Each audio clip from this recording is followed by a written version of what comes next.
Yeah! It's your boy PSA Sitch here with another Sunday show with everyone's favorite look at this. We're never late, always 1 minute early. Adam Friendon. What's up, man? Oh man, I love being early. Being early is the way to be, isn't it? I know. What's up with that? Oh my God. I know. Just surprising people. It's a new year, right? That's Time right. for surprises. That's right. Oh my God. That's right. So since we're early, you all have to smash that like button. Okay? Oh yeah, That's the rule. price. Yeah, That's the price of for being early admission. Yeah. So today we're going to be talking about this little thing. I don't know if you know about it, Adam. Maybe you've heard about this, but America is bad. Did you know that? I have heard that, but you know what? I think it's BS. I think it's all nonsense. Look, America has done awful. America has had some indiscretions in the past, but look, we're a forgiving nation. Yeah, we're getting past our indiscretions, right? Can't hold them against us forever. So as I talked about on stream, I said, why isn't Joe Biden, okay, our president, why isn't he blowing the hell out of this Houthi scum? Okay, right. These terrorist pirate scum. Why aren't we just wiping them off the map? And Joe, he heard me. See, you guys don't know this. Joe Biden is a fan of us. Okay. Oh yeah, of course. We actually have a joint DM. Are. Yeah, we actually have a joint. Well, not Trump, but we have a joint. Trump doesn't like how we talk about January 6th. We have a joint DM with Joe Biden. And he was like, Sitch, I really liked what you said. And it's really motivated me to blow up, the Houthis. And here we are. You inspired him, Sitch. You inspired him. Personally. Yeah. He said, so I've been thinking about what you said, Sitch. He did say it like I'm gonna blow up that with my Houthis. It's weird. You guys don't know this, but when he sends you a DM, he actually DMs the way he speaks. There's a lot of like dots and spaces. And yes. Yeah, so the text is very faint. Like you can barely read it. He keeps switching between capital and lowercase for no reason. So we are attacking the Houthis. So you'd think everyone would be like, yeah, this is good. The Houthis, they're attacking random innocent civilian ships, okay, that have nothing to do with the war whatsoever. So it's a good thing that we're stopping them, right? We should be protecting innocent people. Yeah, of course. Of course not. No, the America bad crowd has to come out and say, listen, America is always bad. And actually, the Houthi rebels, the terrorists, the people who have brought back slavery, the people who have taken away all the rights of women, the people who are bragging about having child soldiers, they're actually the good guys. Really? They are? How many LGBT people are Houthi? That's what I want to know. All of them. Oh, really? It's actually a law. Yeah, it's a law. Though people don't know this. If you're a Houthi, there's only one gender you're allowed to be, and it's super straight. Oh, okay. That makes sense. It's the only one. Okay. So anyway, let's get into this. There's two videos we're going to probably watch today. The first one is our good friend, Hasan Piker. Look at this. Let's see what Hasan Piker has to say. The wealth and breadth of wisdom that is Hasan and his takes, his international takes. I'm ready to be well informed. Okay. Biden, the U.S. president, take a statement tonight in the wake of the military strikes against Houthi targets in Yemen. The strikes are expected shortly, with a series of carefully choreographed statements of the U.S., UK, and other international allies to follow. That came right after Britain is expected to join in the U.S. in carrying airstrikes on Houthi military positions in Yemen tonight. America and Western forces are taking stronger action, once again, against the trade routes that the Houthi military has been able to stop, instead of course, doing anything about the ongoing atrocities, crimes against humanity in Gaza, because that's their ally. That's how it works. If you're looking for honesty, if you're looking for integrity, if you're looking for moral clarity in this situation, you will not find it. America operates on the boundaries of self-interest. That's it. It's that simple. Do not ever allow any of these liberal losers to come in here and try to muddy the waters and to talk about how progressive America is. If you have a situation where on the one hand you have genocide, on the other hand you have those who want to stop the genocide and are implementing a blockade at the behest of stopping that genocide, America is attacking the side that's trying to stop the genocide. It's done. It's very obvious to me. Wow. Wow. So it's funny to me that, Hasan's like, America is self-interested, right? Not Yeah. understanding that every country on earth is self-interested, obviously. He thinks that these Houthi rebels in Yemen are like, oh, they're just brimming with moral clarity and moral weight, and they're just doing this out of the goodness of their own hearts. They're attacking random innocent civilian ships just because they're so filled with moral virtue. Right. Yeah, that's a tough pill to swallow there. That seems like a lot of BS to me, Sitch. Well, regardless of how anyone feels about the situation right now in Israel, which I think I've every day, I'm changing, my mind more and more about it. Oh, But really? Interesting. well, I mean, you saw, Bibi had his crazy speech the other day. And it's just like the fact that they're not willing to, Bibi and Israel are not willing to say what the end game is, right? They just keep saying we're just going to eliminate Hamas and make it so they can't attack us anymore. It's like, well, what does that mean, right? We can't really come out and say, we're going to occupy Gaza for the next 20 years. You can't just come out and say that. I understand that. But that's the end plan. That's the game I guess plan. that is, yeah. But yeah, don't delude yourself. Yeah. We have kind of reached a tipping point where, and I saw this coming long ago. It was like, there's just so much time that you can be on Israel's side. And then we're going to reach that tipping point where it's going to be basically a military occupation. And I don't think Israel's going to be in the right forever. So sooner or later, we're going to be on the wrong side of this. Yeah. And you pointed out very early on that there's like, it's funny. Scott Adams, your favorite commentator, he likes to say that there's no such thing as fairness. And you like to say that that's really inaccurate. Yeah, that's BS. That's totally BS. Everybody innately knows what fairness is. It's why is Lady Justice holding scales? Why is she blindfolded? No, that's a great point. Why is Lady Justice holding scales? Yeah, that's a great point. And yeah, there is. I think people do have an intuitive sense of a fairness, reciprocal fairness. And yeah, there's some magic number that we have. There's some magic period of time that we have, and we start to say, this is going on too long. This is, too many people dying, too many buildings being destroyed, blah, blah, blah. So, putting all that aside, so, you can have whatever feeling you want about Israel, and that's fine, but that has literally nothing to do with what the Houthi rebels are doing at all. Of course not. They made a declaration, right, in the beginning that they were going to stop ships that were, going to Israel or had some association with Israel.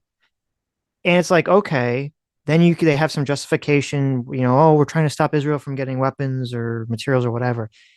But then very quickly after they made that declaration, they just started attacking ships that either had like a very tenuous association, like, oh, well, someone on the board of the shipping company is Jewish.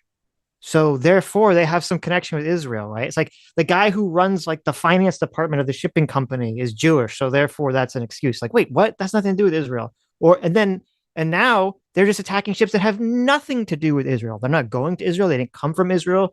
They're not owned by an Israeli company. They're just attacking these random ass ships. And so there's literally no justification. This has nothing to do with Israel. There's no justification for this whatsoever. And the thing that Hasan and these other lefty communist types are just so, because their brain is so rotted with American bad stuff, is whenever America does something, they so want to take the other side, doesn't matter who it is, that they'll just eat up whatever propaganda the other side feeds them, whether it's the Houthi rebels, whether it's Vladimir Putin, anyone. They'll eat it all up. They'll slurp it up. because if you actually look into what's going on right now, it's like, the Houthi rebels have taken over a big chunk of Yemen. And, Yes. Yemen's been involved in a civil war for, ever, essentially. But recently, it looked like there were going to be negotiations where they would make some kind of peace deal with the official Yemeni government. So I guess the backstory here that I should add on is that Saudi Arabia has been basically helping the official Yemeni government attack the Houthi rebels, and Iran has been helping the Houthi rebels attack the official Yemen government because there's the Sunni Shia divide between Well, the a two of them. proxy war that America is not involved in? Wow. Yeah, exactly. Well, no, we're involved in because we help the Saudis, and then the Saudis help Yemen. So therefore, we Right. have to, there's a 6 degrees somehow separation America here. has to be Right, involved. of course. Otherwise, people can't go America bad, right? Of course. But recently, it looked like the Houthi rebels were going to make some kind of peace agreement with the Yemen government and the Saudis. And so it seems pretty obvious that what's going on now is that they're trying to strengthen their position militarily to show the world, hey, look, we're pretty badass. We can stop all these ships. You need to take us seriously. And this is all like a precursor to the negotiation with the Yemen government. Like that's what this really seems like. But you'll never get that thought process from Hasan or some of these other people because they're just so America bad brain rot that's where the thought process stops. America's bad. Oh, they say they're doing this to help Israel. I mean to help the Palestinians against Israel. So therefore, I don't have to think anymore. Yeah. Unfortunately, that's the depth of their political commentary. But yes. What are you going to do, right? We're going to drag them. A lot of people just want an excuse for what they want to believe. And they want to believe America's bad. Sitch, unfortunately, it is what it is. Yep. They feel oppressed by America. All these people are getting what they want. I'm not getting mine. Look at Hasan sitting in his Hollywood mansion with all his stuff behind him, right? Right. Yeah, he's getting like, his. And he has his nice clothing and his fancy car. And he's like, listen, guys, I'm really oppressed by America right now. Right. Well, his audience is. That's why. That's what's so comical about it. It is it is like the evangelical preacher up on the pulpit, right? He just buzzed in on his Learjet. Yes. And he's talking about the prosperity gospel. If we could just get communism, everyone would have a mansion like me. Yes. Everyone would have 5 gold rings like these on my fingers. Praise the Lord. Yeah. This is a secular prosperity gospel right here. Instead of telling people they're going to get it in the afterlife, they're telling them, you're going to get it in this life as soon as we implement the communist utopia right around the corner. It's funny because, we've heard from a lot of people on the left, they'll criticize, they'll say, why is it that all these right-wing people support Donald Trump, this rich elite guy thinking that he can stop the rich elites? Yes. And yet this is exactly what's going on in Hasan's audience. You have a rich guy who's been basically born with a silver spoon in his mouth, had everything handed to him. And yet he's supposed to be like the voice of the working class. Yes. Yeah. Elite overproduction is what they call it. Mm-hmm. Hasan doesn't have a place as an elite in the world. So he's a counter elite. He's like, I'm going to tear it all down. If I don't have my place, no one will. Yeah, that's basically what's happening. What is going on here? Okay. General Marks, what do you see in this video that we have taken from the ground in the distance looking at, it's hard to say, right? It's multiple plumes of fire, looks like multiple explosions lighting up the sky. But what do you see when you watch this? That looks like these are secondary. You know what I see? I see America. Oh, say, can you see? Yeah, there's something weird about Hasan eating while he's watching clips of airstrikes. Okay. He's like shoving his face. We watch a decentish amount of Hasan clips, right? Yeah, he's eating in every single Why is he always eating? Does he eat the whole stream? What's happening? Yeah. It's nonstop. He's always shoving his face too. Yes. It's like he'll be like his friends crying to him about, how their friendship's falling apart and he's shoving food in his face. And he's eating a burrito. Yeah. He's watching a video about people like getting like, blown up in Gaza. He's shoving food in his face. He's watching videos about, the Houthi rebels getting blown up. He's shoving food in his face. Why is he just constantly eating? He's hungry. Explosions. That's significant. Frankly, if there aren't any Houthi fighters co-located with where those ammunition depots might be, or some of their capabilities might be located, I'm okay with that. Let's get rid of all of their inventory. I'm sorry, but like that's a whole different country, man. Like, is it okay if people start blowing up like random parts of America because there's ammo depots there? Like, what are we talking about? You can't do that. You are the United. Wait. Are we okay? They're randomly attacking innocent ships in international waters just to be huge a-holes. Right. So we're supposed, it's another country. So I guess, they're attacking our ships. They're attacking ships all across the world, of all different, crews made up of into all different nationalities. I guess it's a different country. So, we got to let them have it. Just let them do it. No, we strike back. Yes. What is this? Like even the UN Security Council, okay? The UN Security Council, where anyone can veto anything, right? Right. Yeah. They have all these island nations that are like, somebody bribed me to veto something, so I'm here to veto it.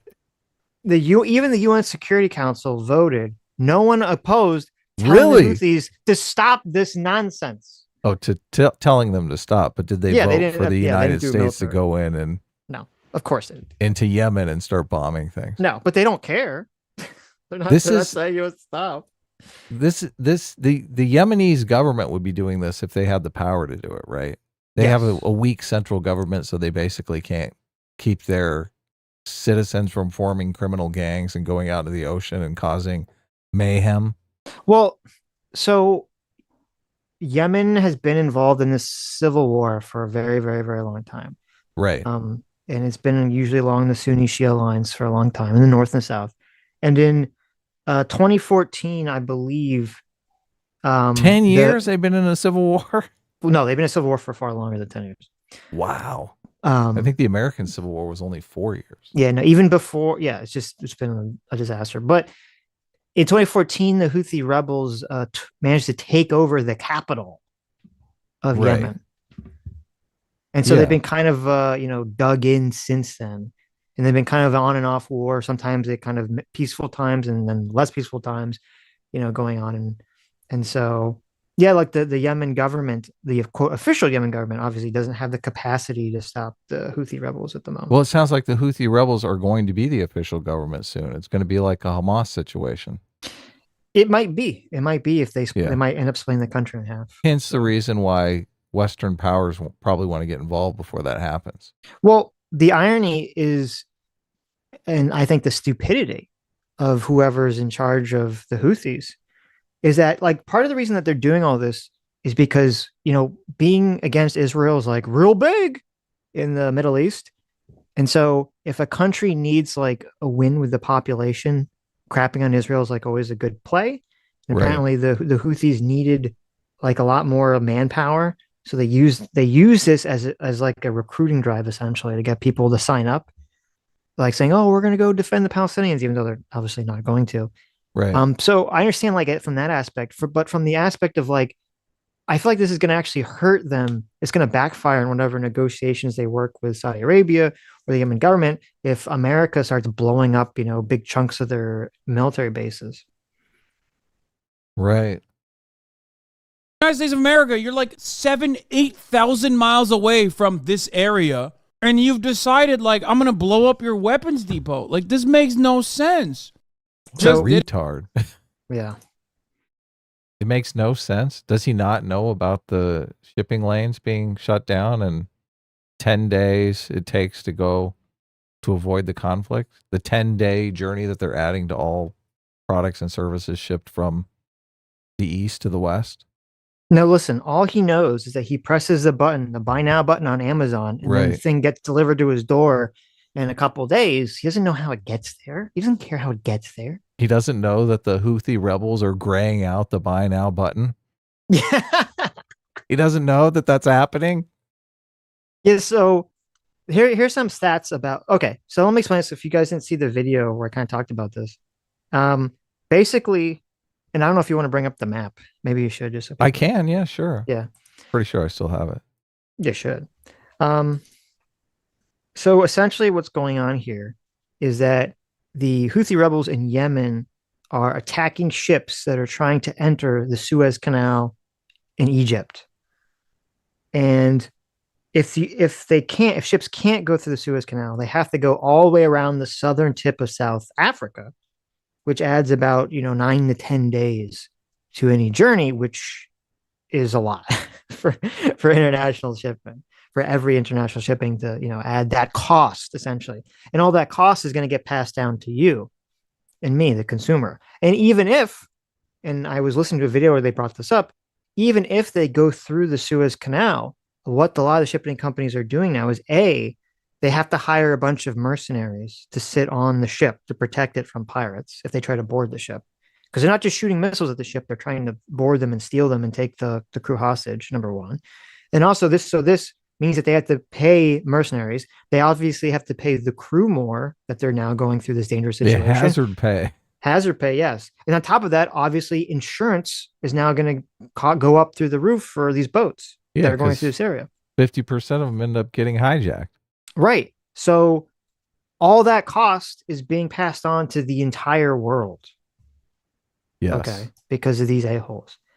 And so here's some stats. 15% of all oil in the entire world that is traded by sea goes through this route. Well, oh, wow. I'm sorry, 10%. 10% of all oil. Okay. Okay. That's 10% of all oil.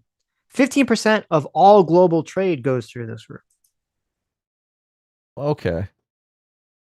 And it actually could be more, because right now, so you can't really see on this map, but so normally if a ship is trying to get to America, or that side of the planet, it can either go, it doesn't even matter if it's on the East Coast or West Coast. Very often, if they need to get to Asia or someplace on that side, not go to Europe, they'll actually go west, and they'll go through the Panama Canal, and they'll go west around the world, and they'll end up in the other direction, right? Hitting China from the west side. They'll go through the Pacific.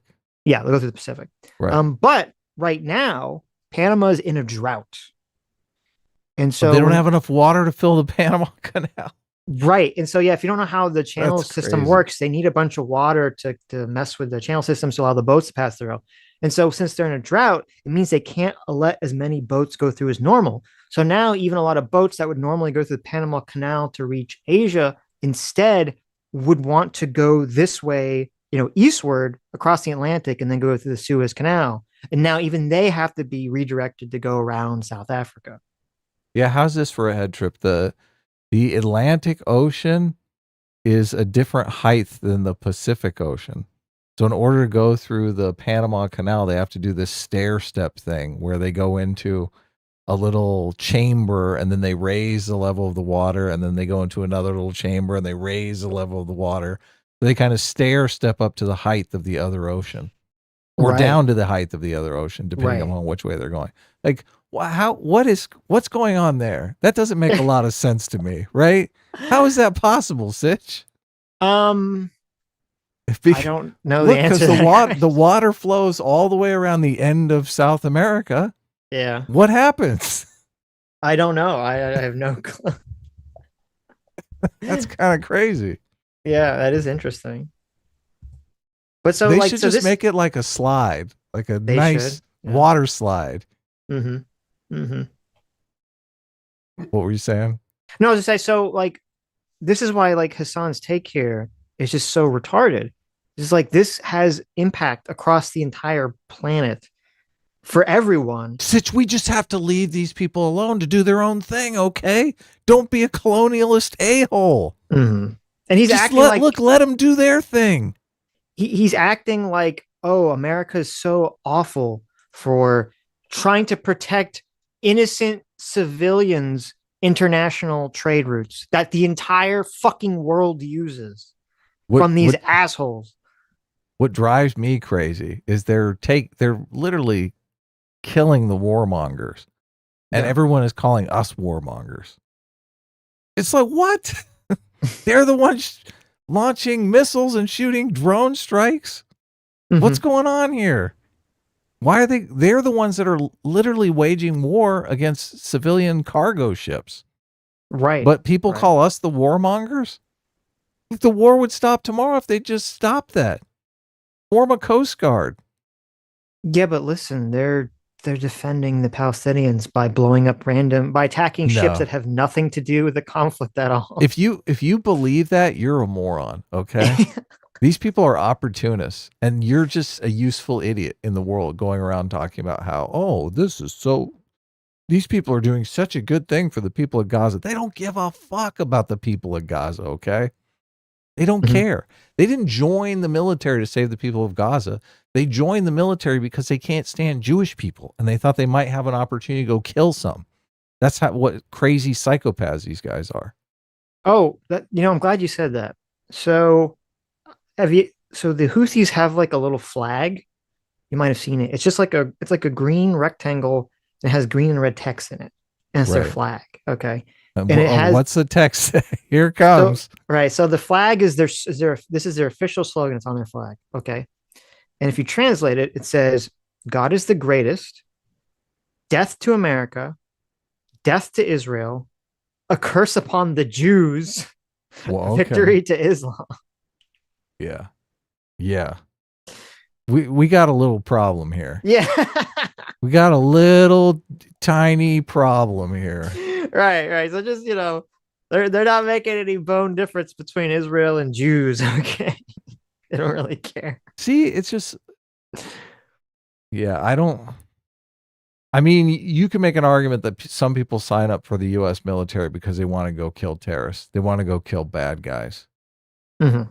But the way that they perceive the bad guys and the way that these people, the Yemenis, Houthis, think of the bad guys, completely different. Mm-hmm. Americans think of the bad guys as the people who are causing the mayhem and killing innocent people. These people think of the bad guys as the Jews. Yes.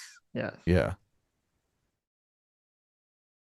Hit it, Bubba. I know it makes a lot of people's dicks hard to think like, oh, they're doing this and we're showing our might towards a population of people that we had been doing we had been genociding basically, and not directly genociding, indirectly genociding with a regional proxy. Like we outsourced our genocide of the Yemeni population to Saudi Arabia. Okay, like it blows my mind that because Hasan is so brain rot. Like it's literally like why he's saying America outsources genocide of the Yemen people. We don't give a crap.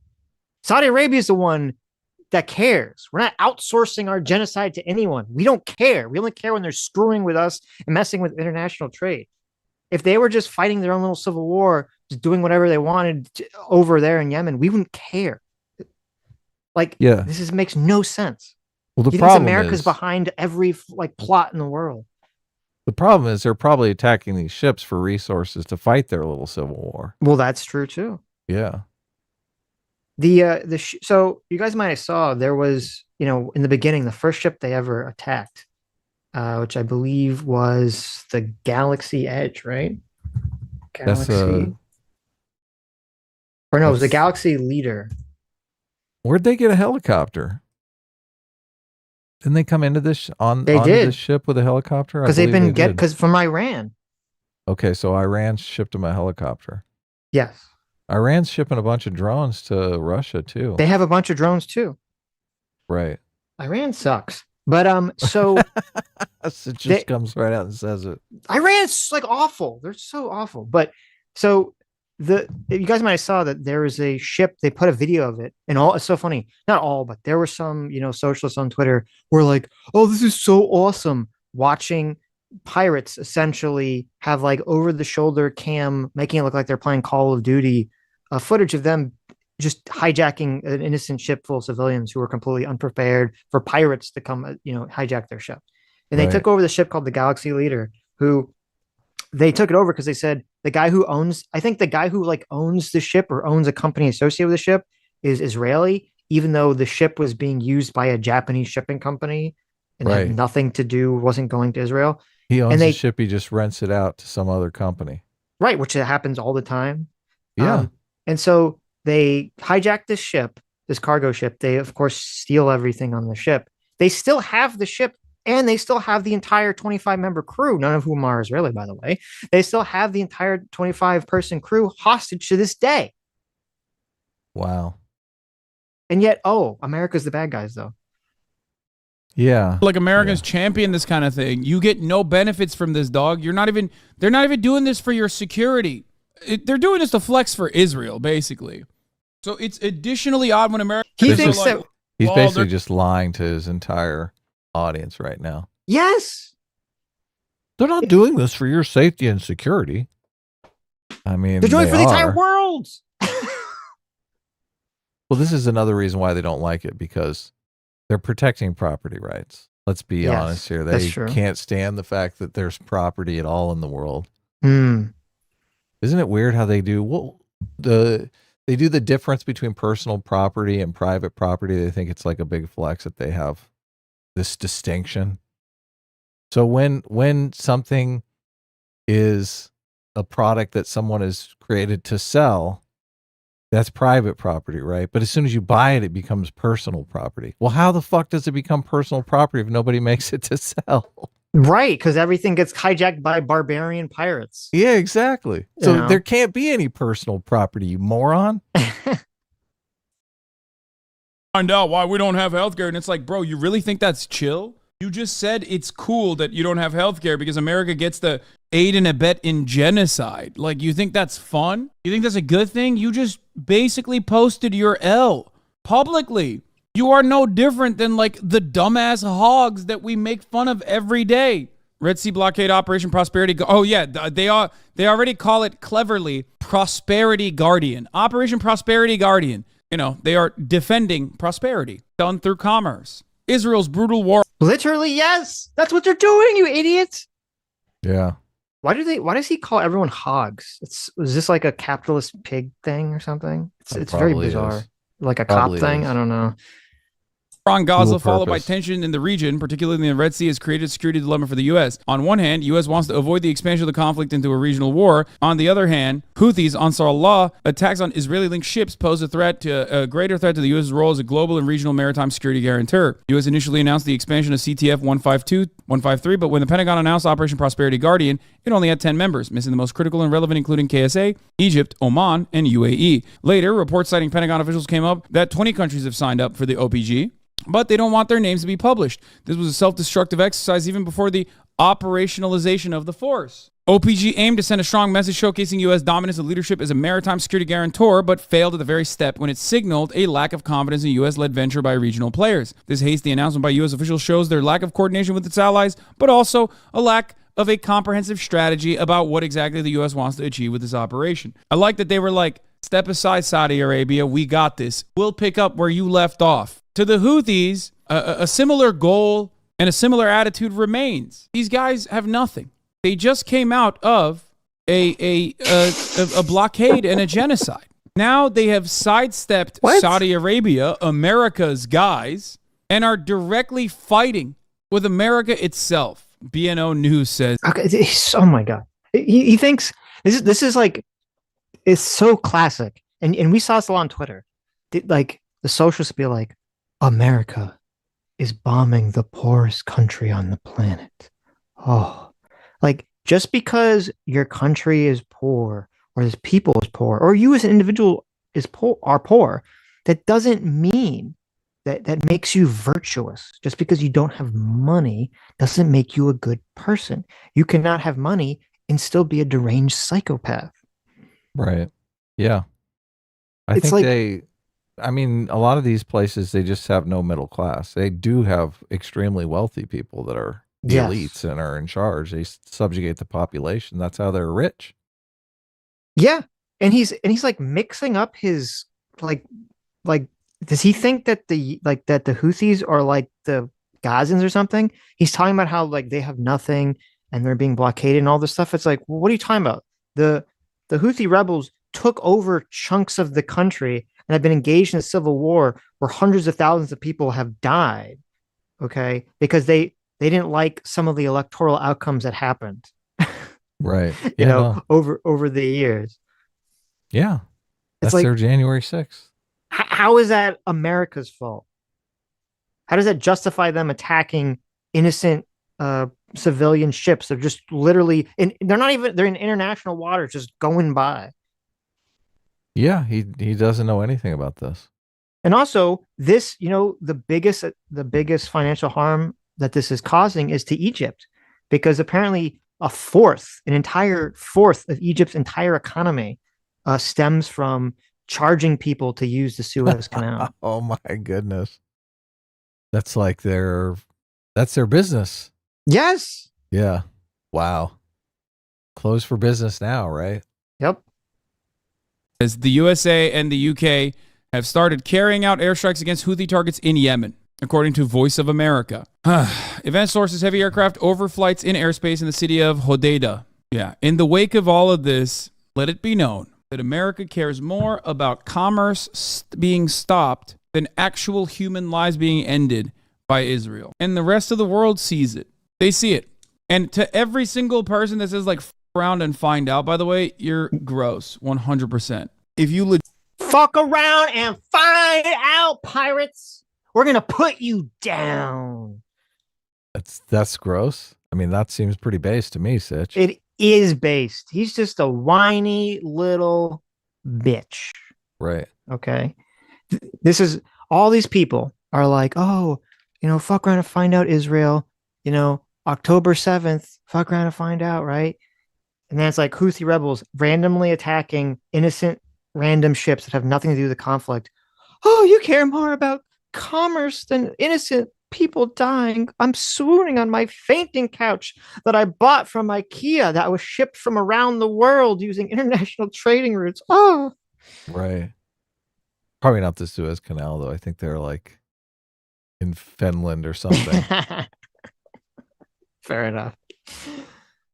legitimately think that Israel's actions are unacceptable, if you claim that you think that boycott, divestments, and sanctions on the state of Israel is morally just and righteous, then you can't be criticizing the one group of dudes who, at least with the limited resources they have, tried to implement it. When it comes to the operations of Ansar Allah, they are pursuing their interests despite a possible coordination with the strategic level with Iran.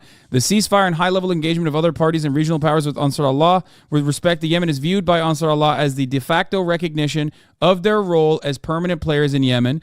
Post-ceasefire, Houthis are seeking a recognition at a much bigger level by linking the siege in the Red Sea for Israel-linked vessels with the siege on Gaza by Israel. Ansar Allah have provided it. See, he's literally reading a guy who's explaining to him how this is bullshit, right? He's literally saying, look, they're just trying to do this for their negotiation tactics. This is all going to go right over Hasan's big dumb head. Right. A political cove. This is one of the reasons why regional countries, especially the Muslim majority countries, are reluctant to be a part of any such operation, which in any ways is connected with Israel. This U.S.-led coalition is dominated by extra-regional players because the Saudis, the UAE, like all of the other regional actors that are a part of the pro-Israel, pro-America, anti-Gaza coalition know how popular these actions are in the region. This is something that I've stressed quite a bit. This is why I said, like, Iran doesn't need any extra permission to be able to, like, directly wage war with Israel at this point. That's important to understand because because everyone else is on Israel's side. Isn't that a good thing, though? Yeah, it doesn't really help.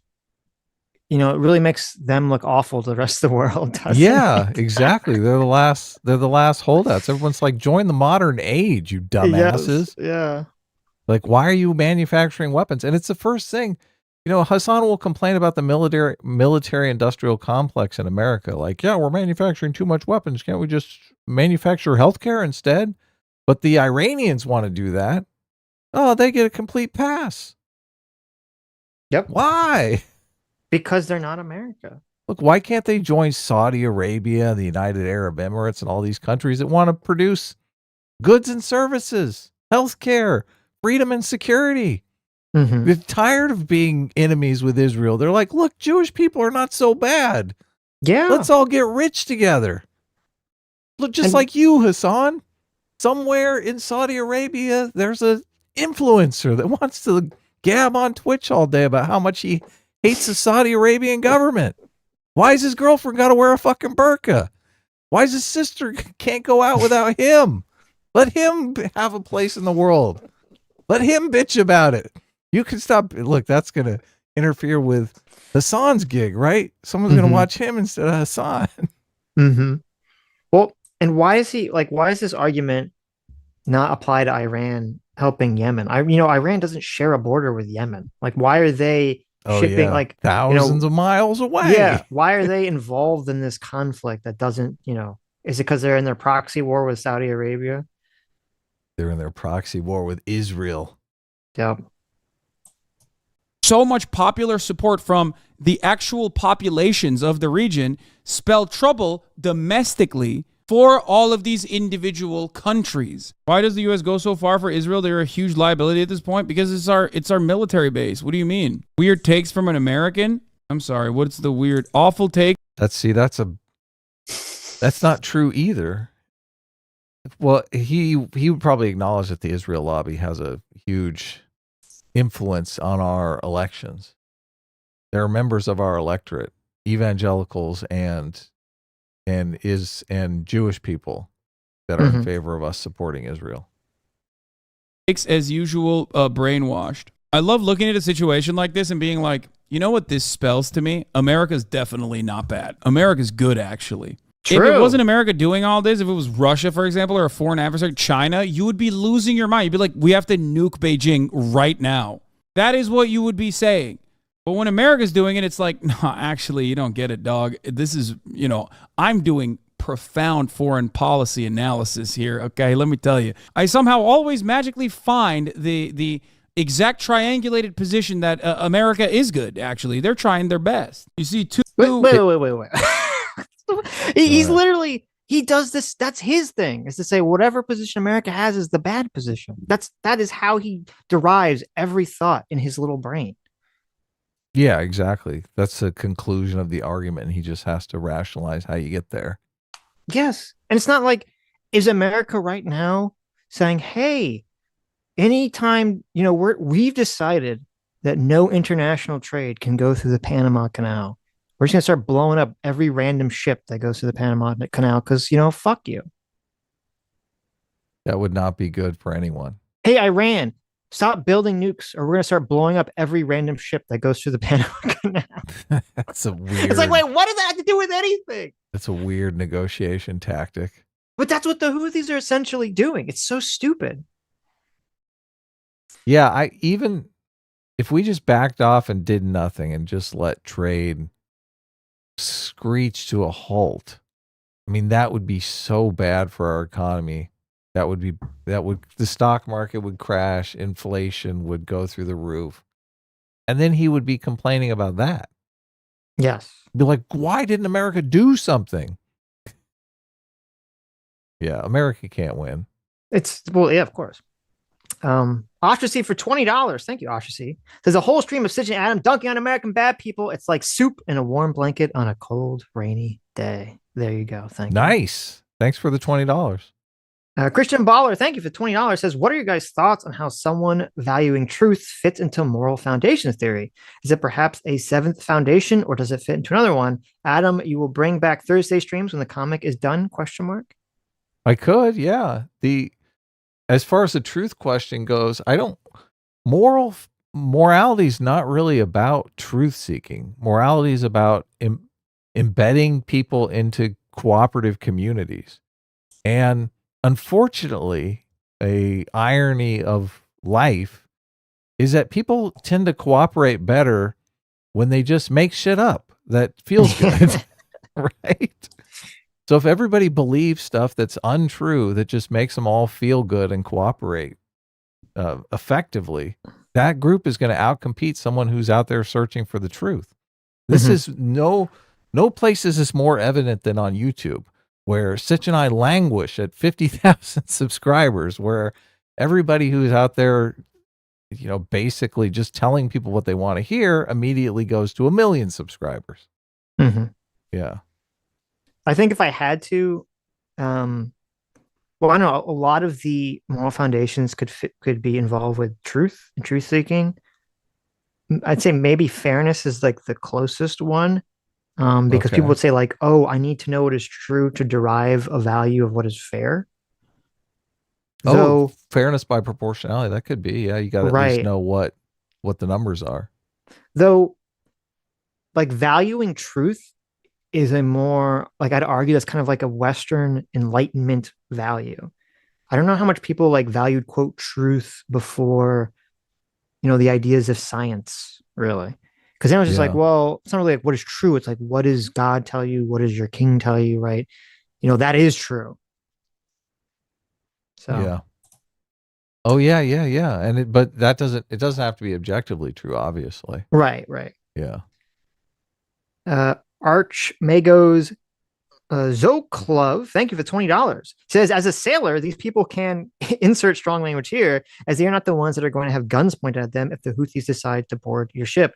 Yeah, there's a very interesting YouTube channel I found called "What is Going On with Shipping," and there was another YouTube channel which I can't remember at the moment, and they're kind of talking about like the actual specifics that were going, like how these ships would engage, and like can you imagine being a sailor on the ship? Like, this is what they would have to do. They'd be approaching the area, okay? And then they'd get like a warning that if they go through the area, they're going to get attacked or they might get attacked. So then they would do this thing where they'd turn around and they would spend a whole day backtracking, but then they would turn off their like little thing that sends out the signal that identifies the ship. And then they turn back around and hope that that would fool the Houthis into not knowing that they're going through the area. And they have to do all this Wow. because they're on the phone with whoever's directing, the ship and the shipping company, and they're ordering them to do all their shit. And I'm like, can you imagine being a sailor and you're like, oh my God, I have to like go through this fucking area where people are going to shoot missiles at me and shoot drones at me. And a bunch of these ships that had missiles and drones hit the ship. It was only because like there'd be like crazy weather or like really choppy wind or something that would make it so like the drone or the missile would hit some part of the ship that wasn't super like horrible. And then once they would get hit or attacked, the Navy would swoop in and basically shoot down any other missiles or drones that would be fired at the ship and protect them, as they would go through the rest of the area. This is terrifying. Yes. Imagine working for 20 years on one of these ships. Everything's calm. You're just smiling and waving at the United States Coast Guard, the United States Navy, just doing our job out here on the seas. Yes. And then all of a sudden, it's like terrorists everywhere. Yeah, these assholes are shooting at you for no reason. Yeah. Val Van Gogh, thank you for $20. And even though I'm pretty sure you sent more, it says the official 10th super chat you've ever sent us. It says, leftists view hostile conflicts like sporting events. They root for the underdog from afar so that it might make for a more interesting game. It's political masturbation at the cost of prolonged death, violence, and destruction. There you go. That seems pretty accurate, but it makes them look like such morons. Well, they are morons. Completely destroys their credibility. Moondoggy for $20 says, you can't blame Hasan. He thinks One Piece is real. He thinks Luffy and his crew are the pirates. True. That's true. Wow. The Houthis are just looking for the One Piece, okay? Yeah, they're the good guys. Yeah. They've eaten the devil's fruit. There you go. Some of the worst genocidal superpowers historically come together and like start bombing Yemen, a country that they were, dishing out their regional actors to do a genocide in. Shortly after that genocide is ended, the blockade is ended. And you're like, I think the guys that were doing the genocide are the good guys here, I think. Yeah. Genuine question, why does everyone complain about the supposed America is bad takes you have? Isn't there enough proof to show that they are bad? Yes, because you know what the reason why people get very mad at that? Because liberals fancy themselves to be like intellectually superior to the dumb hogs that they want to desperately not identify with. But when it comes to foreign policy, if you are pro-American global dominance, you are identical to a hog. That's it. The difference between a hog and a liberal is that on its foundations, they still come from the same place, American exceptionalism, and America has to be the world police. Just the hog says more slurs while conducting itself and making an argument. The liberal, on the other hand, that is not a hog, a Democratic Party voter, still has the same interest, still wants the same things to happen, but they don't say as many slurs. They think it's like kind of mean and rude to champion genocide while simultaneously also saying that you're championing genocide. It's a kinder, gayer imperialism. The U.S. and the U.K. are now bombing Yemen so that the precious Israeli occupation regime can continue its genocide of Gaza, and the Western media and political class are cheering it on and celebrating. The same ones who demanded every nation on earth do everything for Ukraine. I guess of course, the squirrel has to defend the fucking pirates.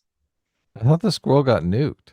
The squirrel did get nuked, and then all the socialists cried, and then the squirrel got brought back. Wow. Yep. Hog means sweaty conservative. Oh, okay. You looked at that's what Hasan means. Right. Unfortunately, I'm looking. This is Hasanabi terms for beginners here. Mm-hmm. And oh, never mind. Okay. We'll move on. I don't want to say that one. Okay. Analog is basically like, what would we do in this situation? You know what I mean? Like, America already did this against Russia to a certain degree, what Yemen is doing. But if like Estonia tried to do this to Russia, right? As Russia was like blowing up Ukraine, everyone was celebrated. Everyone would be like, oh, thank God there's someone out there that's like doing the righteous thing. Do a poll of Americans tonight. Whoa. Okay. If some country said, you know what? We don't like Russia invading Ukraine, so we're going to start blowing up every ship or train that passes through or near our country, regardless of whether it's associated with Russia or not. America and no one in the world would support that action. That's retarded. That's retarded. Why the fuck is Hasan lying to his audience? He's a lying sack of shit to his audience right now. They are not stopping boats that are going to Israel and delivering, military equipment or goods. They're just attacking random ass ships. And everyone knows this, and everyone's known this for the last month. He's a liar. He's just lying. Ask them if they know who the Houthis are, where they live, why we are bombing them, and whether the president has the authority under the Constitution to bomb them. Go. Yeah. 30% of GOP voters support bombing Agrabah, the city from Aladdin. America has a ton. Of course, Mehdi Hasan has to have the most, the dumbest takes too. Oh, listen, what kind of argument is this? If the average American citizen doesn't know where Yemen is on a map, that means that the American military should not protect international shipping lanes. What kind of fucking logic is that? It's called a non sequitur. It's so retarded. Why are these people such simps for terrorists? All these people are simping so hard for terrorist scumbag. They're nihilists. Ton of blockades on countries that aren't at war. It's not at war with. Yeah. The statement from Biden on the air. This is not a blockade on Israel, you piece of shit. Airstrikes in Yemen. Gaza, of course, not mentioned once. Statement from President Joe Biden on coalition strikes in Houthi-controlled areas in Yemen. Today, at my direction, U.S. military, together with the United Kingdom and with support from Australia, Bahrain, Canada, and the Netherlands, successfully conducted strikes against a number of targets in Yemen used by Houthi rebels to endanger freedom of navigation in one of the world's most vital waterways. The strikes are in direct response to unprecedented Houthi attacks against international maritime vessels in the Red Sea, including the use of anti-ship ballistic missiles for the first time in history. These attacks have endangered U.S. personnel, civilian mariners, and our partners, jeopardized trade, and threatened freedom of navigation. So why are the Houthis doing this? There's a question. Did you like how he's like, it jeopardizes trade, the evil trade. It's so stupid because if jeopardizing trade caused more inflation and caused poor people in America to suffer, he'd be bitching and moaning about it. Yes. And high energy prices hurt everyone. You know what else Especially the poor. Of course. Or you know what else hurts everyone? When you can't trade food across borders. Okay. Yep. And food prices go up. And guess what? Poor people end up going hungry, Hasan. Yeah. What is this fucking insane? It's so funny. These scumbags like Hasan, when they go out there and they buy their super expensive sports car, and you say, "Oh, I thought you were a socialist." What does he say? He says, "Socialism's when you can't buy a car." right? And then, he goes out and he buys his mansion. You say, oh, Hasan, why'd you go buy a mansion? Oh, socialism's when you can't buy a mansion. Oh, I never said you can't buy things under socialism, boo, boo, boo. So they make all this bullshit. But then their true colors are revealed. And they're like, oh, trade. Trade is a bad thing, right? Trade is just capitalism. It's like, what the fuck are you talking about? Trade is just capitalism. You think socialist countries don't fucking trade? I guess not. Yeah. So weird. Question I would love to ask, like, why are they implementing a blockade? Why has America killed more than they have? You can't just meme away from the Houthis have done. They've been trying to topple the Yemeni government for 30 years, of which had normal relations in the Middle East. Why aren't we talking about Iran sponsoring Shia militant groups all over the Middle East to rise up against Sunni governments, which are much more in favor of normalization with Western powers in Israel? How can people listen to this guy, man? He's not, I mean, his reading is muttering under his breath. It's like he's reading to himself. So the reason he's muttering that under his breath, okay. What's going on here? Why is he doing that? It's so well. Let me read it to you. I'll read it to you a little more with a little bit more clarity. Yeah, right. Look, I'm Hasan. Come watch me all day. Blah blah blah blah blah blah blah. You're reading to an audience, you fucking idiot. Okay, because the reason he's doing that is because the guy is annihilating his argument. Oh, okay. So he's frustrated. He's like, oh my goodness, this makes me look like an idiot. So this is a guy who's been tier 1 sub to Hasan for 8 months. Okay. So not just some hater. And he says the Houthis have killed thousands over the past decades. Why aren't we talking about how Iran is sponsoring Shia militant groups like the Houthis all over the Middle East to rise up against? And then he says it's cut off, so I can't really read it because his big face is in the way. To rise up against the actual powers that are supposed to control the official government of Yemen, that are more likely to work with Western powers in Israel. Not that the Sunnis are innocent of killing Shia, but this is a 1,000-year conflict that's not going to change. Hasan, you can't just meme away from what the Houthis have done. They've been trying to topple the Yemeni government for forever. Why are we equating Western imperialism to Iran and Russian imperialism? That guy's based. Yeah. So here's a guy, a Hasan fan, who's like, Hasan, what do you like? You have no clue what you're talking about. This is retarded. Right. Let's see what Not that Sunnis are innocent in killing Shiites, but this is a 1,000-year conflict that's not going to change. I'm done. I can't do this. What do you mean, dude? Normalizing with Western powers and Israel. What are we talking about? Hello? Are you familiar with Western powers in Israel and what they're doing? You have America's boot shoved so far up your ass that it's coming out of your mouth when you have this conversation. You just immediately take it for granted. Like, your standard of modernity is how well they get along with 2 imperial powers in the region, 2 destabilizing forces in the region that have killed more than anyone else. That is unimaginable. I know it's taken me 11 days to yell at a chatter, but god damn, what a idiotic approach to the subject, dude. That's insane. That's your standard? Wow, I can't believe how good Saudi Arabia is in the region because of how aligned they are with Western powers in Israel, even though they're doing a genocide in Yemen, or they conducted it. If this is your... Okay, that's super depressing, Sitch. That's like super, super depressing. This is so retarded. Yeah. Why? This guy's just a chaos agent. That's all he is. It's just, this is stupidity. You know how I often say stupidity does more damage than actual malice? This is the perfect example of it right here. Yeah. Like, the guy's like literally laying out, like, what are you talking about? Like, the Houthis are doing a bunch of bad shit. And he's like, well, yeah, but the only thing that is interesting to me, and it really shows you the American bad brain rot, because the guy laid out like a couple, like 3 or 4 arguments. Yeah. And the only thing that Hasan zeroes in on is you want them to have good relations with America and Israel? What's wrong with you? America's an imperial power. Israel's an imperial power. They're doing a genocide. What's wrong with you? I have to support the Houthis. Right. Yeah. Sad. So who, by the way, this, according to the UN, okay, it says through the Houthis conflict that America did not start, okay?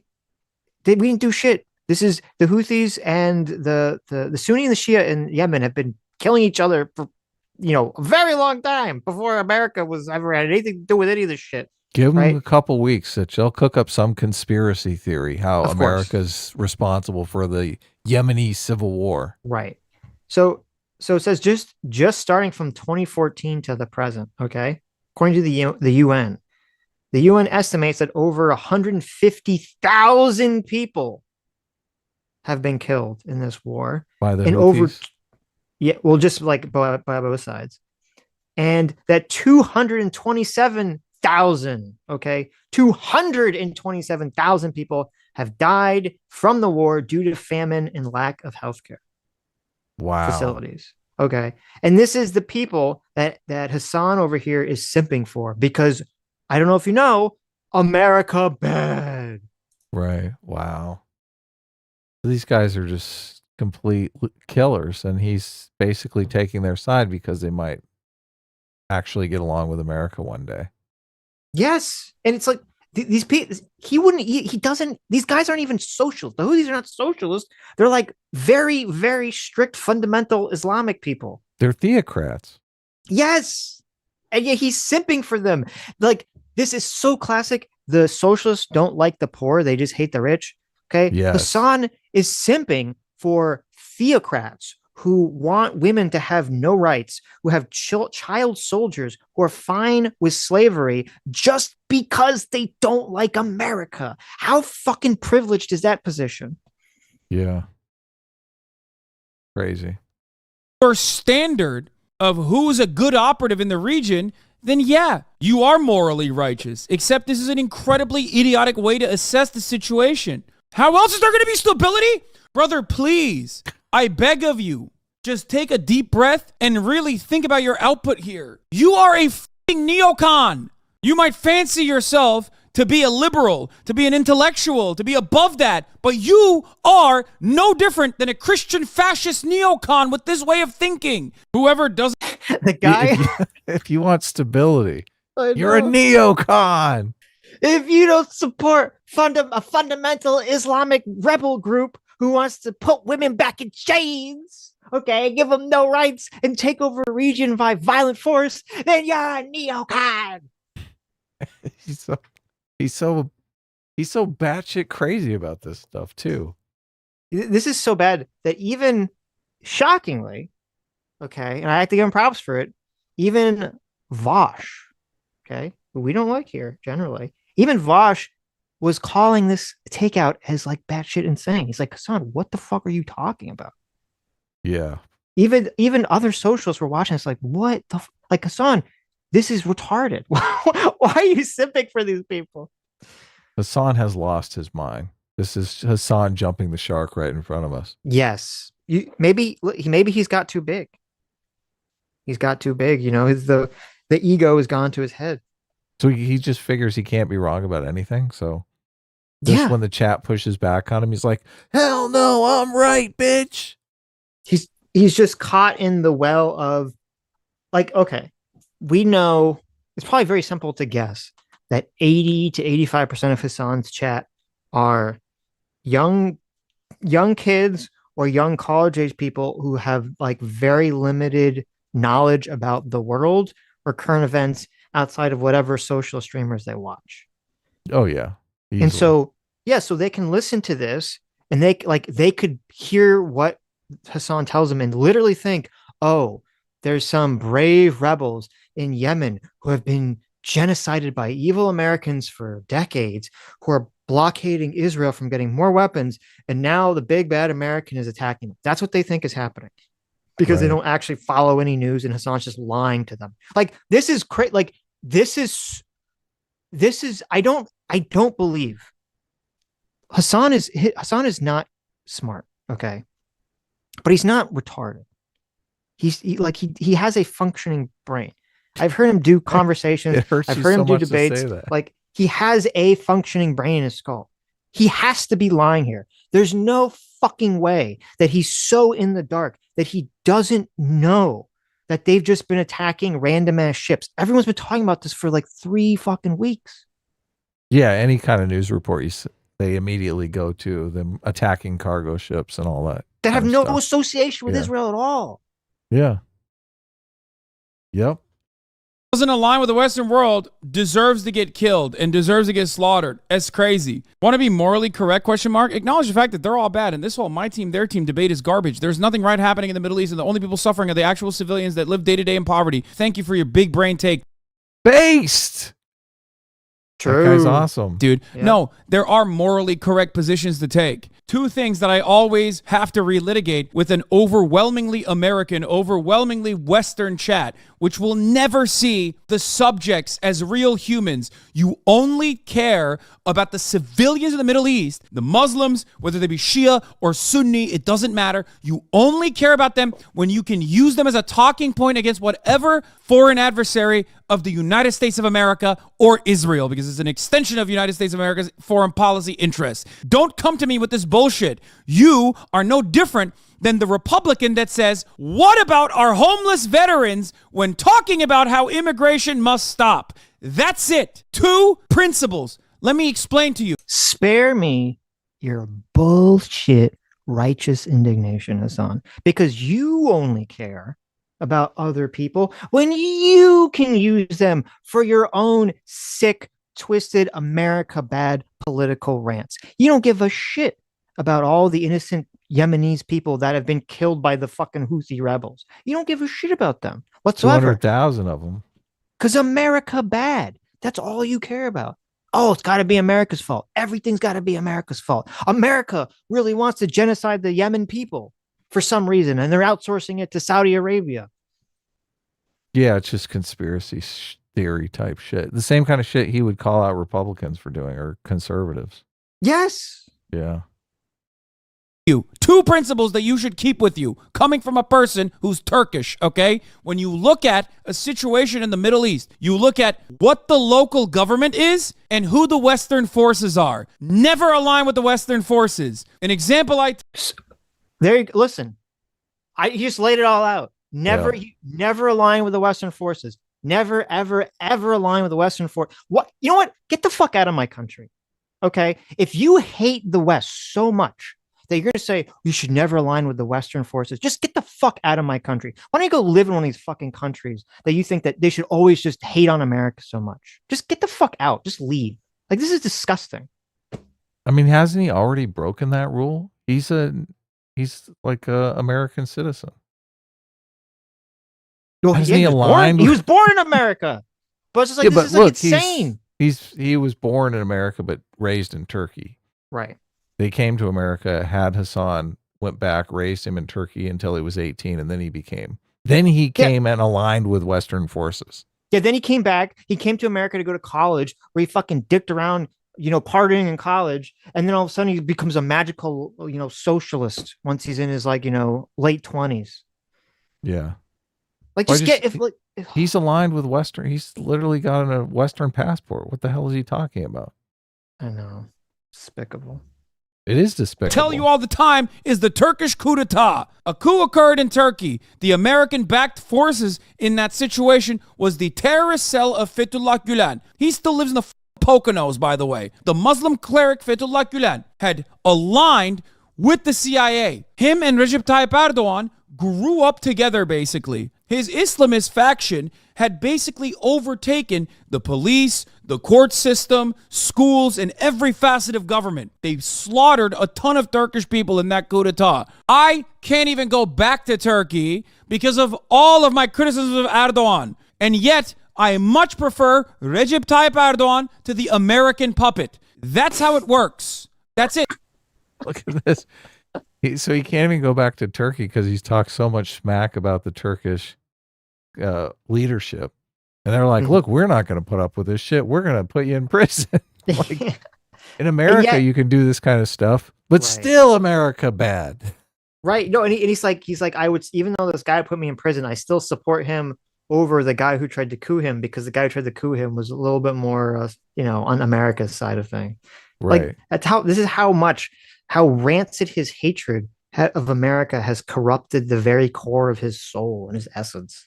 Yeah, it's straight tribalism. It has nothing to do with ethics or or politics or morality or any of that kind of stuff. It's Well, just we hate America. Well, and also, so he's blaming America for, I don't know if you remember, this was like in 2016, there was like that coup attempt in Turkey that failed.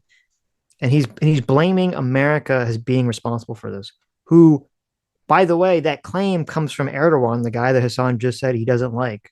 Right. So, but I guess Right. he trusts his, take that America's behind this coup, with no evidence. Because whenever anyone tries to coup any authoritarian dictator or any sort of authoritarian government in the world, it's got to be America's fault. America's behind everything. I don't know if you know that.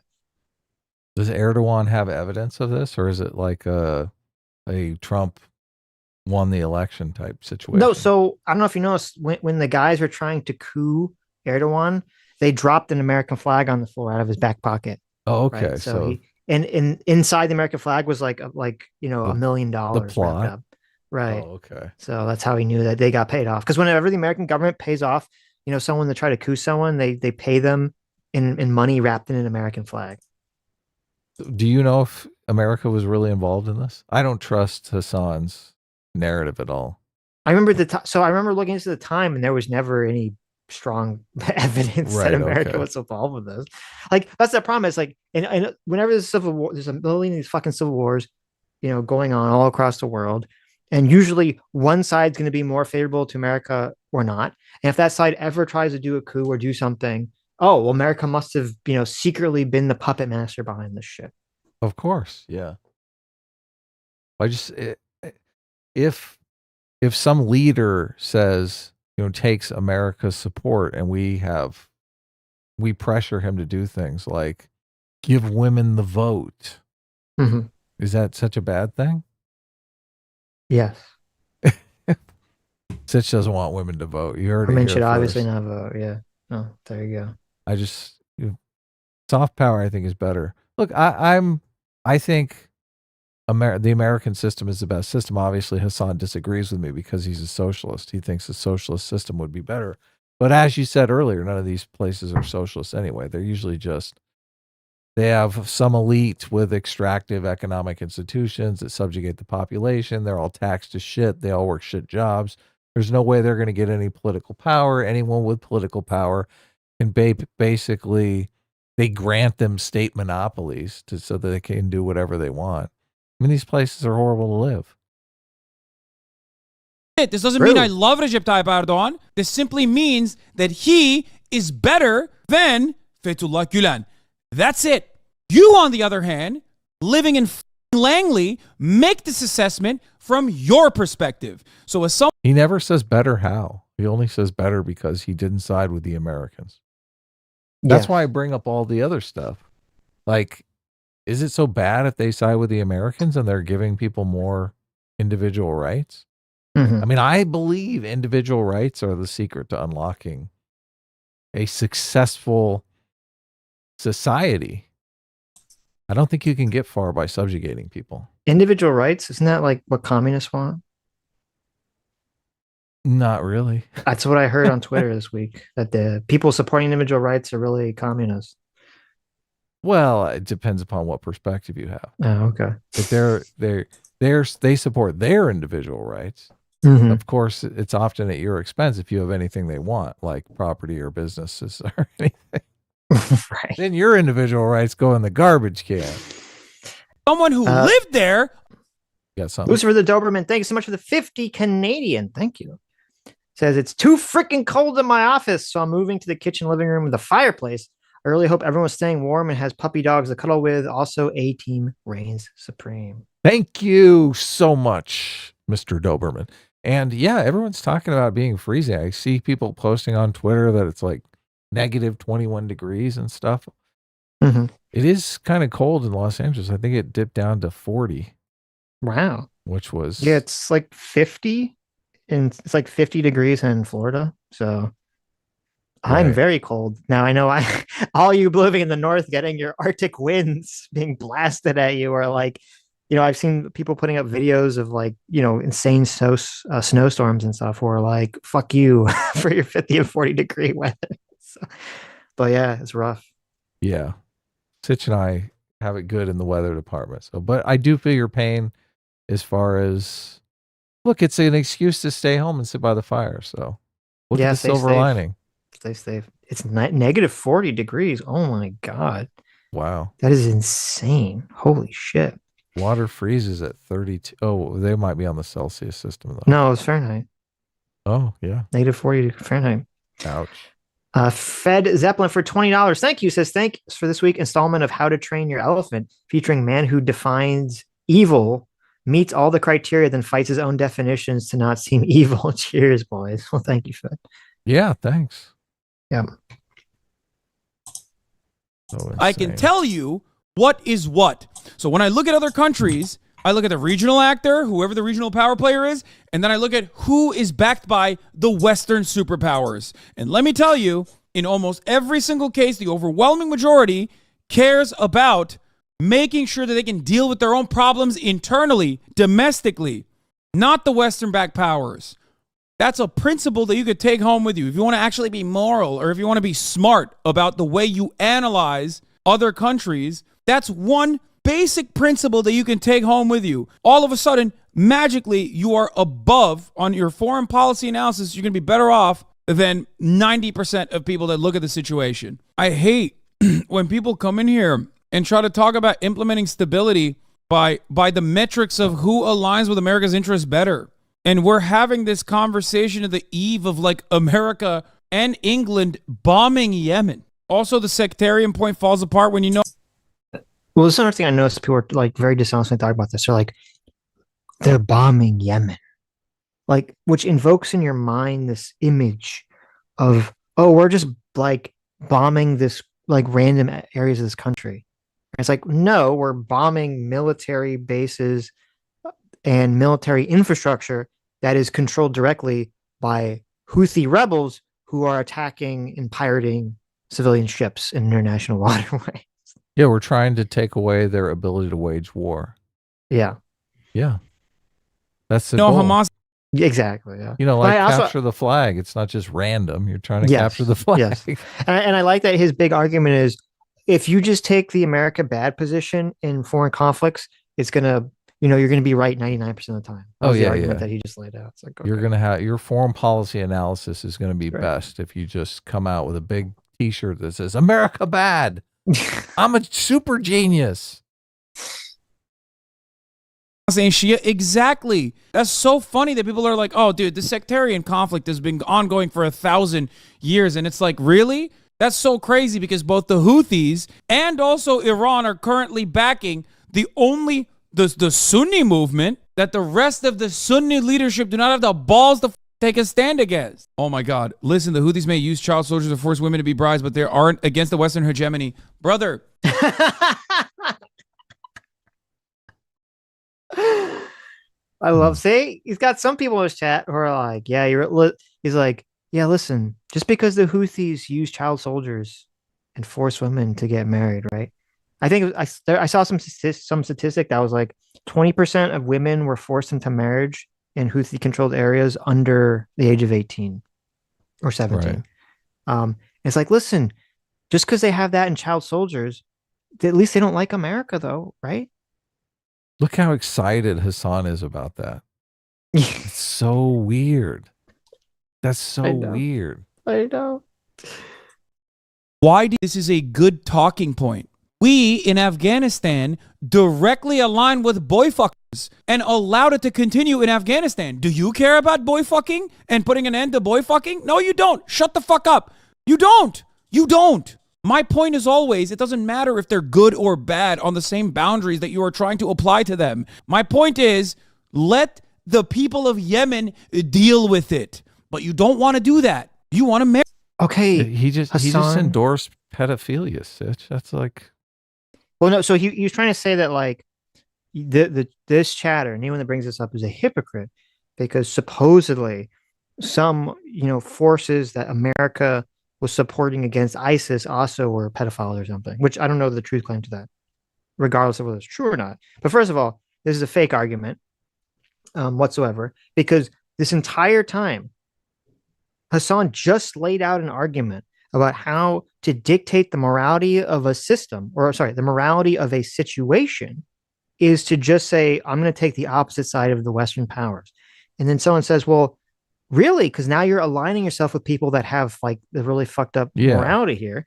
And Hasan then says, well, no, you're a hypocrite. No, my only point is that we should let these people solve their own problems, which, by the way, was not your point, Hasan, you stupid lying sack of shit, because your entire fucking argument is that the Houthi rebels in Yemen should be involving themselves with the conflict in Israel. Oh, yeah. You fucking moron. That does kind of mess things up, doesn't it?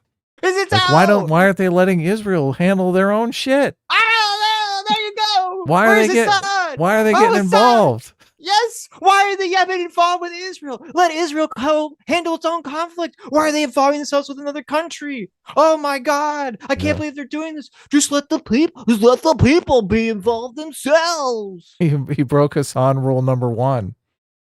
God, what a fucking moron. Stay out of it. Yes. And then on top of the fact that he's a retard who just destroyed his own point, I take back what I said. He is just a fucking retard earlier. But besides the fact that he just destroyed his own fucking point, they're attacking international ships in international water, idiot. Right. That's why we're doing this. If they weren't doing this, we wouldn't be involved. And by the way, it wasn't a surprise. It was not like we were fighting each other in civil war and one missile accidentally, stray missile, bumped into a ship. No, they've been doing this for a fucking month. And and Biden and America were like, hey, if you don't stop this, we're going to start blowing the crap out of you. And they said, nanny, boo boo, show us what you got. And guess what? We're going to show them. Yeah, we're going to show them now. Okay, we're going to show them. You asked. You wanted to see it. Look, I don't, he's still saying that the pedophilia stuff is, don't worry about that as long as you're against Western hegemony. Mm-hmm. That's a fucked up argument. That's a really fucked up argument. It is a weird argument. Yeah. He said because America has dealt with people that were equal offenders. No, it's still a bad argument, man. There you go. Well, and it's their argument against the October 7th stuff as well. Yep. America to deal with it. The idea that you have the gall, the audacity to be like the women in Afghanistan, like that is the only way that we can genuinely implement stability. How stable is Afghanistan? How stable was Afghanistan when America was the world police and it was there? How stable was Iraq when America was the world police and it was there? That's not America's fault, you dumbass. Look, we don't have a fucking easy button. You can't change the culture overnight. What a dipshit. Well, how stable? It's because America was trying to, help stabilize Iraq and Afghanistan, and there were like terrorist forces fighting back, right? Who wanted to be involved, who didn't want to participate in government through some sort of, elected democracy, but wanted to take over and have their own, fundamental Islam theocracies, right? Yeah, subjugate everyone. And because America doesn't have a fucking infinity gauntlet and can't snap its fingers and eliminate all these people from existence, therefore it's also America's fault that these countries are not stable. Because listen, if America just left and let the bad people take over, I guess that is a form of stability, I guess.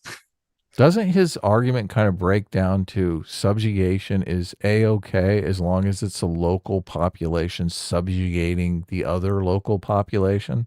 He just doesn't want America involved. Like America gets involved because we want a free population that is going to develop, goods and services that the world can use, that we can trade with, right? That's our ultimate goal. Right. Yeah. We want everyone to be stable.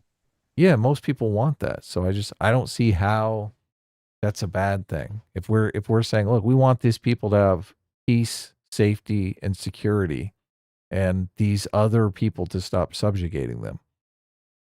Hasan is against that. Listen, Hasan is I don't know if you know, Hasan's actually a super libertarian, right?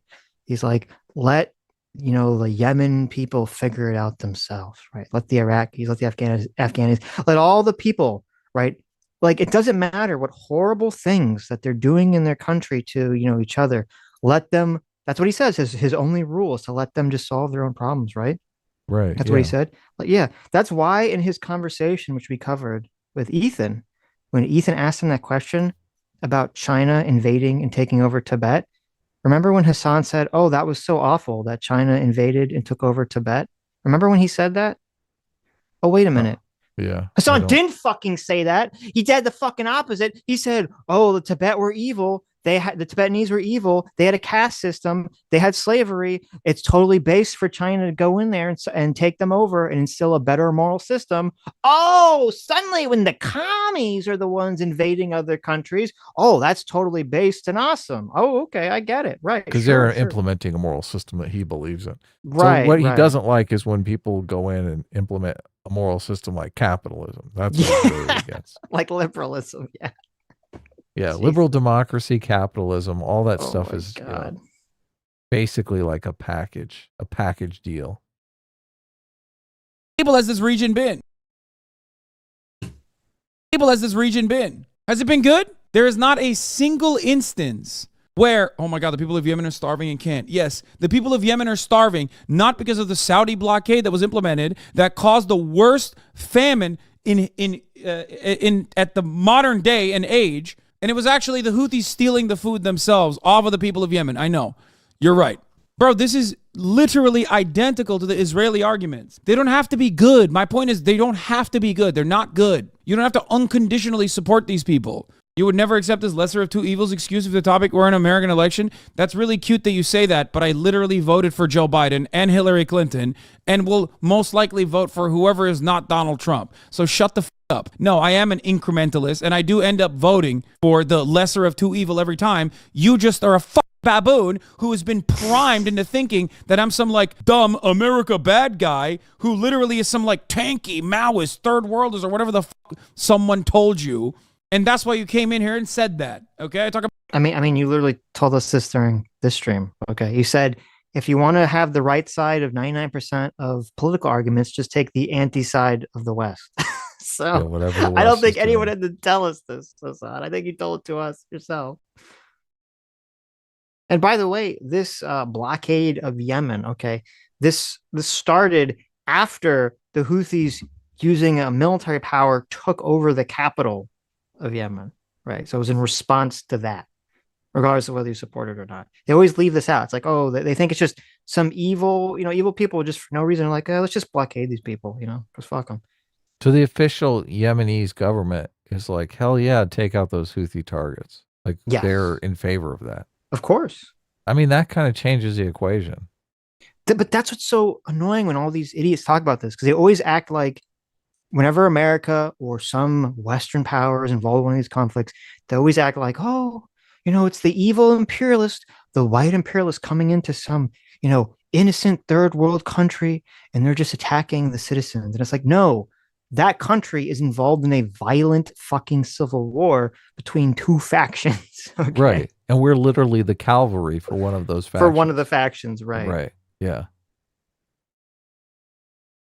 About local organizing. I work with local organizers regularly. I have community leaders in this community. What have you done? You're probably alt-right 3.5 months ago in the forums, doxing your favorite e-celebrity or whatever, and now you're in here portraying yourself as a liberal because you watched a guy do a debate one time and it changed your world. That's how little your convictions are. You have no convictions whatsoever. That's you lose. Look at he's just confabulating a whole backstory for this chatter. It's so weird. Like, why would you do something? The guy says one sentence and he's created a whole headcanon. I know. It's just so bizarre. Yeah, why? What allows him to do that? Just funny. Lose sight of whatever you believe in like that. Yeah, no, dude. This guy's the real moral arbiter. Calling dudes who curse Jews and kidnap women brides with the lesser of two evils. This is actually deranged. Keck W. Calling dudes. You're doing the thing I told you. I do not give a shit about their politics, okay? I don't care.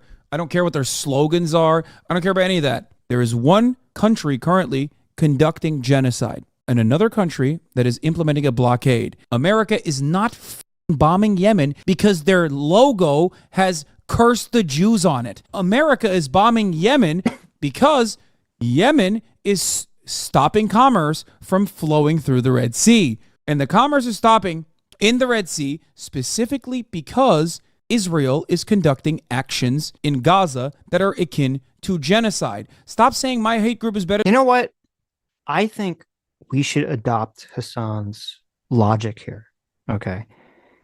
I think we should blockade Hasan's house so he can't leave it or get anything to come to his house until we can stop the genocide in Gaza. Oh, that's a good idea. That's Yeah. actually a great idea. Right. Yeah. Now, you might ask me, Sitch, We're what does freedom fighters. right. You might say, Sitch, what does blockading Hasan's personal property have anything to do with stopping the genocide in Gaza? And I'll tell you, that's the question a dirty baboon hog would ask. Okay. So shut the fuck up. Right. I demand that we set up a blockade to prevent Hasan from leaving his house or getting any goods or services into his house until we can end the destruction and genocide of Gaza. And if you're against me, you just want to kill innocent Gazan children, you monster. Yeah, you monsters. God. Look, I think it would just be fun to do the blockade, and that Gaza is a good excuse for us to do it, okay? I'm going to level with you. I'm going to level with you. Shh, shh, shh. You're not supposed to say that part out loud. Shh. I'm going to level with you. I think it'll be fun. No, stop. Just stop, to keep Hasan from getting anything. Stop. You're blowing our cover. What are you No, doing? no more Uber Eats for you, Hasan. No more tendies. No. Yeah, exactly. No more laundry. No more your mom coming over to do your fucking laundry, okay? How many days do you guys think Hasan could go without tendies before he flips and starts supporting Israel? Look, it doesn't matter. We're the good guys here. We care about the genocide. It's all about the genocide. That's right. That's right. That's the plan, everyone. We're going to blockade his house till the genocide of Gaza ends, right? Yes. And hopefully That'll it show doesn't Israel. end for a long time so we can have fun. Yeah. Better than the other. What is your solution? Chatter, who has been in here since 2008, who I'm glad hasn't gotten a lobotomy yet, I guess. What is your solution to the situation? The Chatter's been in there since 2008. Isn't that insane? That's crazy. Well, I don't know. It says he's Like- crazy count in 2008. It says he's only been following Hasan since last November. So, Oh, okay. That's not long ago. Thank goodness. yeah. Because you're surely celebrating blowing up the Yemeni population. It seems like you like that, so you're championing that. Don't. Yeah, because they're bad guys. They're going out and killing innocent people. I celebrate blowing up terrorists and pirates. I know it's enslavers and child briders. Okay. I know it's a controversial take. Murderers, rapists. Yeah, it's fun killing them. Yeah. That's our pleasure. Yes. It's called making the world a safer place. Mm-hmm. Sit here and act like you have a better solution. You can just sit there and say, oh, it's my hate group is better than the other. You have a hate group. Invade and destroy the Houthi GigaChad. Yes, you're a pathetic, sniveling little coward who recognizes that his empire is crumbling, and the only thing... Our empire's crumbling? Oh, my God. What's going on here? We're in late stage capitalism, Adam. It's any day now. The American empire is crumbling any day now. Rise up, socialist comrades. Rise up. When did Hasan get so delusional? This is When he crazy. came out of his mother's womb. Okay. This is crazy. He's We're crumbling here. Our If- entire if- civilization's on the verge of collapse. I mean, if America like crumbled, Hasan knows he's gonna get taken out, right? Like he's gonna be the first victim in like the fucking Civil War. Like this is retarded. Yeah. Why would he be cheering this on? Nobody stability- likes rich people in Beverly Hills. Exactly. No one likes. You think they like the rich people living in the mansions in LA are gonna like Yeah. be doing well in the crumbling Civil War? Come on, Yeah, this is no. retarded. But did you notice like did you notice how emotional he got? So how triggered he got by someone saying, yeah, Giga Chad to kill pirates? He's like, oh, you. He starts seething and coping so hard. You're crumbling empire. Well, he gets all hot and bothered when they actually kill Americans and capitalists and take over their ships. Why does he think that's a good thing? Why does Hasan think that's a good thing? Where are all these American genocides he keeps talking about too? He keeps talking about all the evil things that we're doing. What are those things? Is he counting blowing up a Houthi rebel base as that's a genocide? Well, okay, so like when the pirates were attacking and trying to board another ship, right? And we okay, killed a bunch of them. That's yeah, the genocide. We killed the terrorist genocide. Yeah, when they tried to board, I think it was like called like the Unity or something, The Unity Edge Unity or something. ship? How Yeah, it was dare like the they? Unity Edge ship or something. When they tried to do that, the American Navy, like Unity Explorer, the American Navy blew up a bunch and killed like 5 of the pirates, and that was the genocide right there. We killed 5 pirates. The pirate genocide, Yeah. not a genocide. Thing you can do is cope with the reality that America has done nothing for you, specifically with all of its imperial bounty. The fuck is he talking? This is so infuriating. Could you imagine This being is so infuriating. a fucking millionaire living in fucking Hollywood? Like, America's done nothing for me. I don't know what America's doing for people lately. I feel like I got a good public school education from America. I feel like America's done a lot for me. I mean, provided the fact safety and security for my family. This is so bizarre to me. Hasan doesn't live in a country where he has to worry that a roving band of barbarians is going to come and break into his house and steal all his shit and fucking murder him. Yeah. Right? Or that every time he drives to the store, he has to pay a fucking tax to the local warlord who says, oh, you want to go to your Whole Foods to buy your avocado toast? Okay, well, you got to pay me $100 to use the road. Yeah. Yeah. But America hasn't done anything for him, right? It just basically provided him with the free markets and the infrastructure to be a fucking millionaire. Yep. Why did he run away from Turkey? If Turkey's so amazing, why did he move from Turkey to America? Why didn't he stay in Turkey? Yeah, why didn't he stay in fucking Turkey? America's so fucking evil. Yeah. Why not stay there? It'd be cool for us. So you can think, oh yeah, we can roll over one of the poorest countries on the fucking planet. Good. Congratulations. Congratulations, dumbass. You did it. You're still a pathetic loser who's not going to be able to pay rent. Your boss is going to fuck one girlfriend that you maybe will ever be able to get, and you have no. What the fuck? Here he goes with the confabulation again. What is this insane shit? Imagine this. Just walking up to a random stranger, Sitch, and saying, getting right in their face and saying, guess what? Your boss is going to fuck your girlfriend. It's like, you're going to get shot. You're going to get so fucking shot in weird. the face. It's so funny. Like, someone will deliver some one line where they push back on Hasan. Like, and listen. And he goes nuclear. Like we'll argue with people in the chat, but I don't think we've ever constructed a fictional backstory for a chatter. Like, oh, let me explain to you your entire fucking backstory, person I've never interacted with. Right now, your boss is fucking your girlfriend. What the fuck? It's And like, jeez. Suddenly he becomes like a red pillar. Like, what the fuck is this? I thought he hated those people. This is he's showing what this is what Hasan is truly afraid of here. Yes. Hasan, it's okay. Your boss is not fucking your girlfriend anymore. Okay, you can let it go now. That's right. I am. This is so weird. It is fucking so weird. Bizarre. It's like the Twilight Zone here. He's so angry. He's so seething. It's hilarious. Coping and seething. Yes, he's dilated. His dilation is maximal right now. Okay, his hole is gaping.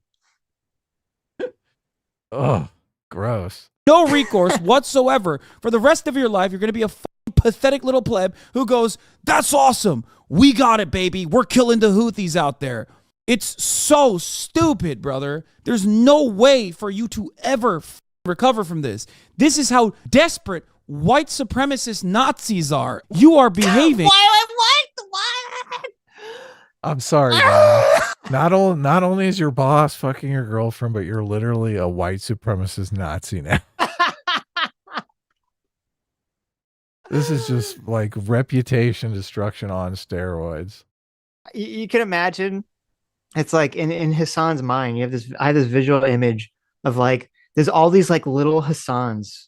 They're all like little bodies with giant Hassan heads, and they like, oh, I'm angry at chatter. Like I need insults, and they run around. There's like a chalkboard, and there's just like all the insults there. It's like, you're poor. You're gonna get cucked by your boss. You're a Nazi. Oh, that's a Nazi. And they all start pointing Nazi, Nazi, Nazi. That's exactly what they do. They go out to the internet. They're like posting on Reddit. Behaving in the exact same way that the jawless, chinless Iowa Nazis behaved. I know I can't get a job, and I don't want to examine the material conditions. Everyone has told me that as a white man, I'm supposed to be so powerful, and none of that happened. So what must be the real problem? Oh, that's right. I'm going to go dominate black people real quick. I'm going to go act like I am superior to them. I am descendant of the Nord Vikings. But you're not. You're a fucking loser. Just like that fucking Nazi is a loser. You are the exact same kind of loser. Instead of looking for some esoteric, mythical Nordic rune that you want to identify with, you have identified with being an American pig, being a capitalist warmonger. You don't even have like any kind of mythology associated with it. It is just indiscriminate bombing campaigns done for ExxonMobil, done for wealthy, powerful individuals that will consistently fuck you. They will fuck you over and over again. You have no identity, so you're grabbing on to what remains of America's industry, the military-industrial complex, and all of its output. That is so sad. Okay, so just so you guys like remember, okay, what this chatter said to Hassan was like, hey, these dudes curse the Jews, kidnap women, and are bad people. Well, child evil, soldiers too, yeah. And have child soldiers. Like that was the comment that led to this insane rant that is now ending with, you're actually a secret Nazi. Right. Yeah. A guy who's you been want to subscribed subjugate black people. Yes. A guy who's been subscribed to Hassan for 3 months. Okay.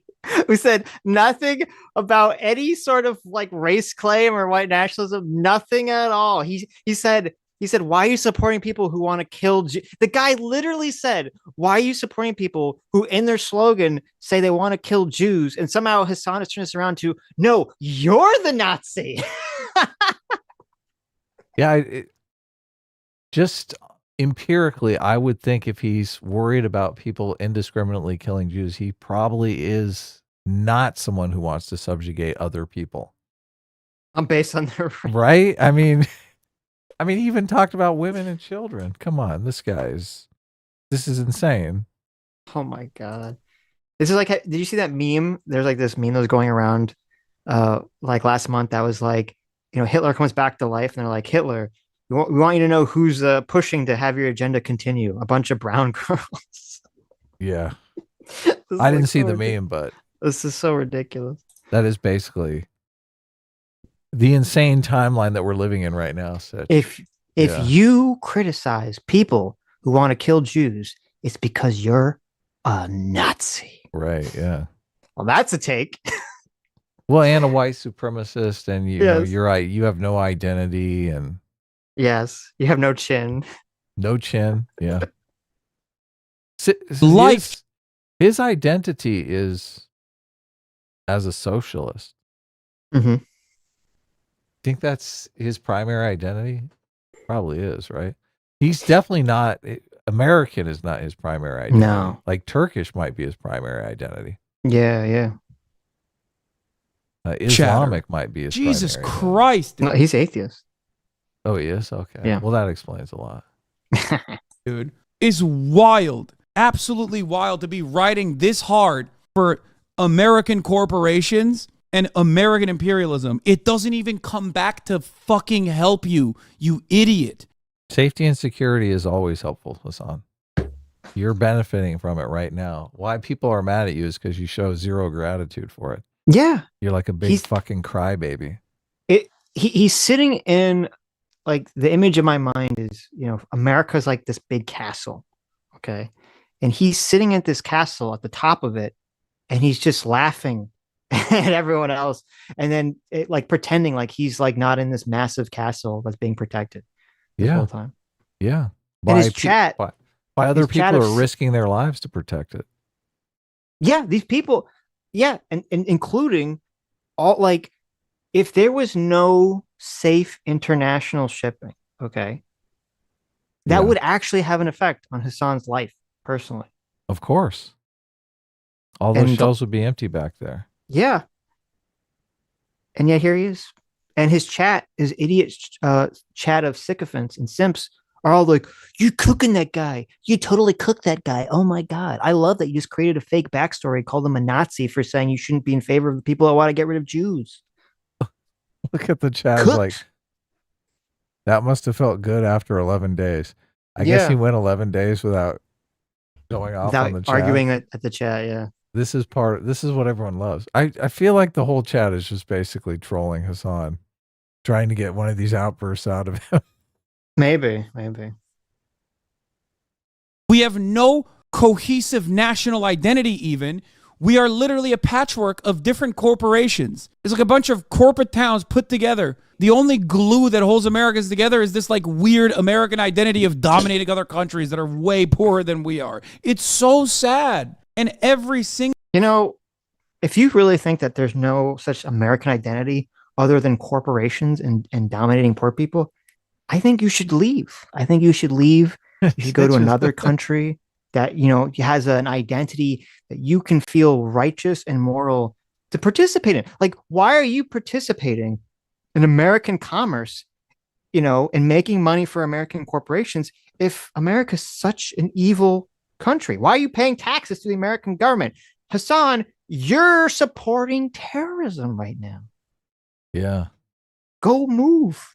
There's got to be some other country that's not evil, right?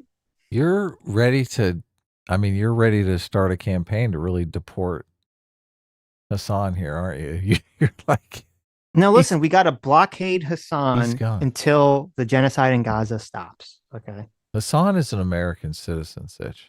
I know he is. I mean, he's basically an anchor baby, but he is an American citizen. Why he should listen? He should go move to, like, I don't know, Iceland, right? They don't fuck with anyone, right? Go move to Iceland or Greenland, or go move to one of those countries, right? So you could just, you know, not be a big flaming hypocrite. Yeah. Look, we got a lot of Americans that hate America, so it is ironic that all the smack he's talking wouldn't be allowed in his home country of Turkey. Yep. And he doesn't see the irony of that. I think that's the most interesting part of all this. Every single time we you know, institute our might, we go overseas and we blow their fucking bases up, and, you know, we blow their weapon supplies, and we're like, yeah, those guys are the bad guys. You think we're doing something good, but like when we steal their natural resources, at the end of the day, you don't even... What a piece of shit. Do you guys know that? I don't know if you knew that. We're stealing the Houthi pirates' resources. Right. Yeah, I don't know if you knew that, but right now, right? Well, I mean, we're blowing their resources up so that they can't steal other people's resources. That's what's actually going on. No. See, the Houthi rebels are like Aladdin. Oh, yeah. No. I'm sorry. They're like carjacking people because they need groceries. Yes. Yeah, thank you. Yes. They're like the Robin Hood, okay? They're shipjacking people. Yeah, they're stealing from the evil rich ships, and they're giving to the poor, right? They're just Robin Hood. Because evil America, I don't know if you knew this, okay?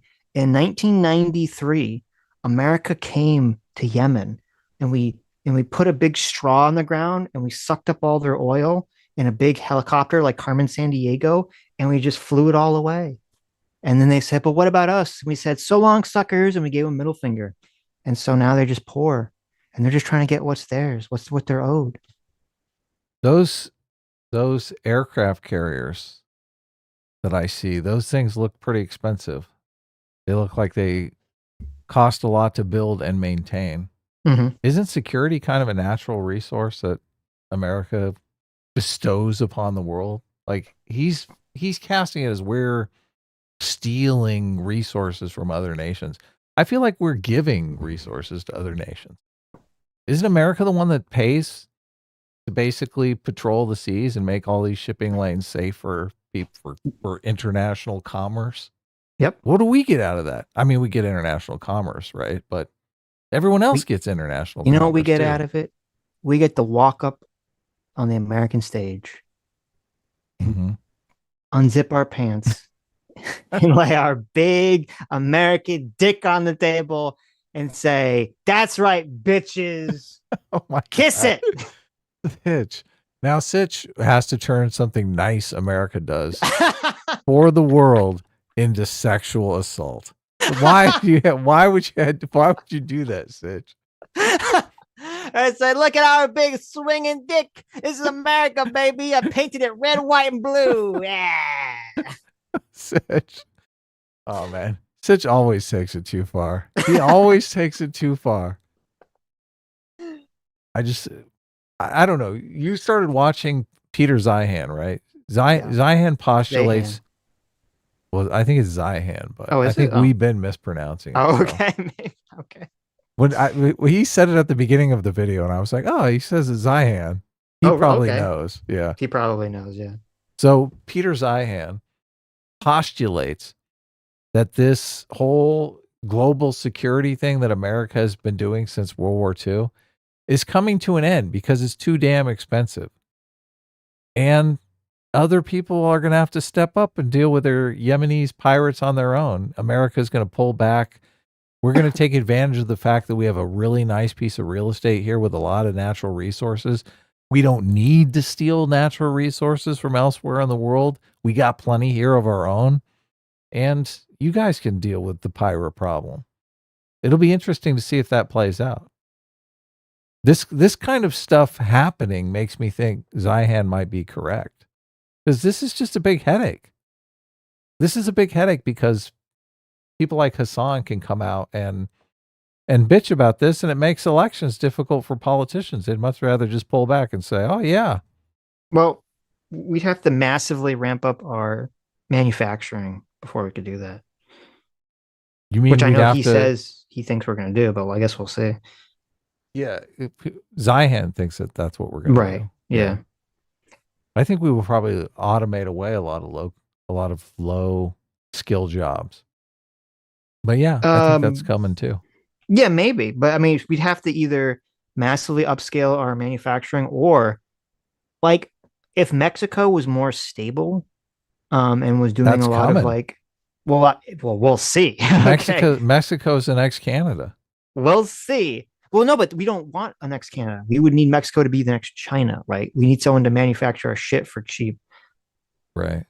So if they come the next Canada, that wouldn't necessarily help us. Sitch is like, Adam, we need to keep them in poverty. I'm saying if you want like America to not give a crap about international shipping, we need someone who will make stuff for us cheaply, right?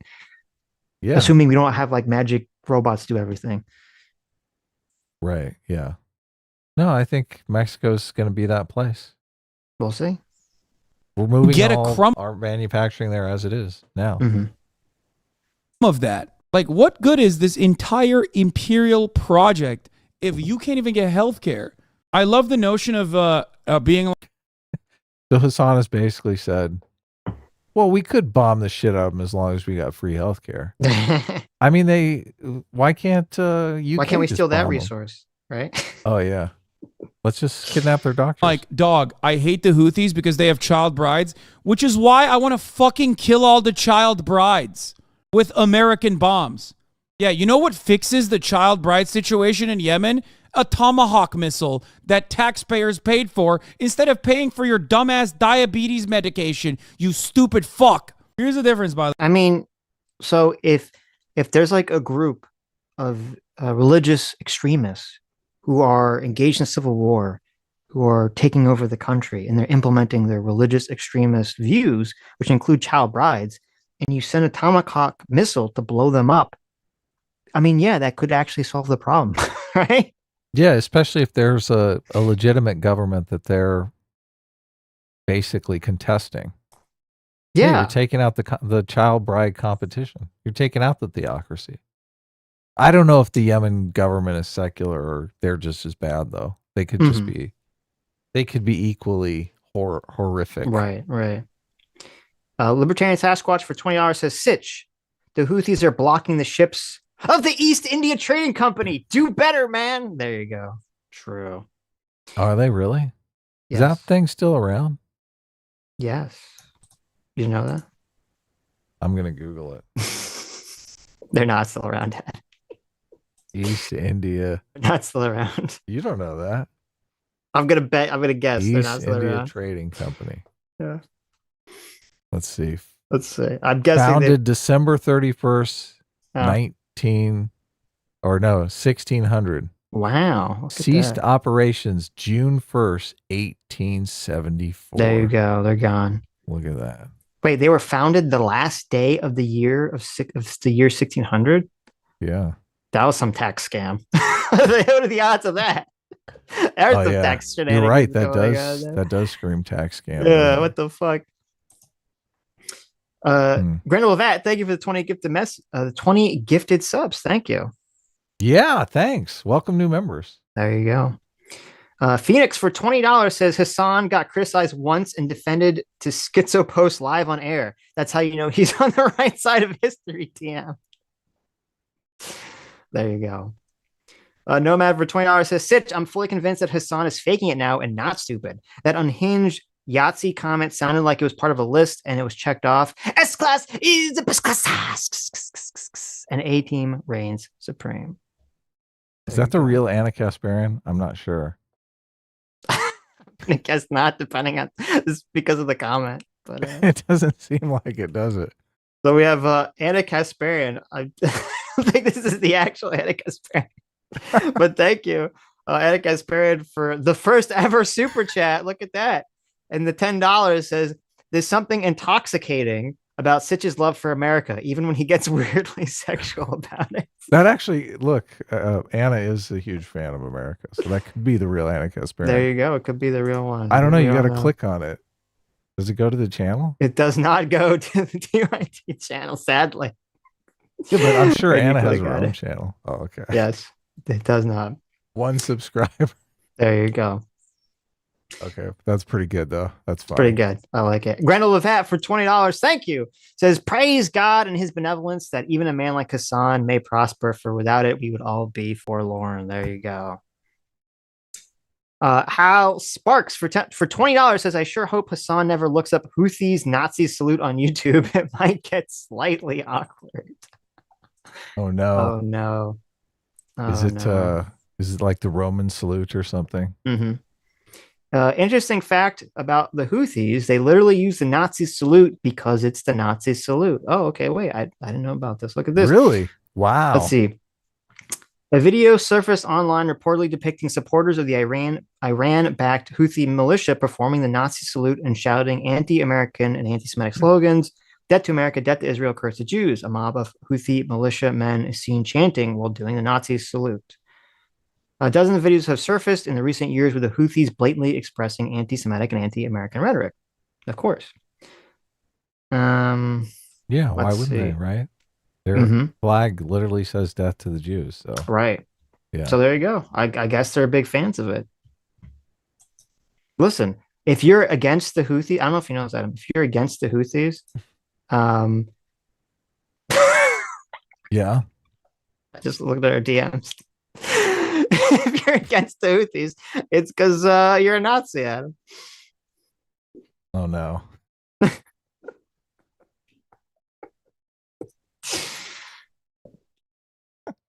Okay. Oh. Well, you should read that. I don't think I should read that. Okay, let's continue. By the way, no matter where that chatter is ideologically, I still want him to get healthcare. I still want him to get a better education. I still want him to find meaning in his life.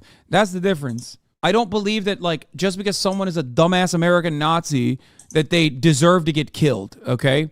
I don't think they should be murdered. I think they should have a meaningful life and no longer have those opinions. The goal is always to try and fix the material, the underlying material conditions, so that it is way harder to just like become a Nazi out of nowhere. One other statement that's worth pointing out here, Austin says, a coalition of countries committed to upholding the rules-based international order demonstrated our shared commitment to defending U.S. and international vessels and commercial vessels exercising navigational rights and freedoms from illegal and unjustifiable attacks. The reason I point that out is because normally when you see the U.S. highlighting their action in support of the international rules-based order, it is, for example... I love watching consent be manufactured in real time, dude. Also it's echoes awesome. language in yeah, we're his using statement. rule-based international order. Make no mistake, it's our rules. Rule-based international order means we make the rules and we give the orders. So like, for example, you were like, hey, genocide is bad, right? Let's say Ansar Allah was like, hey, the genocide of Palestinians is bad. We are going to implement a blockade in the Red Sea. We say, no, genocide is good. We are going to do that. And if you try to stop the genocide in your own little way, we're going to come and blow you up. Another angle. So you like that? He says, if you're going to try to stop the genocide in your own little way, your own little way being attacking random innocent people that have nothing to do with the genocide that you're trying to stop. Okay. That's your own little way. That's the, the rules-based order is when the UN and everyone in the world says, hey, can you like not attack random people because, what you're claiming to be is going on because you're claiming to want to stop what's going on in Gaza. Mm-hmm. Rule-based order isn't when you just do random things and hope that it makes things that you wish and hope for come true. Yeah, listen. That's not the rules-based order. The rules-based I learned it all wrong. Is when we blockade Hasan's house and that ends the genocide in Gaza. All right. Mm-hmm. If only America would deport Hasan, then that would end the genocide in Gaza. Oh, that would be amazing.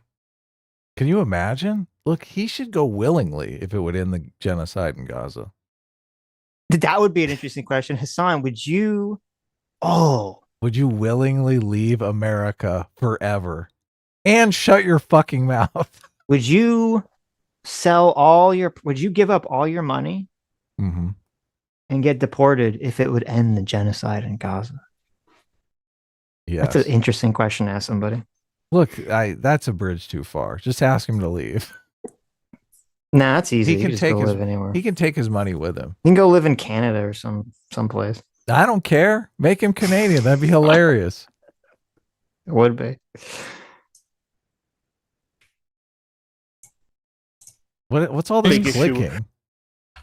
Out of in the place. I can hear my mouse. Yeah, it's crazy. Clicking up a storm today. It's because so I don't have my mic on my normal mic arm. Mm-hmm. It's on the desk, so you can probably hear all the vibrations, and all this stuff. You hear it in the mic? Oh, okay. Yeah. Not a big issue. Their ability to give unexpected reasons and rationale and do the unexpected. Remember, chatters, every single thing I said about Palestine was 100% correct. Many people yelled at me at the time. They're like, Hasan, I can't believe you're saying this is genocide. I can't believe you're saying this is genocidal. We found out that was the case. This is also unacceptable. I'm not saying it's genocidal, but I do think it's unacceptable. And it also is senselessly escalating. The correct way, for those of you in the upcoming days that will ask, well, what would you have done? The correct way to deal with this is by stopping Israel's genocide in Gaza. Did you cover Ansar Allah's statement? America and Britain made a mistake in launching the war on Yemen because they did not benefit from their previous experiences.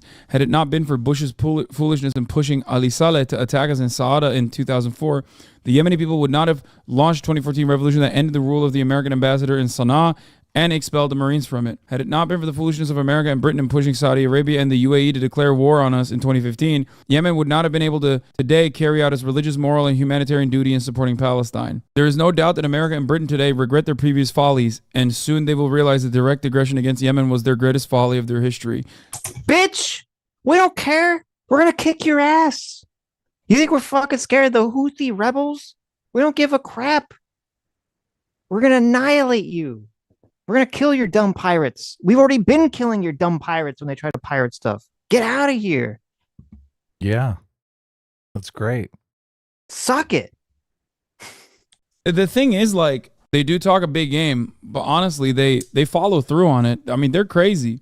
I don't think there's a distraction from the ICJ chatters. They've been gearing up for this for a while. This is Yahya Sari, spokesman of the Yemen's armed forces. If we look at the crimes being committed in Gaza, this is from December 19th. They're similar to the ones that were committed against us in the past 9 years. Bombarding hospitals, they bombarded our hospitals. Bombarding markets, they bombarded our markets. Bombarding schools, they bombarded our schools. Bombarding roads, people while they're soundly sleeping in their homes. Look, he's got like the socialist aesthetic, okay?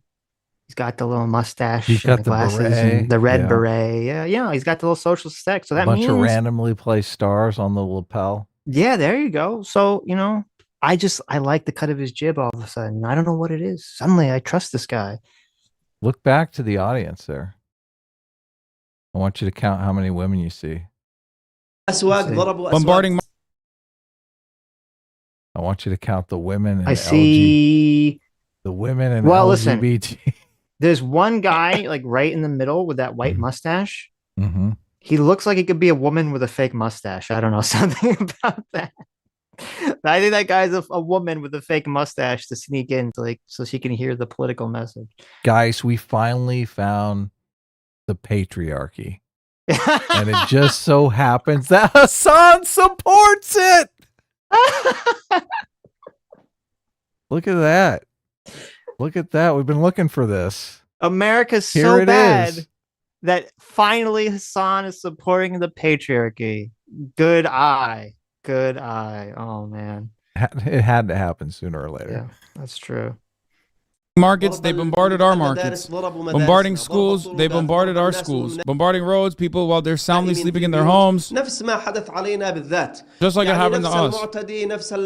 It's the same aggressor, the same American bombs being poured on Gaza, were the same ones being poured on us in Yemen. The aggressor is one. The aggressor is one. The leader of it is one. America.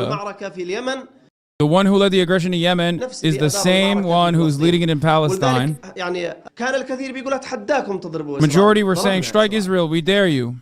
We strike them. They said, seize a ship, we dare you. We seized one and took it to our port in Hodeidah. It greatly honors us that we mobilized against the enemy. He's literally reading about the guy bragging about hijacking a ship and holding these people hostages. Do you think Hasan's gonna like mention this when he's done translating for this guy? Probably not. He's probably gonna leave all look. This is probably he's even selectively interpreting. Well, does it say on the screen or is he reading? Is he interpreting or he's just reading? No, it? He's just reading the subtitles, right? Okay. He's not interpreting, like he doesn't know whatever language this one guy's talking. Right. But do you think he's gonna like talk to his chat like, oh, let me explain why it's totally justified for them to just hijack a ship of non-Israelis, you know, who are not, you know, doing anything related to Israel? Just because an Israeli guy might own a ship that's being leased out to fucking Japan. Right. That we are confronting the Zionist enemy who's aggressing on Palestine and our homeland. We will continue to confront the American-Israeli enemy until the aggression in Gaza stops. This is a very important part. We will confront the American-Israeli enemy until the aggression on Gaza stops. As for the battle in our homeland, we are, God willing, fully prepared and ready for anything from the enemy. If Saudi and Emiratis even think of leading an aggression on us, commanded by Israel and USA,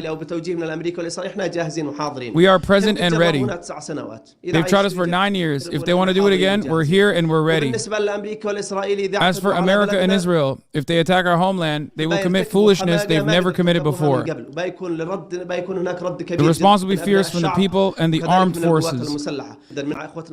We are with our brothers in Palestine and Lebanon in facing Israel because they're our greatest enemy. We didn't say death to America with our heads turned. We are serious about it.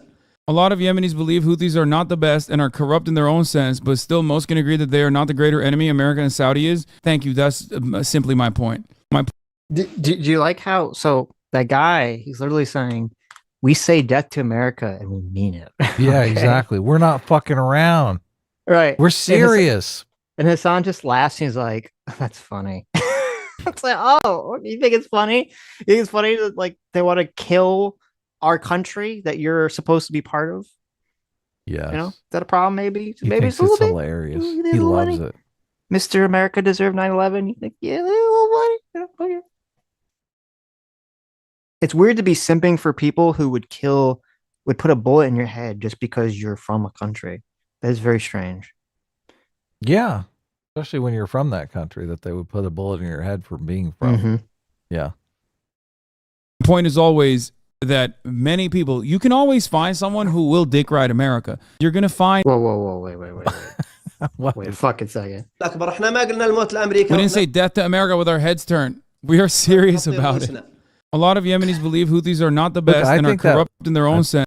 I think that little laugh, you know, that is Hasan's subconscious telling him that America's badass, and that, you know, he's laughing about, yeah, you're not going to be able to do anything, you piece of shit. Well, you're right, but that's why he can be so privileged to have this take. I bet you. Okay, let me create my own back lore for Hasan here. Right? Your own head canon. Yeah. If Hasan lived in a country where he actually did have to fear for his safety from the Houthi rebels or some other faction, and they made some threat about this, he would act completely different. Okay, he wouldn't laugh at it. He wouldn't be simping for that country. He'd be, oh, we have to protect ourselves. We have to protect ourselves from this evil, you know, theocracy that's trying to invade here and kill all the gay people and enslave all the women. Yes. Yeah. No, he'd be a giant coward. Right. But because he has this privilege in the protection of the American military, which he constantly craps all over, he gets to sit here and simp for the like worst people ever. Right. But deep down, he knows that guy is full of shit. And that little laugh just says it all. Right. Yeah. When we say death to America, we mean, oh, yeah. Right, buddy. Sure you do. Sure you do. What are your GPS location right now? So listen to this comment he's reading here. Okay, it's very interesting to me. Curious about it. A lot of Yemenis believe Houthis are not the best and are corrupt in their own sense, but still most can agree that they are not the greater enemy America and Saudi is. Thank you. That's simply my point. My point is always that many people, you can always find someone who will dick ride America. You're gonna find like Kurdish people, for example, or even Turkish people as well, that will be like, no, America really good actually. What are you talking about? So much better than the current situation. If you go to Iran, there are, you know, Shah riders, which is pretty crazy. Most of the Iranians in diaspora are like that. A lot of the Iranians in diaspora are like that. Sorry, but then you have the Shah riders in Iran still. They ride him super hard, and they say the most embarrassing stuff you've ever heard in your entire life. It's the classic, like, I am Iranian. You need to glass Iran, my friend. We want the monarchy back. Like, that's the type of energy that you get. But overall, most people understand, even if they absolutely despise their own current government, as I do for Turkey, they recognize that the American government's involvement is going to be far worse for the country's future.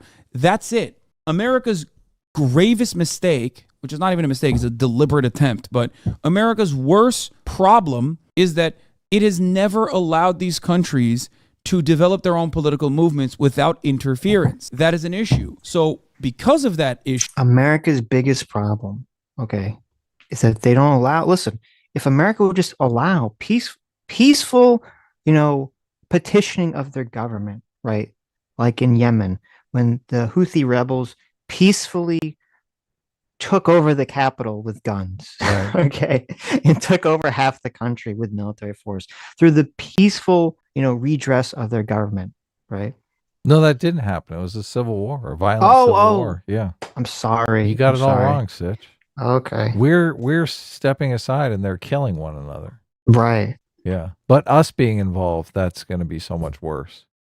Well, I don't know if you know this, okay, but America and white people invented the concept of violence. Oh, yeah. Yeah.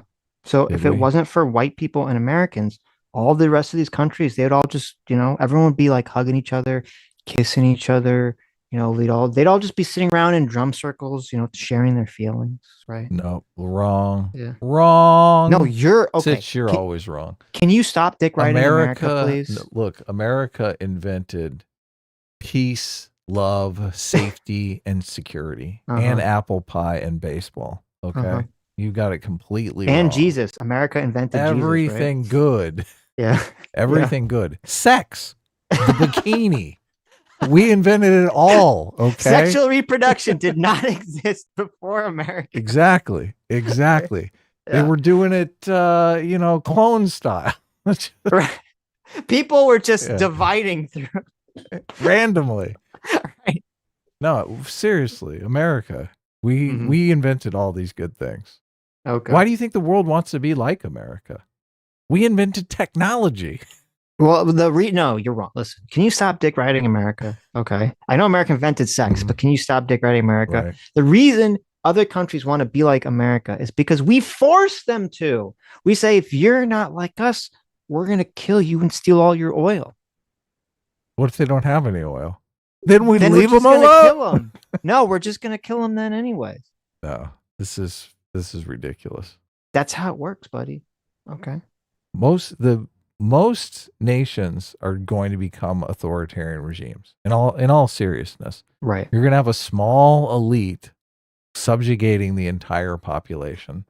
The only way that you get away from that is you give the population economic freedom, and usually with economic freedom comes some political freedom, usually in the form of the vote. Right. Yeah. So if that system doesn't evolve on its own, which it often doesn't, someone's got to give it a little push. No. And guess what? Guess what, Sitch? Guess who's out there giving a little push? Guess who's out there? Guess who's out there giving a little help? No, Communist China. Look, China and Russia, they see someone giving a little push and they go, get the fuck out of the way.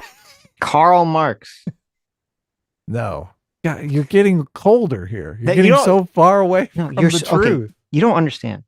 Try George Washington. No. Listen, capitalism. Try Abraham Lincoln. No. Capitalism. Benjamin Franklin. Capitalism creates all of the suffering in the world. Okay, all the people want to sit around and just be part of collective, ownership co-ops as they were naturally in their ancestors' days. And then evil capitalism was invented to subjugate the people by the children of Yakub, right? And that is how we exist in the world we exist now. So if we could just get rid of capitalism, everything the cube in there. Right. If we could just get rid of capitalism and the children of Yakub, then we would solve all of our problems. Okay. What would that look like? It would look like, what do you mean? It would look like the communist revolution, baby. Right. Doubt, skeptical, don't buy it. A lot of these nations have become infinitely more reactionary as a consequence of that Western involvement, because everybody goes, no, don't touch that shit. What are you talking about? Now we can't even fight our own battles. I know this, once again. What does he mean by reactionary? America's not reactionary. I don't know. Let me go back to it. Reactionary is like monarchical. Well, monarchical is closer to the state of nature. Yeah, unfortunately. Yeah. Well, he just means reactionary, like if you're some kind of right wing. I think that's all he means by this. But statement. that's like monarchical. Well, I mean, I usually when I think of a reactionary right winger, I'm thinking of someone who is anti-liberalism. Right, anti-individual freedom. Yes. Right, anti-individualism. Yeah. Which is just like, I would guess, the Houthis. They are, yeah. The Houthis are reactionary, that's a good point. Of course. Yeah, it's literally.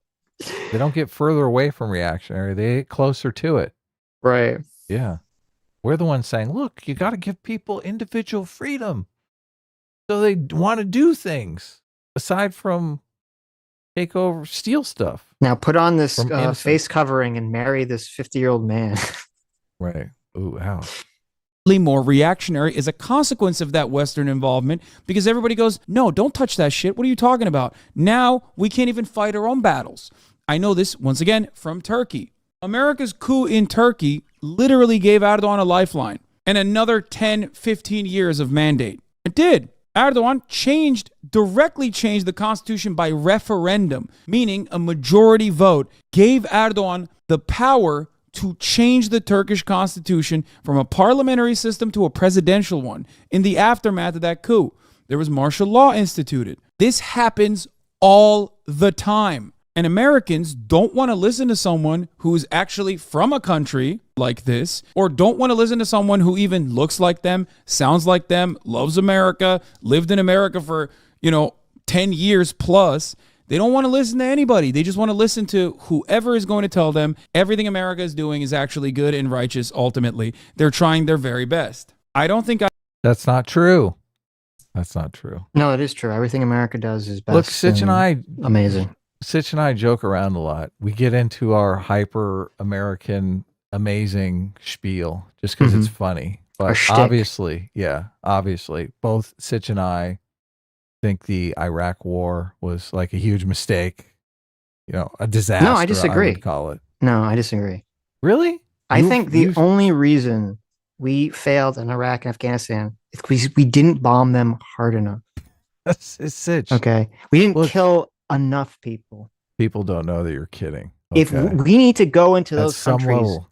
again, okay, and we're going to say, this time we mean this business. time will be different. This time will be different. And we're going to just level those countries and then start anew, right? You just got to level it and then start anew.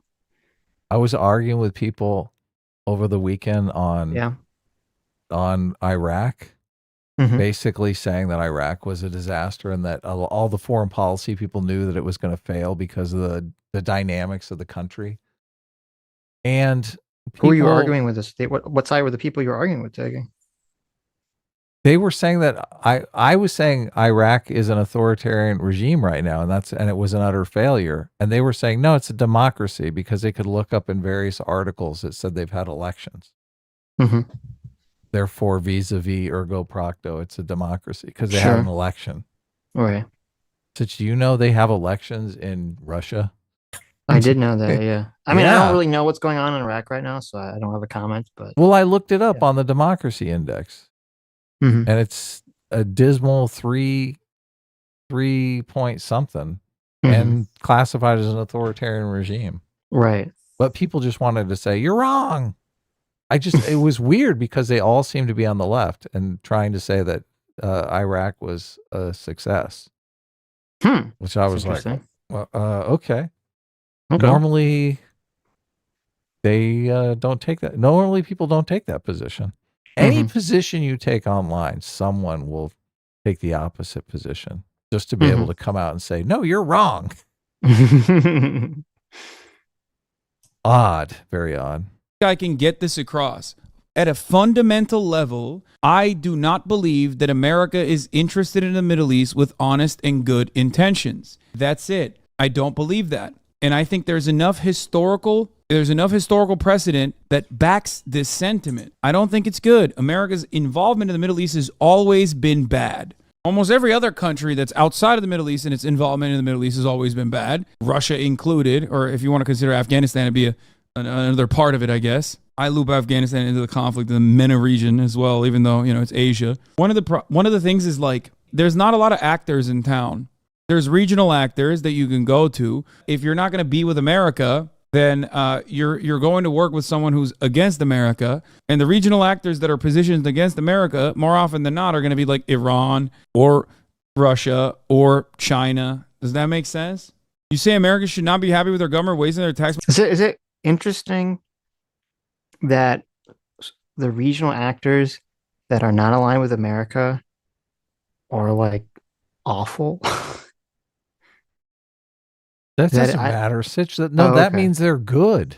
Oh, okay. By Hasan's estimation, anyone who disagrees with America is actually noble. Right. Okay. They're the good actors in the region. Yeah. Okay. Death to America on their flag, based. Yeah, but I don't know if you noticed, in 1970, America did something that was bad. What did we do? So 50 years later. Oh, that was an Iranian coup? Yeah. So 50 years later, ergo procto ad hominem ad sparktum. Okay. Why am I to blame for that? Look, that's not my fault. It is your fault. No, it's not. It is your fault. Don't be a little bitch. It's not I'm my gonna fault. blockade your house, Adam, until you stop the genocide in Gaza. Look, I could technically go be the blockade. Hasanabi's house. There you go. Money bombing the Middle East. Why do you dismiss the Yemeni chowder that doesn't want their Houthi government wasting their money bombing ships on the Strait? Beautiful question. Thank you very much. The Houthi government that you are talking about is utilizing resources that is getting from Iran for the most part, okay, on Red Sea commercial traffic that is happening in its backyard. America is using our tax dollars. Whoa. It's not even the Houthi government, though. Yeah. You got that wrong. I know. He means the Houthi insurrection. Well, no, it is the Houthi government. It's not the Yemenis government or the Yemen government, right? It's a Houthi insurrection, though. Yes. But it's such an interesting framing. Okay. He says, well, it's not their money. They're getting the money from Iran, so that makes it okay. Like, shouldn't they be using the money that they get from foreign aid to like build infrastructure and make people's lives materially make their own citizens' lives materially better, right? Isn't that what you were just complaining about? You're like, why are Americans spending money on military blowing up the Yemen people instead of providing health care? Well, why is the Houthis spending money blowing up ships in the Red Sea instead of giving their citizens health care, Hasan? Yeah, does Iran have universal health care? I'm not sure. I don't know. That's a good question. Yeah, why are they spending the Iranians' tax dollars on this stuff? This is so stupid. Do the Iranian people have universal health care? Mm-hmm.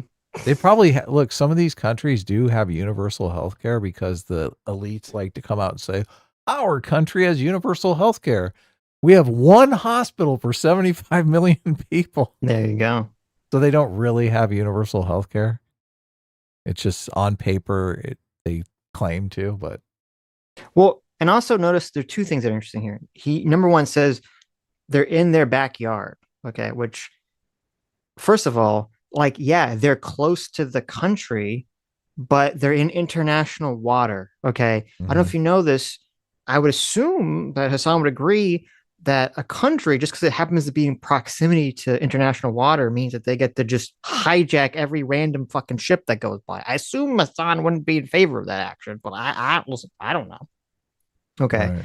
But then number two, he says commercial ships. Okay. So interesting how now suddenly he magically acknowledges these are just commercial private ships. This is not any association with Israel or the Israeli military or some Israeli blockade. Suddenly now it's like, oh wait, he does know that these are just random private ships. Yeah, he kind of outed himself there. Yeah. Oops. What he said before was not true. Oops. Government wasting their money bombing ships on the Strait.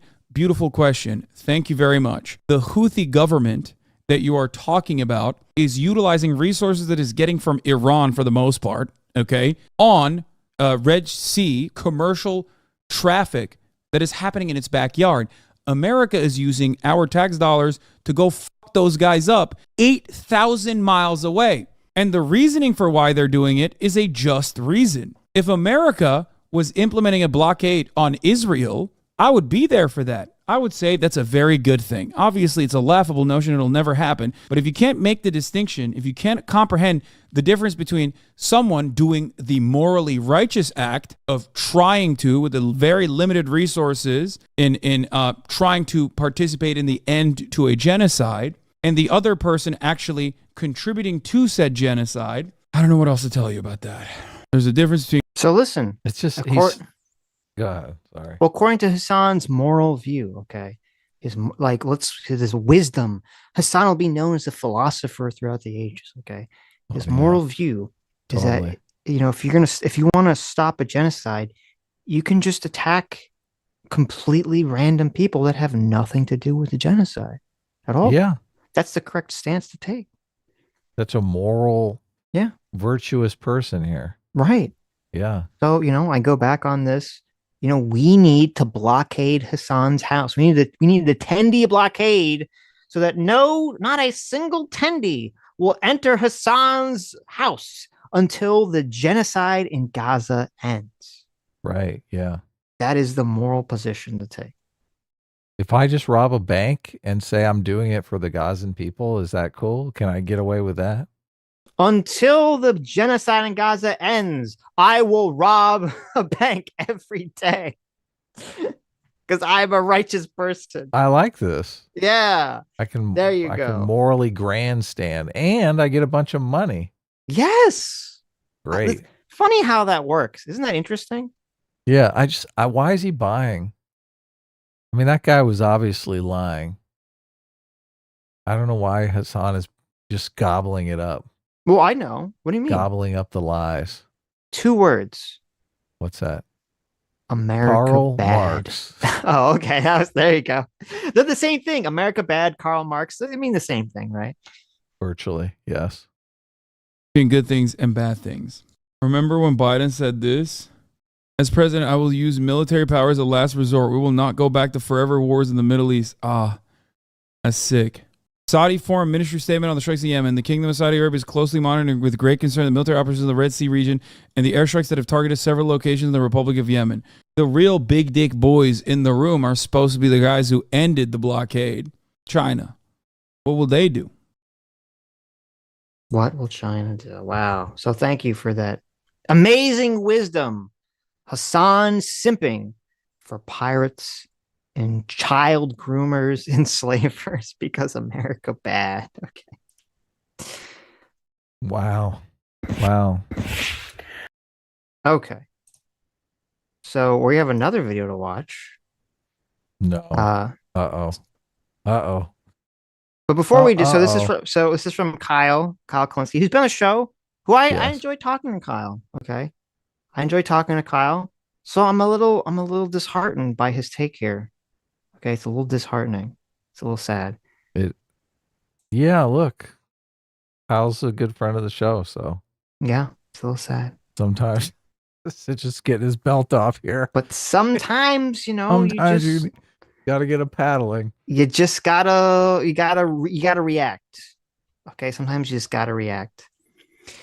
But first, let me read these 2 super chats, and then I have to go to the bathroom. Look, the real Holtonator. We also should mention that is the real Anna Kasparian who gave us that great super chat. There you go. Look, I think you should read it in Anna's voice because I cannot do that. I would never pretend to do such a disservice to Anna. I don't think. Her voice. Okay. Look, I think you read it the first time though, and we thought it was just someone trolling us. But look, right, Anna Kasparian, it's her first super chat here. That's true. Amazing. Yeah, we thought it was a random person trolling us, and turned out it was actually Anna. It's actually Anna trolling us. Anna trolling yes, us. Thank you, Anna. Because it is a hilarious joke, but it's even funnier when you know it's coming from Anna Kasparian. Yeah. That's true. Well, we can all agree there is something intoxicating about my love for America. Right. That's true. Come on, give us your Anna Kasparian voice. What are you doing? No, I would never. Why never not insult her. Okay, just read it again. Read it again normally then. Okay. This is from Anna. There's something intoxicating about Sitch's love for America, even when he gets weirdly sexual about it. And now, obviously, she is referring to Sitch describing in detail America pulling their dick out and slapping it down on the table. Listen, and it's intoxicating. And saying, kiss it. It's which is technically sexual assault. It's intoxicating. Okay, you have confirmation. All right, come on. It is funny, but it. Look, it is funny. I'll give you that much. Okay. America believes in consent. There you go. Unless you're Iraq, but then that's a different story. Exactly. The real Holtonator for $20. Thank you. Says America's worst problem is that it allows the population of other countries to exist.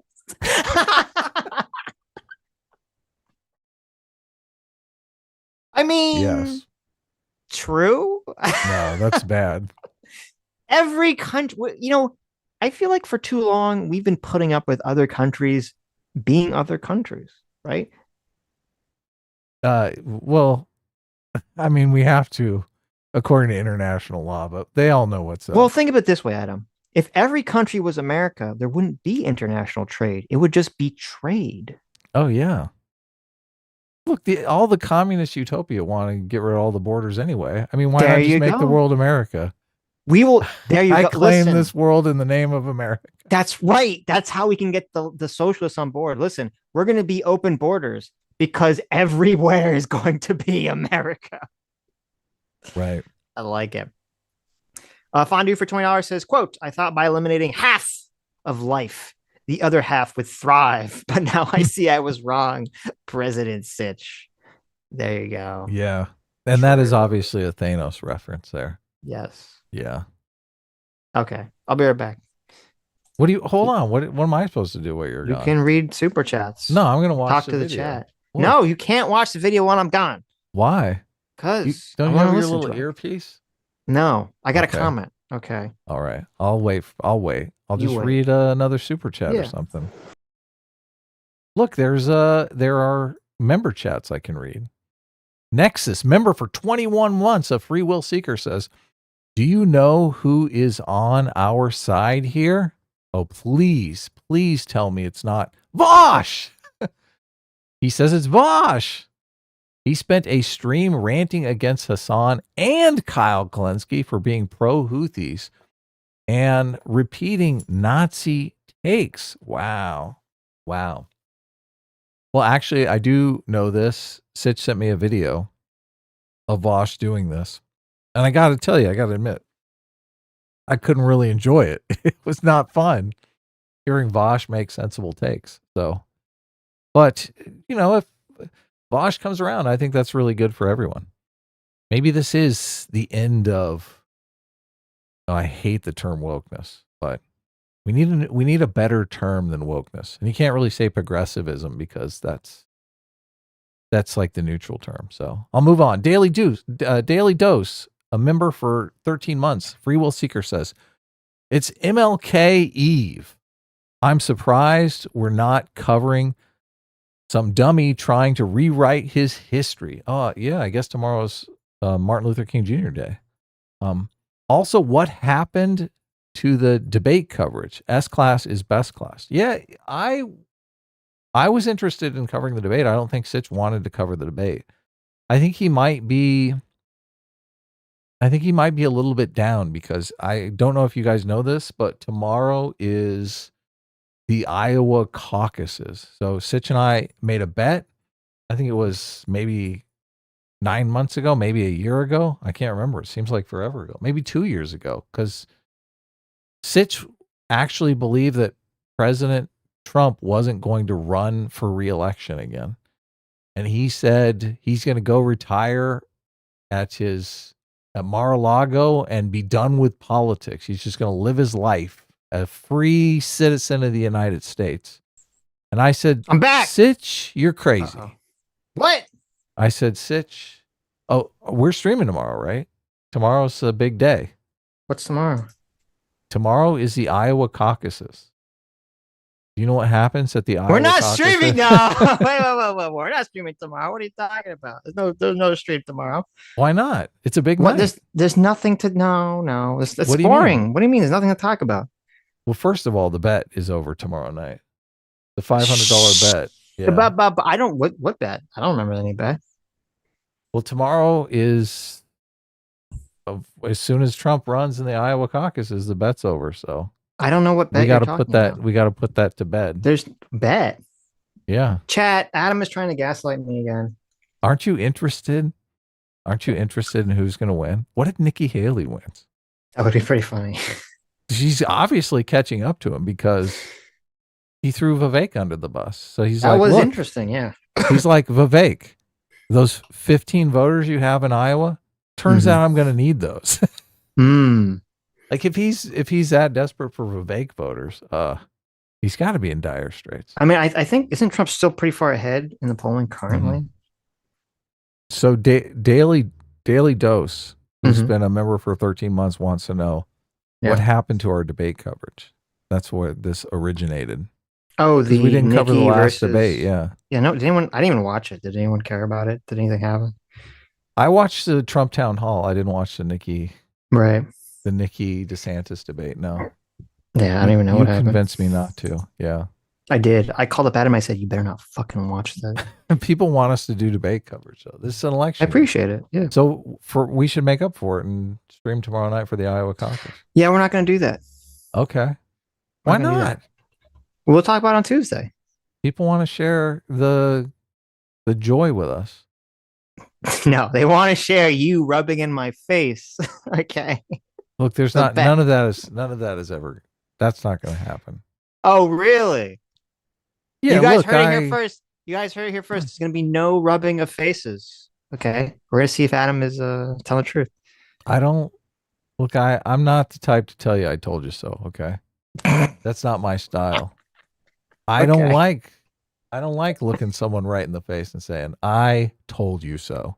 I don't. That gives me no joy. Oh, really? Okay. That gives me no joy or pleasure. I'm glad to hear that. To rub it in someone's face that they're wrong.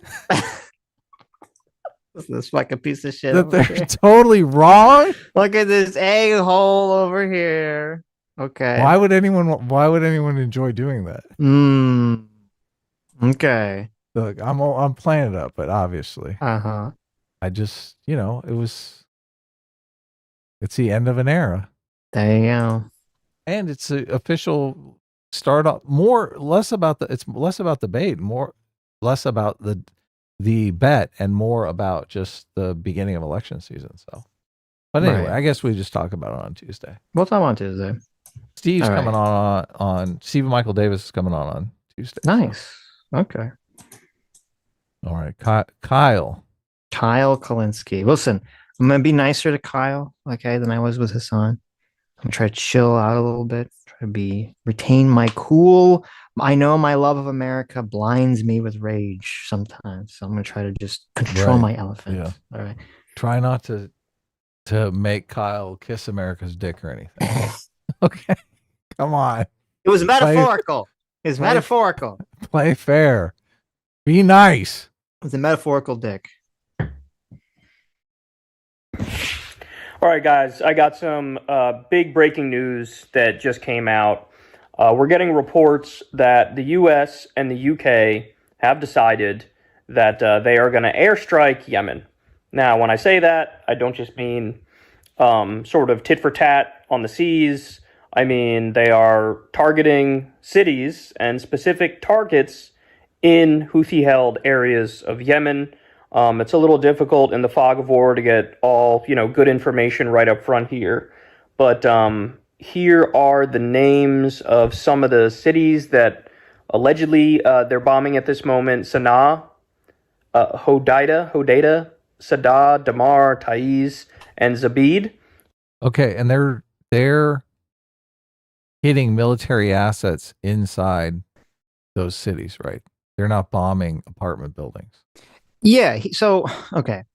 So the language he's using here is very irresponsible. Very bad. Yeah. Yeah. Because he's saying they're bombing cities, which obviously, as you said, makes you think they're blowing up. Yeah. City Hall. Yeah. Or apartment buildings or something. Which is not there. All the reporting I've seen on this is that they've only targeted military sites. And I don't even believe that many people have even been killed at the military sites. It was mostly military infrastructure that seemed to be destroyed or damaged. Do they tell them, look, we're going to blow up your airfield, get out of the way? I don't think they told them. Sometimes they move the planes if you do that. So I don't think you can't really give them a heads up. Right. So if these reports are true, then that is a number of cities, a number of targets in Houthi-held regions in Yemen. Now, I, of course, should point out that the U.S. and the U.K. are doing this. They say that, like, the Netherlands and some other countries are with them with this coalition. But this is always what they do. They'll, like, drag in some other countries and pretend like they're part of this big coalition. But really, it's just to get the name down on paper to make it appear more official than it actually is. I mean, the big point to nobody wants what the Houthis are doing. Nobody wants this. Nobody wants international trade through the Suez Canal to be interrupted. Okay. It's not that crazy that a lot of other countries are like, hey, we're fine with you doing this. Okay. This isn't a conspiracy. Mm-hmm. Yeah, of course. Why would anyone be in favor of this mayhem? To make here is this is illegal. You know, in order for the U.S. to start bombing another country, you need a declaration of war through Congress. That's what the Constitution says. And Biden didn't do that.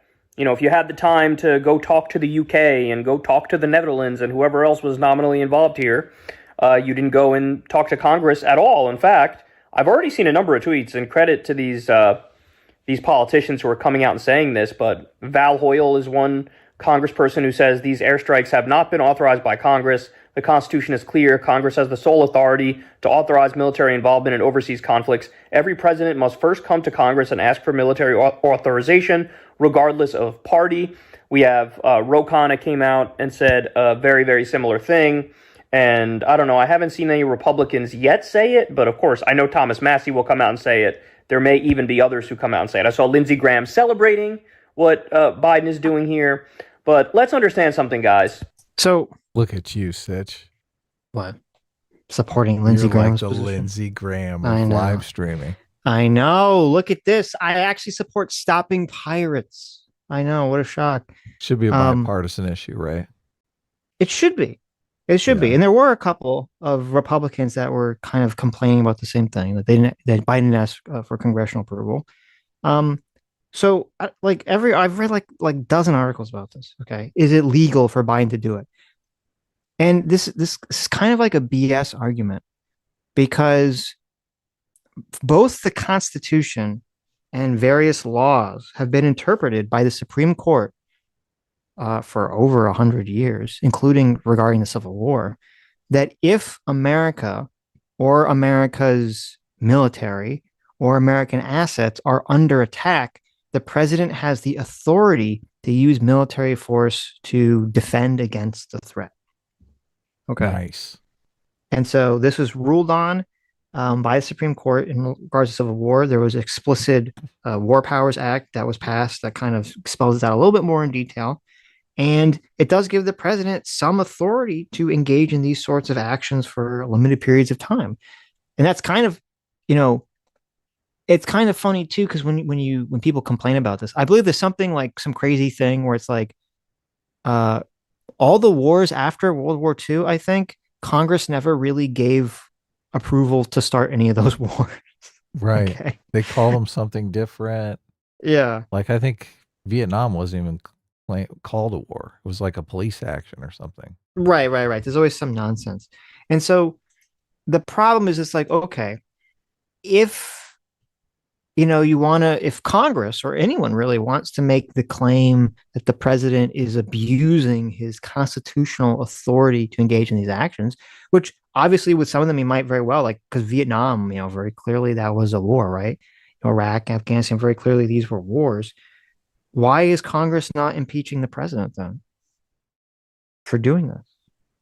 Now? For doing any of those actions? You mean Vietnam? I mean, it's a little late, but I'm saying at the time that these actions were taking place. I think the truth of the matter is Congress, as much as they want to complain about it, they don't actually want to do anything, because then they're more susceptible to getting hit in the next election. Right. With why the hell did you do that? You started a war. Well, this way they can say, look, we didn't do anything. He did it. Exactly. Well, that's it. Is that, we unfortunately have a bunch of cowards in Congress, and we have for a long time, who they, they'll bitch and complain about it, but they want the president to have this authority so that they can throw their hands up in the air, as you said, and just, if the war goes poorly, they can say, we didn't, it's not our fault. The president did this without our authority. And then if it goes great, they can say, look, I fully support the president. There you go. It's like it's a get out of jail free card for them. Exactly. Yeah.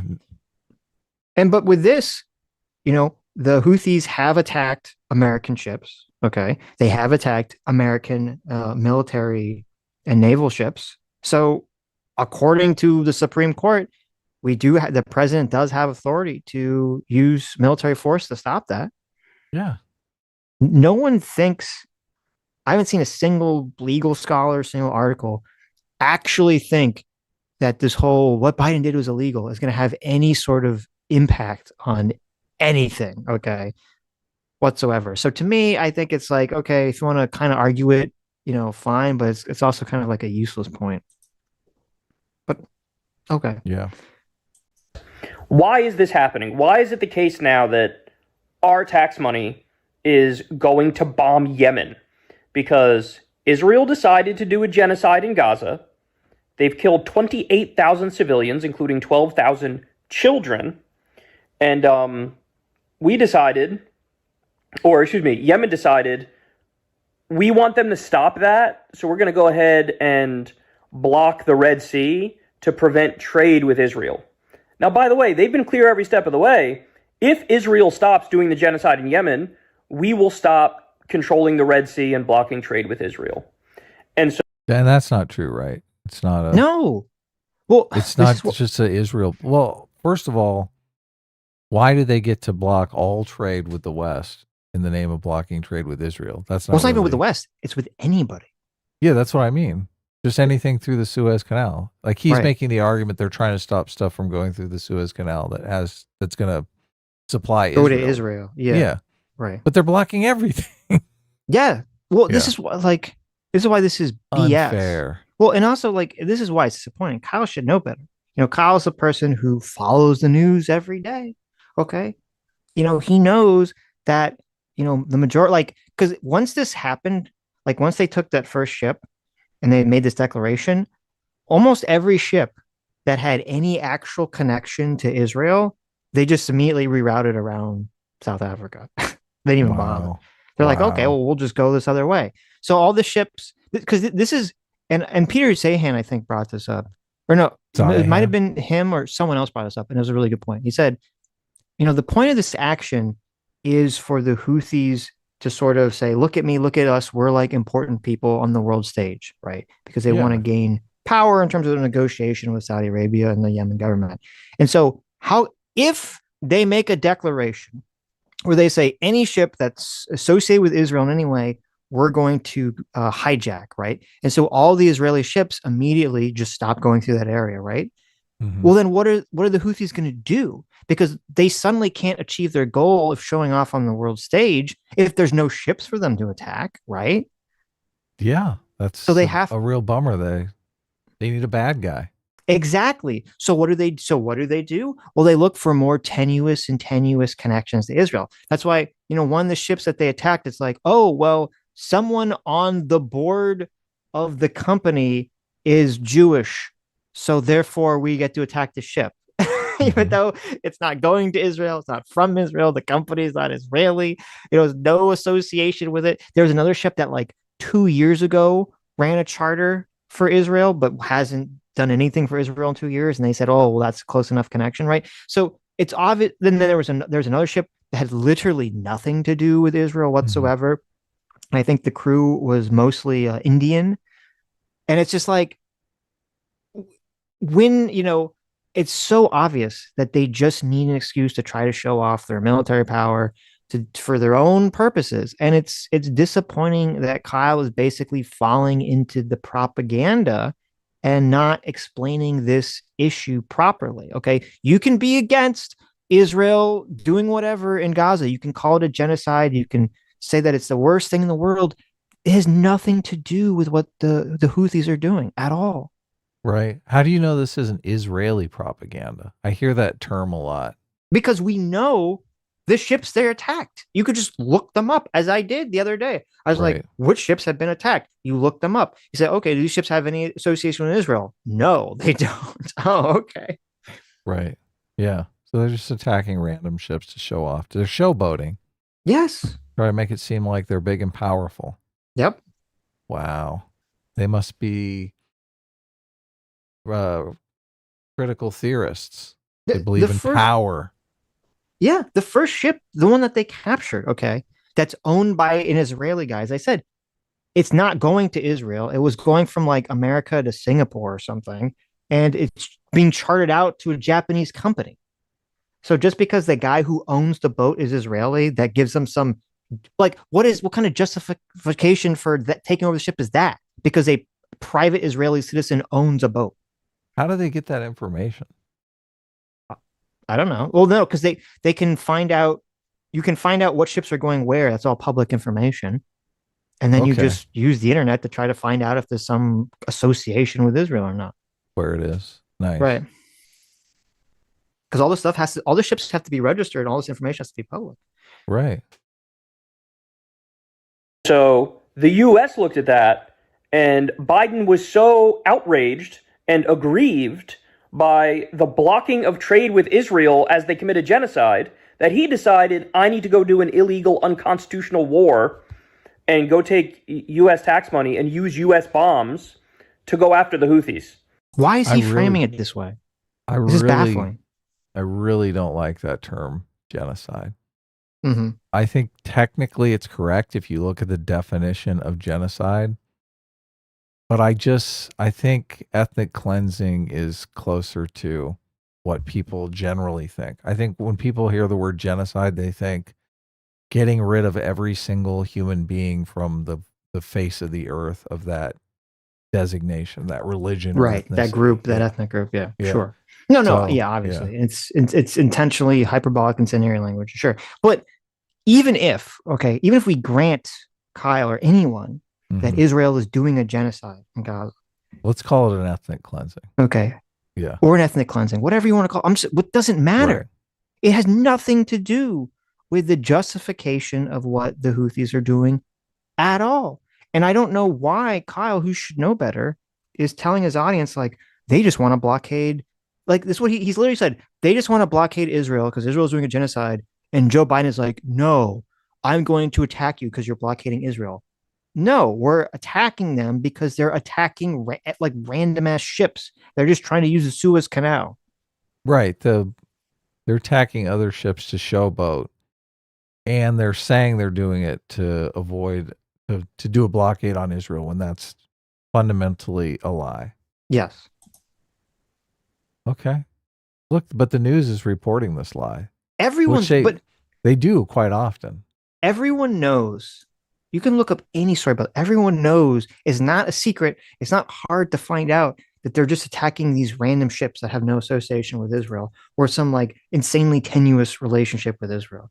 Okay. Are they saying that on CNN? Are they saying that on? Yes, they're saying this everywhere. Every outlet ever, okay, is reporting this information. So they're all doing the Israeli propaganda. They're all So either every source of information is doing Israel propaganda, or it's true. Right. I haven't seen a single source of information that has claimed, no, all these ships are actually secretly sending weapons and goods to Israel. I haven't seen a single source make that claim. So I don't know how Kyle could sit here so irresponsibly and not explain the story properly to his audience. Right. Yeah. I don't like the term genocide. I don't like just the cities thing. They're just bombing cities. They got a couple. They got, they hit Nagasaki. They hit Hiroshima. Right. They're just over there, causing catastrophes. Mm-hmm. Say this is straightforward and as simply as possible, and this will be controversial, but it's true, which is why I'm going to say it. The Houthis are correct. Is that about which part? Is it the child soldier or the child bride? I guess it's about that we should stop all trade until the genocide ends or something. Just attack random ships until the genocide ends. Oh, never, Kyle, never say that. Right. The Houthis are correct. No, come on, Kyle. At least say what they're correct about. Right. If they're correct about some little political point that you want to make, say that, but don't just say they're correct. That's like a blank check. Right. Don't they have child soldiers? No, don't do it. Mm-hmm. The Houthis. What's your take on child soldiers, Sitch? Are right. In fact, you can argue. Okay, let me think about this. My take on child soldiers. Let me think. Well, let's see. Kids are very good soldiers because they're like, you can give them Captagon and they'll have no moral system whatsoever. Wow. And they're smaller, so they're harder to hit, and they can get into like tight spaces and they can hide and cover better. And you don't have to invest so much, resources into them, right? Because they're kids. Haven't you seen Blood Diamond? The answer is it's horrible, Sitch. Very easy answer. You're going all Nikki Haley on me here. And well, no, let me think. Okay, well, hold on. And kids are very easy to like give propaganda to and get them to do what you want. So actually, you know what? I think my mind has been changed. I think the Houthis are correct here. I think child soldiers make sense. Yeah, Right. I think I'm in favor of child soldiers. Sitch wants to put an age cap on the military now. Anyone over 16 cannot join. I like that. We have an age cap. Yeah. No one over 16 is allowed to be in the military. Yes. There yeah. you go. That's good. That's good. I like it. Yeah. We have the all Peter Pan army. Yeah. They are the ones who are trying to uphold international law here. When they Sitch. Did you know that? What's happening here? The Houthis attacking random ships that just go in international waters is upholding international law. I don't know if you knew that. The Houthis. Yeah. The Houthis are upholding international law. Yes. Is that true? Do you buy that statement?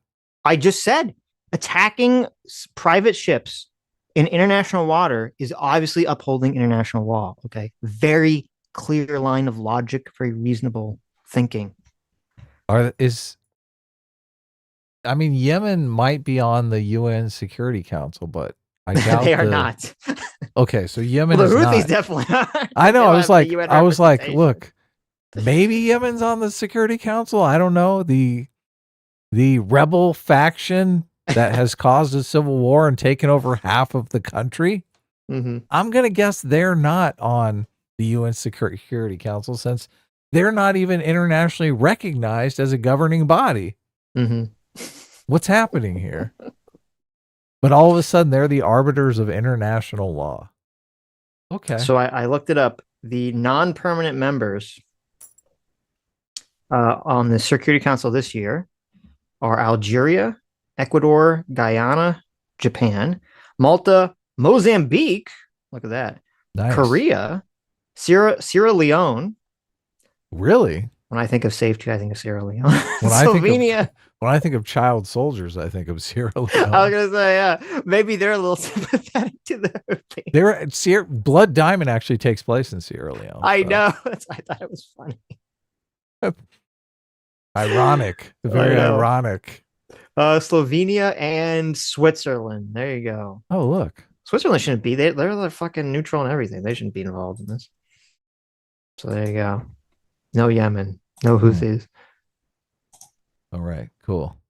They say, oh, you're going to do a genocide and nobody's going to do anything to try to stop it? Well, let's do the bare minimum that we can and try to block trade with you. So what happened as a result of that? Okay, the insurance rates for the ships in Israel went up. Sometimes they have to take a different, much longer route to get to Israel.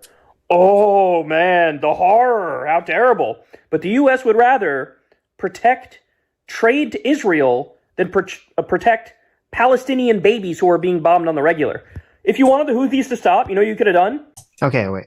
This... What are you doing, Kyle?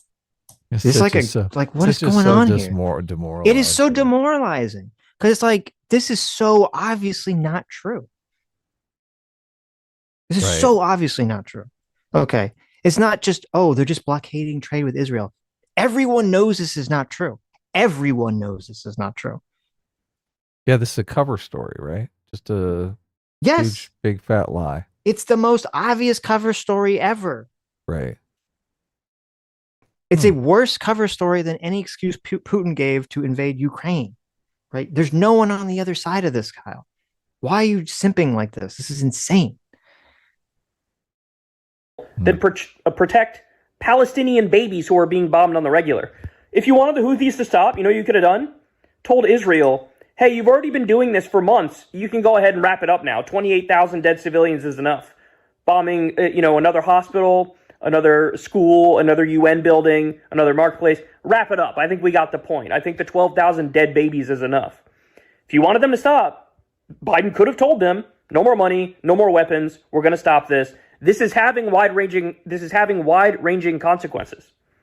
So, should I be able to leverage any violence against any random person if something bad is happening in the world and say, well, until the genocide in whatever country is happening, I'm gonna start attacking and harming and possibly killing innocent people. Like, what is the logic of these statements that he's laying out here? Like, you could literally do this to the Houthis. Okay. You could literally say, listen, I'm gonna just start killing Palestinians. What if Israel says, listen, until the Houthis stop killing innocent people in Yemen and end their civil war, we're going to just keep blowing up Gaza. Like, isn't it the same logic? Yeah. They use this logic at the very beginning of the war because they said, just because they killed people on October 7th doesn't mean you get to go kill innocent people. Exactly. Yeah, Yeah. you're right. Kyle said that. They all said this a million times. They're true. still saying it. Yeah. Yeah, and it's true. It is But true. suddenly, for some reason, when it's leveraged against Israel, the logic disappears. Breaks down. Yeah, okay? it evaporates. Right. Now all of a And sudden we- it's a good strategy. Right. And we have to pretend they're just blockading Israel, which everyone knows is a lie. Everyone knows that's not true. Yeah. Instead, what does he do? Pats Israel on the back, gives them a green light, tells them they're special and they're precious, and then decides to drag the U.S. into another Mideast war on their behalf. Well, listen, we'll see. I'm skeptical this is going to evolve into a war. How I think it's can going. Saudi Arabia is on our side. That seems ridiculous. I think it's just going to be we're going to blow up their military assets and we're going to blow up their ships and we're going to blow up their ability to shoot missiles from the air, and that's it. Right. And then they can sit and spin, baby. I guess Iran is against us, but could it evolve into a war between America and Iran? So even though it seems likely that Iran is not only obviously sending them military weapons and money, but it seems likely that Iran is actually also supplying them with targeting information. I believe Right. Iran publicly is claiming that they don't have any connection to this. Right. So, Iran recently is just doing the whole like, oh, we have no connection to this whatsoever. But Iran is really the guy on the phone. He's their guy on the phone. Yes. The coordinates are, go get them. Maybe. Right. I don't know. I'm just saying some of the theories people are throwing out there. Okay. I'm at a loss for words here because I always expect the U.S. to make stupid decisions, to do terrible things. But this is like a level above and beyond. This was 100 million trillion% avoidable. We don't need to be going to war with Yemen. We don't need to be bombing 10 cities in Yemen. We don't need a hot war with the Houthis. And by the way, another really important point, this makes Americans less safe.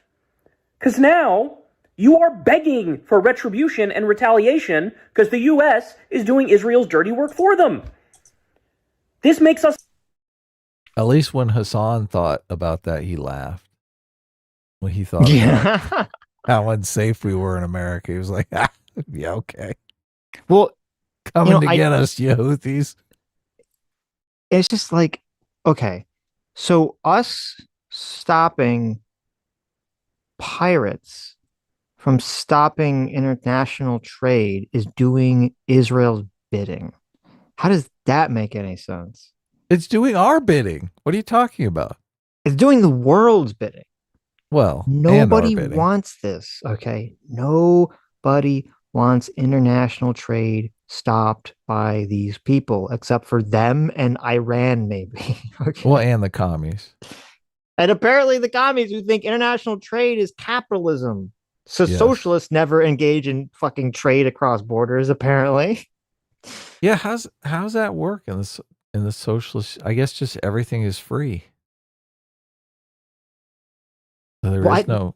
I mean, I don't they're know, still because trading, right? They would argue when you ask them about this, when you talk to socialists, they say, listen, we don't want everything to be free. We just want all private companies to be like co-ops, right? Everything's going to be a co-op model. Well, under a co-op model, you would still be selling your goods and services to wherever the hell people will buy them, including across the oceans, right? You still need safe shipping lanes to sell your goods, even if you're a co-op.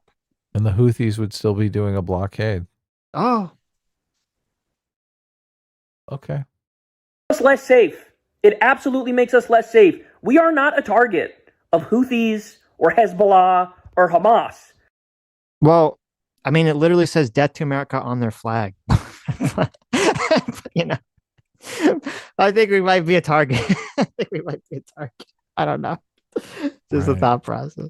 Just a guess. But you They're know what? mad. When Yeah. you They're keep big mad sending 'cause money we're and you keep powerful. Yeah. sending Yeah. weapons and you keep greenlighting a genocide, maybe eventually they go, hey, Why? Look, I really, first of all, I hate the genocide term. hmm And no, but I don't, how is America green lighting it? We don't, if we say Israel stop, I guess because he would say we're sending them weapons. Are they doing it with our weapons or are they just buying weapons from a private company? Oh, I mean, well, we are sending, we are sending money to Israel. We are sending Right. stuff to Israel. If America literally just said, Israel, we refuse, you're not allowed to do this, or we'll break off all relations. I don't know what would happen. It's not clear to me. A lot of people on the left are very convinced that when America says jump, Israel says how high. Right. I'm not convinced that's true, especially with Bibi Netanyahu, who, we covered that interesting reporting about how, when Trump was president, Bibi was going to annex, a big chunk of the West Bank, despite Trump and America saying, don't do it, don't do it, don't do it. And the only thing that stopped it was that Jared, by accident, and that other guy whose name I forget, were able to basically say, listen, if you don't annex the West Bank, we'll give you a better deal, right? It wasn't like coercive force. We had to literally offer them something that they thought was better, which was, relations with some of these Middle Eastern countries, Right.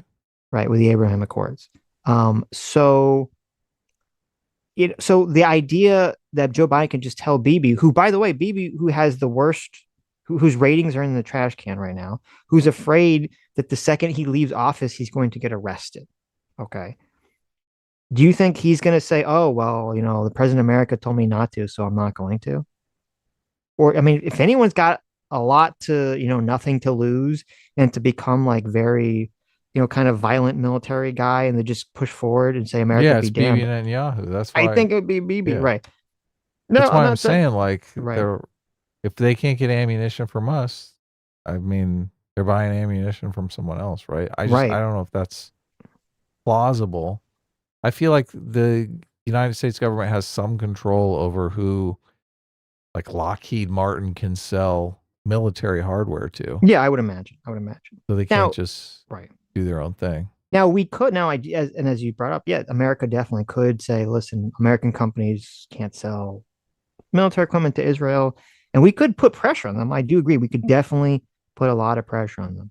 Right. But I just don't think it's like this so simplistic, like snap our fingers and Israel just stops the genocide kind of thing. Yeah.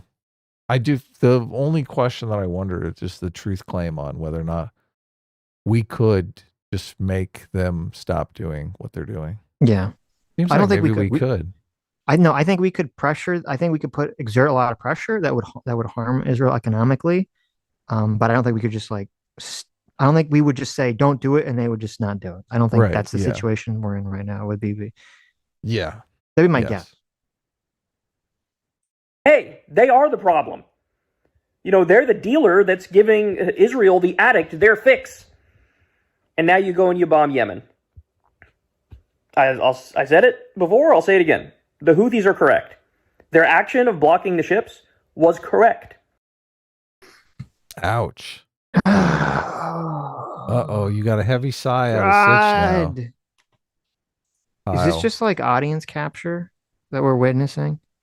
Is it? I mean, I don't know. He's just getting a more and more progressively left wing audience that these are sort of the argumentation, the arguments you put forward that you fall into. That, oh yeah, like it's totally fine to just stop any trade because of the genocide. Maybe. It's insane to me. It is definitely animating people on the left, a lot of the perpetual protester crowd. are really upset about the stuff that's going on in Mhm. Israel. You know, it's interesting. I'm looking at the comments of this video. I do see a lot of comments pushing back. So I mean, that's Really? That's good. you know, yeah, people saying like these, you know, do you honestly think the Houthi rebels know which ships are going to Israel or not? How can you say that this is upholding international law? This is an objectively terrible take. You know, I do see there are a Okay, lot well, of that's that. good. There are a lot of comments that are like, you know, just America bad, America and you know, military industrial comment bad, blah blah blah blah blah. So, Military industrial complex. mhm. Yeah. We should make love, not war. Absolutely. It should have been the UN that was doing that, right? It should have been the US if we actually cared about human rights, us doing that. No, Yemen, a super poor country, had to do the right thing and step up, and now we're bombing them as a result of it. So Now, by the way, Can you imagine the US doing a blockade? no, I know. Come on.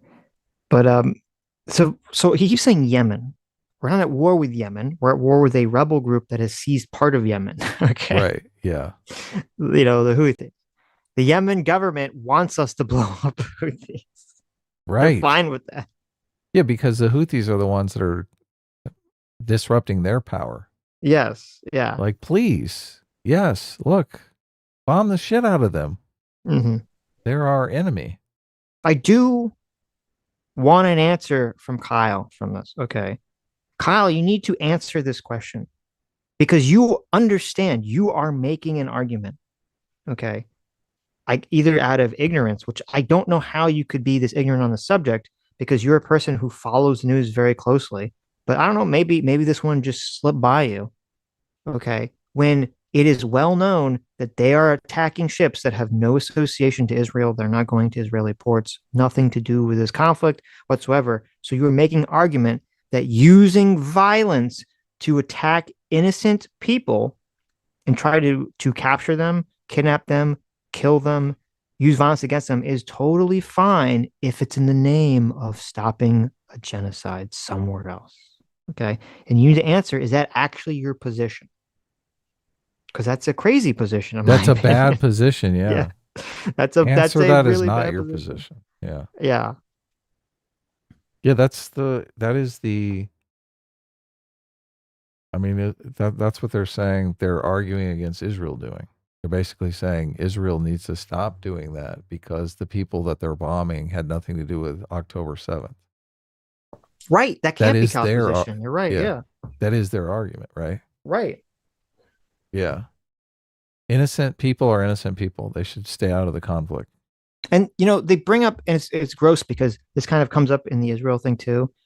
They're like, well, because Israel has an Iron Dome, which is able to like prevent people from dying, it's like a strike against Israel. So because the Houthi rebels are not able to penetrate a lot of the U.S. naval defenses that are protecting the ships, so therefore people haven't died yet, that makes it okay for them to lob missiles and killer drones at these ships. Just because the U.S. Navy is able to shoot them down before anyone dies, right? Right, yeah. Like, it's just ludicrous. Yeah. It's like, oh, okay. Shoot a missile, go to heaven, right? Right. If you attempt to swat someone or you attempt to use violence against someone, just because no one dies, it doesn't make it okay. Right? You still tempted to use violence against them. It's because someone stopped you. Does it mean that you're off the hook? You failed, so you get away with it. I guess. I should point out there are some reports that are unconfirmed as of this moment that they went after U.S. ships. So Crystal was telling me that just the other day, we targeted a bunch of their drones. We shot down a bunch of Yemen's drones, the drones that they're using to police the Red Sea effectively. And there are some reports now. What's up? Okay, so this is like an insane take. Okay, the way he worded this is like fucking wild, right? He just said, there's an unconfirmed report that they've attacked U.S. ships, which I believe has been completely confirmed now. Okay, they have attacked some American ships, but he's like, oh well, America shot down some drones they were using to police the area. Okay, These drones are not policing the area, unless you mean policing like when you talk about a white cop policing a black person because they're black, right?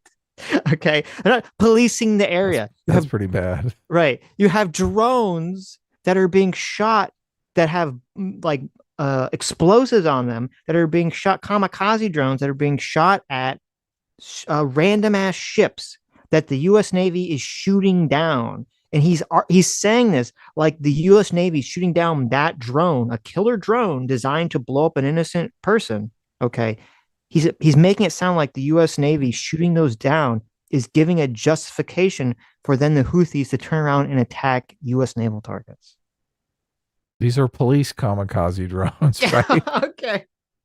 Okay. Right. Okay. They're right. These kamikaze drones, they're police drones. Right. That's true. They're police. Right. They're just trying to apprehend the ship / sink it. That they ships, we don't know the timeline of the events. So in other words, we don't know if the Houthis knew the U.S. were going to attack them, or the U.S. was already in the midst of attacking them, and then the Houthis started attacking the ships, or we don't know if they attacked the ships in retaliation to us attacking their drones the other day. We don't even know for sure if they did attack the ships. There's just some unconfirmed reports that happened. But now... So do you like it's like okay. So there's a report that the Houthi drones attacked the U.S. So he concocts all these various scenarios. Well, it's still America's fault. Like, well, maybe the Houthis knew in advance that America was about to attack them. And that's why they attacked the American ships, right? They just knew in advance somehow. Right. With psychic powers. They like, oh, we read Biden's mind. Listen, Biden is very old. Okay, I don't know if you know this, Adam. Biden is very old. He's senile. He was going to text, blow up the Houthi and the blowfish to the Department of Defense, but he hit the wrong number. He hit a 9 when he should have hit a 6, and he accidentally sent that to the Houthi rebels, command. And they're like, oh shit, Joe Biden texted us by mistake, and he told us he was going to blow us up. We better blow up his ships first. That seems implausible to me. You don't think that happened? I don't think so. No, Okay. I think they probably attacked them because they just were having fun. Well, no, they attacked them because they attack a private ship. The U.S. Navy comes in and starts shooting at the fucking pirates. And then they start shooting back at the Americans. So it's just a way to provoke the Navy. So the Navy comes and gets involved, and then they have a shootout. That's what happens. This is so stupid. Well, they pirated that one. They apprehended the crew, and they were trying to get ransom out of that one ship. They still have those crew. Those people have not been released yet. Where's the ship at? They still have it. Not only do they have the ship, they provide tours for citizens who are in the Houthi-controlled region. Yeah, the Yemen citizens are touring the ship that they stole. Yes, and the Houthis are using it as Like propaganda. in the Yemen port.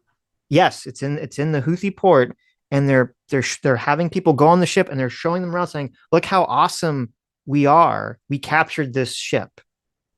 They're like, "Look, we stole a whole ship." That's why they put out the video. They literally filmed themselves taking over a ship from a completely defenseless crew and put it on the internet and bragged about it. And these people are like, "Oh, they're the good guys, obviously." Like, this is insane. Yeah. How come America doesn't do stuff like that? Because we're not retarded. Look, we're doing this all wrong. Because we're not evil. We're building the ships.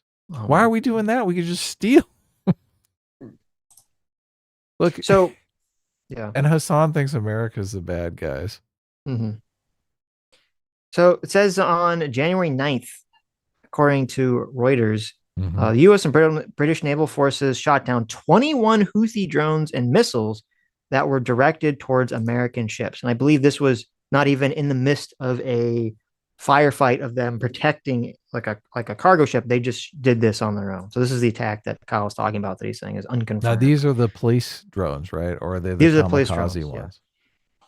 Right. Are they kamikaze police drones? Yeah. Okay. They're kamikaze police drones. Yeah. Of course. Oh my God. Those are going to have to be replaced. Listen, they're going to send a bill. It's not. It doesn't matter because it's not. It's not the Houthis' tax money. It's just Iran. So let Iran pay for it. Who cares, right? For Iranian citizens paying. There you go. You know how much baklava you have to sell to buy one of those drones? Okay. It's crazy. Uh-huh. Now that's almost certainly going to happen. And this is what we've been talking about, guys, how everything escalates out of control and the tit for tat, it turns into a massive snowball effect, right? And so now, the Houthis fire back on some U.S. ship. Nobody's died. No U.S. people have died, right? But imagine even one U.S. soldier dies. Then, Joe Biden and neocons and Republicans, all these people could look at that and say, well, the Houthis are just a proxy for Iran, so this means Iran killed a U.S. soldier. Now we got to go to war with Iran. So this is where we're at. Look, of all the horrible things that Joe Biden has done, literally put... So we're just making shit up now, I guess. We're just, Right, okay, look, we're the gonna idea that we're going to go to our war with Iran in an election year just seems I know. Seems a little ridiculous to me, Sitch. I don't know about you. You think Biden's like, how do I get like the left support to really come out and support me against Donald Trump? I know. Let me declare war on Iran. Yeah, that's not a good sell, especially when even the right is so isolationist right now. Yeah, that's a losing strategy. Not going to happen, Kyle. No. List, the tippy top of the list. Green lighting Israel doing a genocide and arming them and funding them as they do it. And now, illegally and offensively bombing Yemen, bombing the Houthis in Yemen. This is a country that... Wait, how is it offensively? They're attacking ships. We're blowing up the means at which they have to attack ships. That's literally a defensive action. Yeah. This is not, you don't need the preemptive Bush doctrine to do this kind of stuff. They're actually shooting at us. Yes. They've engaged. Look, and I think Biden is really trying to stop the fighting in Gaza. He doesn't want that stuff going on. He would love nothing more than for Bibi Netanyahu to declare a ceasefire so he could win the election.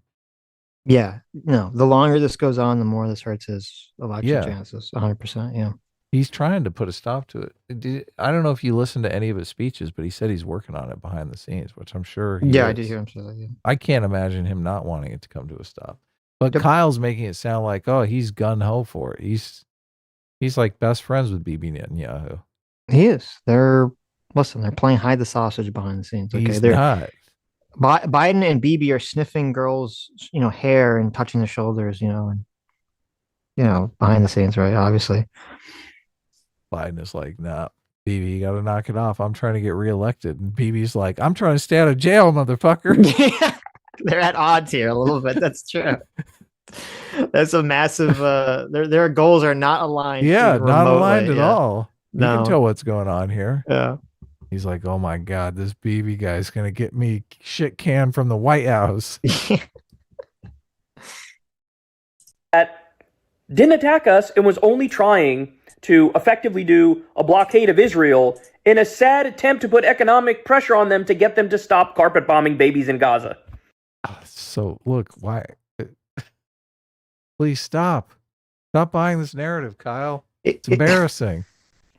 This is depressing. I expect this level of nonsense, I guess, or like bad explaining to your audience, like the situation from Hasan. I didn't expect this level of like crap from Kyle in terms of like explanation. Like obviously, me and Kyle, we would disagree a lot on terms of like what people should be doing, but I expected him to give a far more accurate portrayal, far more accurate fact pattern to his audience to build upon their own views or to build his own views upon than to just basically say this, which is just all completely nonsense, obviously.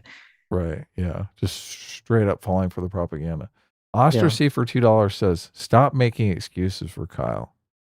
Well, look, Kyle. I just expect better. I'm not making excuses. I'm saying I expect better from him. Look, obviously, he's at home. Yeah. He's relaxing, enjoying himself after a hard day at work. He doesn't want to think about this stuff. He gets some text alert. He hasn't really researched it. very well. You know, he's got to reach out to his audience and let them know what's going on. Mistakes happen. Okay. No, see, that's making an excuse. Okay. Look, I'm trying. Kyle, I'm trying to throw you a lifeline here, Kyle. I'm saying, listen, Kyle, I'm not angry. I'm disappointed. Oh, no. He's making the mom disappointed face at you right now. I'm just Kyle. disappointed. Yeah. He's shaking his head. No, he should know better. Yeah. Okay. You had to drink and drive and kill that family of 4. I'm very disappointed. But I'm going to get you a good attorney. We're going to get you off.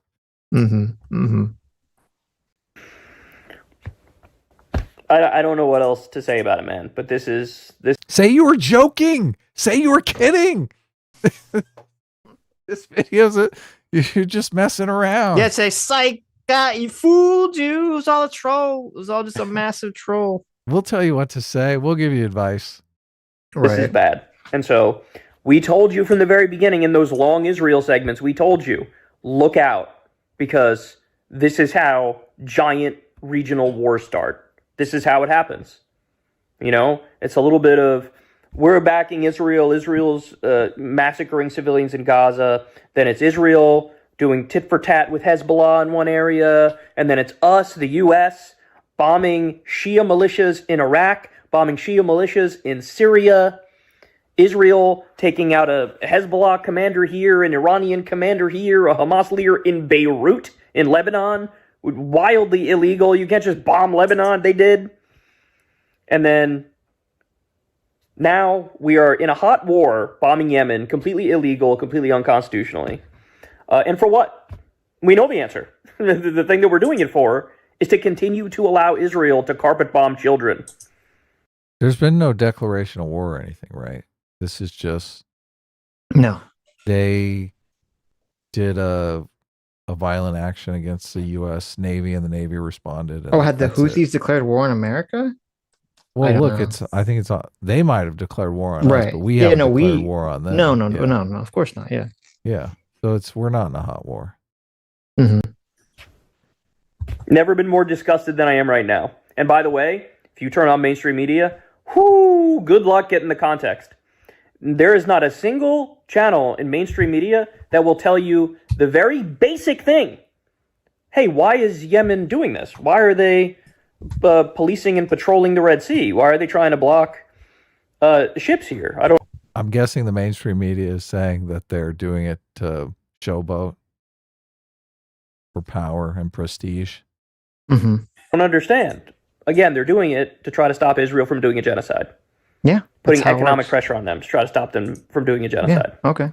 Is that all based off of that tweet that Hasan read of the guy talking to the patriarchy? No. So the Houthis said that's their explanation. That's the explanation they give, right? Right. Yeah. Yeah, that's their excuse. But then you look at their actions. Based off of their Twitter, right? Right. And their statements. And you're like, well, you look at their actions and you say, well, your actions don't align with what the fuck you're talking about. Right. Yeah. Look, no one's fallen for that Twitter nonsense. No. I mean, he can't even speak English. Be real. Come on. That's the key factor right there, right? You can't speak English. Anything with subtitles is automatically propaganda. There you go. That's why. Now, when you hear that context, it's a lot harder to critique it, isn't it? And by the way, Hasan Piker was saying on Twitter that he turned on CNN and they were describing the U.S. illegally bombing Yemen as a de-escalatory action. I mean, I don't like CNN, but I mean, that's pretty accurate, right? If they're using a bunch of military hardware to indiscriminately shoot at cargo ships and we blow all that stuff up, how is that not de-escalatory? True. They can't use it any longer, right? Yes. Based. Yeah. Of course it is. Maybe this is a problem. Kyle's been, listening to Hasan. That's the whole point of blowing all that stuff up. That's why they're in Gaza right now. They're like, look, we got to do something about these terror tunnels. We're going to rip them all up. Gotcha. Yep. Oh, man. Holy shit, man. This is bad. This is bad. Lord only knows what happens from here. Lord only knows how long we'll continue to bomb Yemen. Lord only knows now what they'll do in response, or if Hezbollah comes in more, or Iran comes in more, or if now, Lindsey Graham starts screaming about, let's go invade Iran. But Biden's probably close. If he was going to green light a war with Yemen illegally, then why not go all the way and do Iran? Do we know how much of their war-making assets we took out in these airstrikes? Like if they have 10 military bases and we took out all 10 of those military bases, we've taken away their ability to wage war against cargo ships and also the legitimate government. We basically just ended their civil war. Yeah, I don't Right? know. Well, I mean, I don't know if that information is being reported exactly publicly. And we probably won't know until we see in the coming days, what kind of attacks, if any, they try to leverage against further ships, in the region. Yeah. So, but if they have 10 military bases that are allowing them to do these actions, and you'd be in favor of taking out all 10 of those military bases, Of right? course. Yeah. Yeah. Look, we got your queen, sucker. I think so. Something interesting, and I said this in relation to October 7th with Israel. Part of the problem, I think, the complacency of Israel was that you have some smaller group that launches kind of like ineffective attacks against you, and it lulls you into this hypnotized complacency. You're like, well, I guess since their violent attacks, or they're literally trying to kill us, are not effective, we should just put on our kid gloves when we deal with them. And I think October 7th showed that you shouldn't do that, because it really just shows that these people or these organizations, these groups that are trying to kill you and your citizens with violence, they're just waiting for the opportunity to do so. And as soon as they can get that opportunity, they will act. And so I would say, I think the sort of I think the time period of basically allowing rebel groups or, some country to literally shoot missiles at you, and you just kind of like, well, we're not going to do anything because their missile attacks are ineffective. I think the time is over. I think when they do this, you should hit back. You should hit back hard. And you say, if you even think about farting in our direction in a way that's slightly offensive, we're going to blow the fuck out of you. Okay. Wow. You're going full art of war. Of course. Art of war says you should treat your enemy graciously or you should annihilate them. Seems I'm like not a saying, pretty good listen, strategy, right? I'm not saying that they should be annihilated. Like you have to go in and kill them all. I'm just saying, if they start launching missiles at you, you just blow the fuck out of their infrastructure and say, don't fucking shoot missiles at us. It's very simple. The problem is always the civilian population. So, I mean, this is the problem in Gaza. Like, no, I understand that in Gaza. That's not the situation here with the Houthis. The reason why the Houthi leadership is cool with this is because we're taking out the 10 military bases that we're using to make war against the government. No, you said the Houthi. You mean the Yemen. The Yemen, yeah. Yeah. No, right. But the Houthis, I mean, I haven't heard this. I don't believe so. Yemen's like physically a big country, right? So the Houthis, military assets, they're not like, it's not like in Gaza where they're all like underneath, civilian infrastructure. So when you blow up their military assets, you're not blowing up a bunch of like random people. Yeah. So in those situations, I think there should be very little tolerance for a rebel group or an organization firing missiles at you. If you can just go in there and start blowing the crap out of their military infrastructure without killing a bunch of random people, I think you should do it. Yeah, of course. Yeah. Yes. And nobody's complaining about it other than Kyle and Hasan. Because, and Brianna Greyjoy. And Brianna Grey, I guess we're going to watch her next. Because I don't think she has an actual clip right, on it yet. They're like right on the Suez Canal. Wow. Well, no, they're like right before the Suez Canal. Okay. So that little inlet isn't part of the canal. Well, no. Well, the canal is just that's like a huge danger zone there. Okay. That's the problem. That's the problem. There's a very long stretch of coast that they can mess with you. Yeah. Rubbing right up against. Yeah, they could they could flip you off from the shore and piss me off. Right.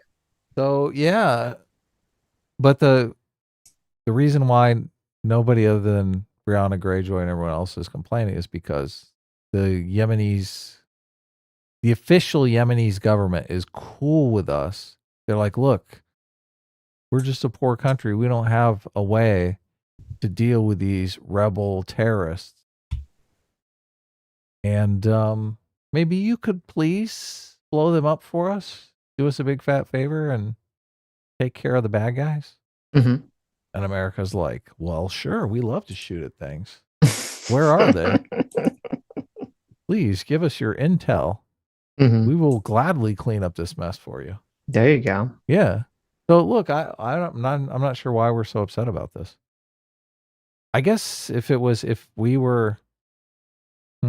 was going on in America, some other nation was helping us out like that.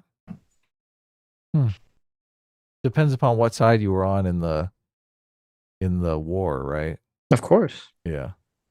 If you're for the rebels, you're probably upset. If you're for the establishment, you're probably happy. Yep. Anyway, why are we getting involved in this? Imagine blowing your chances at re-election so that you continue to allow Netanyahu to do a genocide. Imagine being that fucking stupid. Imagine being that fucking stupid. Okay. What do you think is going to hurt Biden's chances of getting reelected more? Okay. If he looks like a weak, pathetic, cucked old man who continually allows Yemen pirates to shoot at the American Navy, American ships, and any civilian ship that passes by for international trade. And everyone's sitting there like, why the fuck are we allowing this to happen? Why are we so cucked? And Biden is a doddering old man like, you better stop it. Yeah, man, you better stop it, Houthi rebels. Meow, meow, meow. And we just let it keep going on and on and on and on. And Kyle thinks that would be better for Biden's reelection than saying, hey, you better stop it. They don't stop it. Oh, I guess we're blowing the shit out of you now. And we start blowing the shit out of them. Plan B, blow the shit out of them. Yeah, like this is like ridiculous. That's how way could he better think for re-election. How does he think this is the worst option for re-election? Well, because again, he frames it in this like weird, and I hate to say it because I don't listen. I 100% think this is accidental. Okay. I don't think this is intentional. I don't think Kyle Kulinski is a secret JQer. Okay.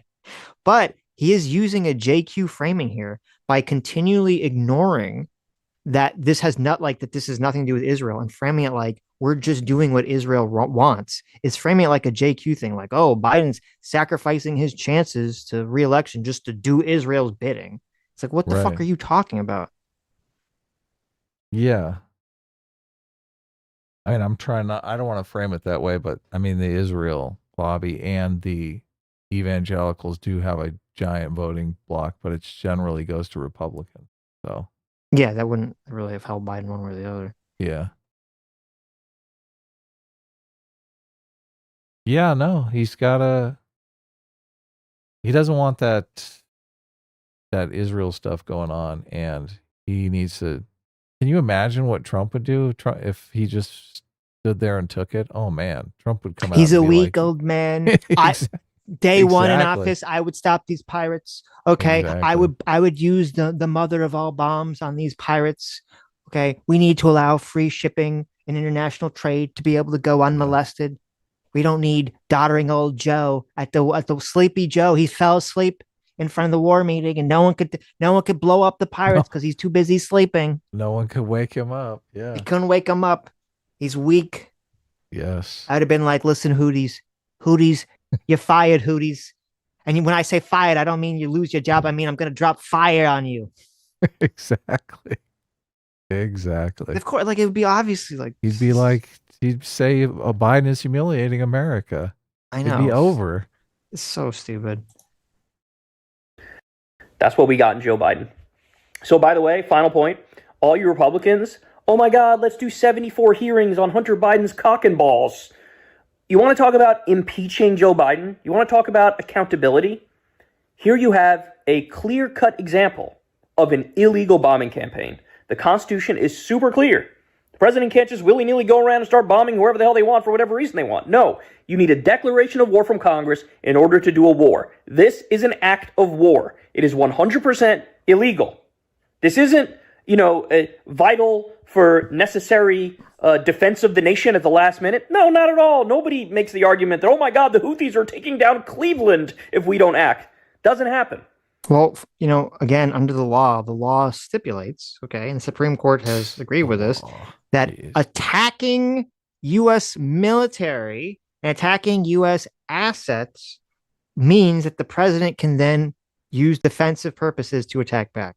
Okay, which is what Biden is claiming is going on here.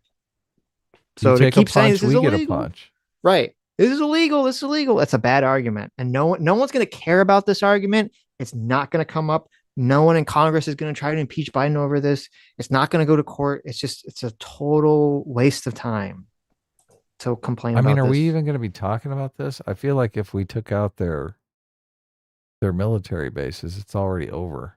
Well, we'll see. I mean, that'll be the interesting thing going forward. Is like, are they going to back down, or are they going to, are we going to just keep bombing them? Right? Like, we're going to find out what's going to happen. They had a nice helicopter when they took over that ship. Mm-hmm. I bet it's in ashes right now. Now they've claimed that they're going to retaliate back. Okay, they're like, we're gonna fight. We're gonna retaliate back. We're gonna fight back. But we'll see. We'll see what happens. Because it's been a couple of days. I don't think they've done anything yet. So here we know this is offensive. This is aggressive. This is illegal. This is unconstitutional. If you want to go after Joe Biden for anything, here's your chance. But they're not going to do it. You want to know why? Because they agree with Biden. They agree with Biden 100%. How retarded would it be for the Republicans in Congress to say, we're going to try to impeach Joe Biden because he's blowing up pirates? Oh, I know. They'd look. There goes their whole image about being pro-military and tough on crime. Yeah, that would be the worst decision that they could ever do. Oh, did you watch any of the Hunter Biden hearing? None of it. Oh my God. Did you watch it? I listened to part of it. What'd I miss? Oh my God. It's like the most insanely catty hearing I've ever heard in my life. It's just nothing. That's why you're watching. Yes. It was like nothing but Congress people just yelling at each other, like the entire thing.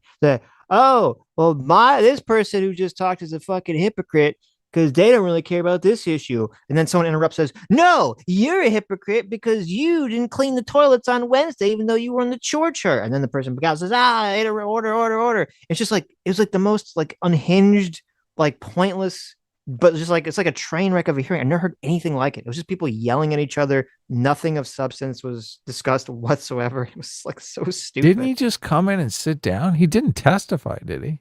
No, because, okay. So basically what happened was they wanted to subpoena Hunter, and Hunter said, I will accept your subpoena, but only if it's a public hearing. And at first, the Republicans were like, okay, but then later they changed that to say, no, we don't want a public hearing. We want a behind closed door private hearing. And then Hunter Biden said, well, if it's going to be a private hearing, I'm not going to attend. And so the subpoena passed, which he is a lawful subpoena, I assume, and he just threw it in the trash can or wiped his butt with it. And so then this was a hearing about the fact that Hunter Biden skipped that hearing. No way. It was. And then Hunter Biden shows up to that hearing. And he sits there. Ironic. Yeah. And he sits there for like the first two speakers. And then the third speaker is Marjorie Taylor Greene. And as soon as she starts talking, he just gets up and leaves. And then everyone starts yelling that Hunter Biden was there and leaves. And then so essentially there's some legal process where like, since he denied the subpoena, I think they try to go to court to declare that he should be arrested or whatever. So who knows how the fucking that's gonna. It's all like a big circus. And because the whole hearing was just the Democrats saying Republicans are BSing because they don't want to have a public hearing, and the Republicans saying, how dare Hunter deny a lawful subpoena order, which is funny because this is literally the exact inverse of what happened in regards to the January 6th stuff. Because if you remember, the January 6th stuff was the Democrats were subpoenaing a bunch of people, and some like Trump associated people, and they didn't show up. And Democrats saying, "How dare they not show up?" And the Republicans saying, "Good, fuck you, you shouldn't show up." So the whole thing is just a political circus. That's why I didn't watch it. It looked Yeah. dumb. Well, but it's sad because I would love a public hearing with Hunter would be fantastic. I would love that because I'm super curious to see what kind of answers he would give to the Republicans putting him through the ringer with asking him all these questions about his businesses and to have all that stuff on the record, right? That'd be fantastic. It's kind of Yeah, like, see if they have the goods on him or not. right. Now, so it's obnoxious that they were like, no, we want to have a private because they want to have a private hearing first because obviously they don't know what he's going to say and they want to make it, they want to have full control over the optics of kind of how the proceeding would go. Right. If he looks innocent, they're like, oh, how dare that be on camera? Well, so, because like the way this works, and this isn't just Republicans, but Democrats use too, but the way they want to work is essentially they want a private hearing so they can ask him everything. And then they go back and they say, oh, well, he gave bad answers to these questions and good answers to these questions. So they won't ask him anything he has a good answer for. They're not going to ask him that in public. They'll only ask him the things he has bad answers to in public. Right. Well, can't they do more investigation too they can do more investigation too. Yeah. Right. They can dig in and find out counter. Right. But they could do that with a public hearing too. They could look at whatever answers he gives, do more investigation and say, oh, you lied here, here, and here. We're going to hold you for contempt or whatever. Right. Yeah, but not if they want to just humiliate him. Sure. Absolutely pathetic, terrible breaking news. This thing keeps getting worse and worse, and I don't have much hope that it's going to change. I do. There you go. I'm very hopeful. So, really disappointing, awful take from Kyle. Expected better view. Is this the first time we've covered Kyle? No, we've covered him before. Oh, okay. I think so. I don't remember what the situation was. I'm sure we've covered him. So I don't know. Hopefully I'm curious to get a response, or at least for him to weigh in on this again going forward in the future to see if he'll correct a lot of the like bad information he's putting out here and give some kind of like, semi reasonable take. Cause this is not this is a completely, not reasonable take he's giving right now. So unfortunately, Joy Gray hasn't drone him. That's true. Unfortunately, Greyjoy, even though she put out tweets about this, she hasn't done a video on this topic yet. Oh no. So we'll see. I'm sure there's one coming, right? And I haven't seen any Hill reporting. I seen one Hill reporting this, but it wasn't her. It was the other two people whose names escape me at the moment. But so I'm hoping on Monday we get a Greyjoy video on this topic because I'm sure it'll be like just so you like can some savor beautiful it. take. Just to have some delicious takes here. So excellent. Right. Okay, so let me read some super chats. The real Joe Biden. Video, or are we done? No, I don't have another video. No. Okay. It might be a short stream today. Sweet. Well, there's actually so there's been lots of like trash tweets. So far, there haven't been that many socialist, hyper progressive videos on this topic as of yet. So we'll see where this story goes. The real Joe Biden. That's right. The real Joe Biden, Adam. Is it? I mean, yeah. Maybe it could be. Look, we got surprised once this stream. There you go.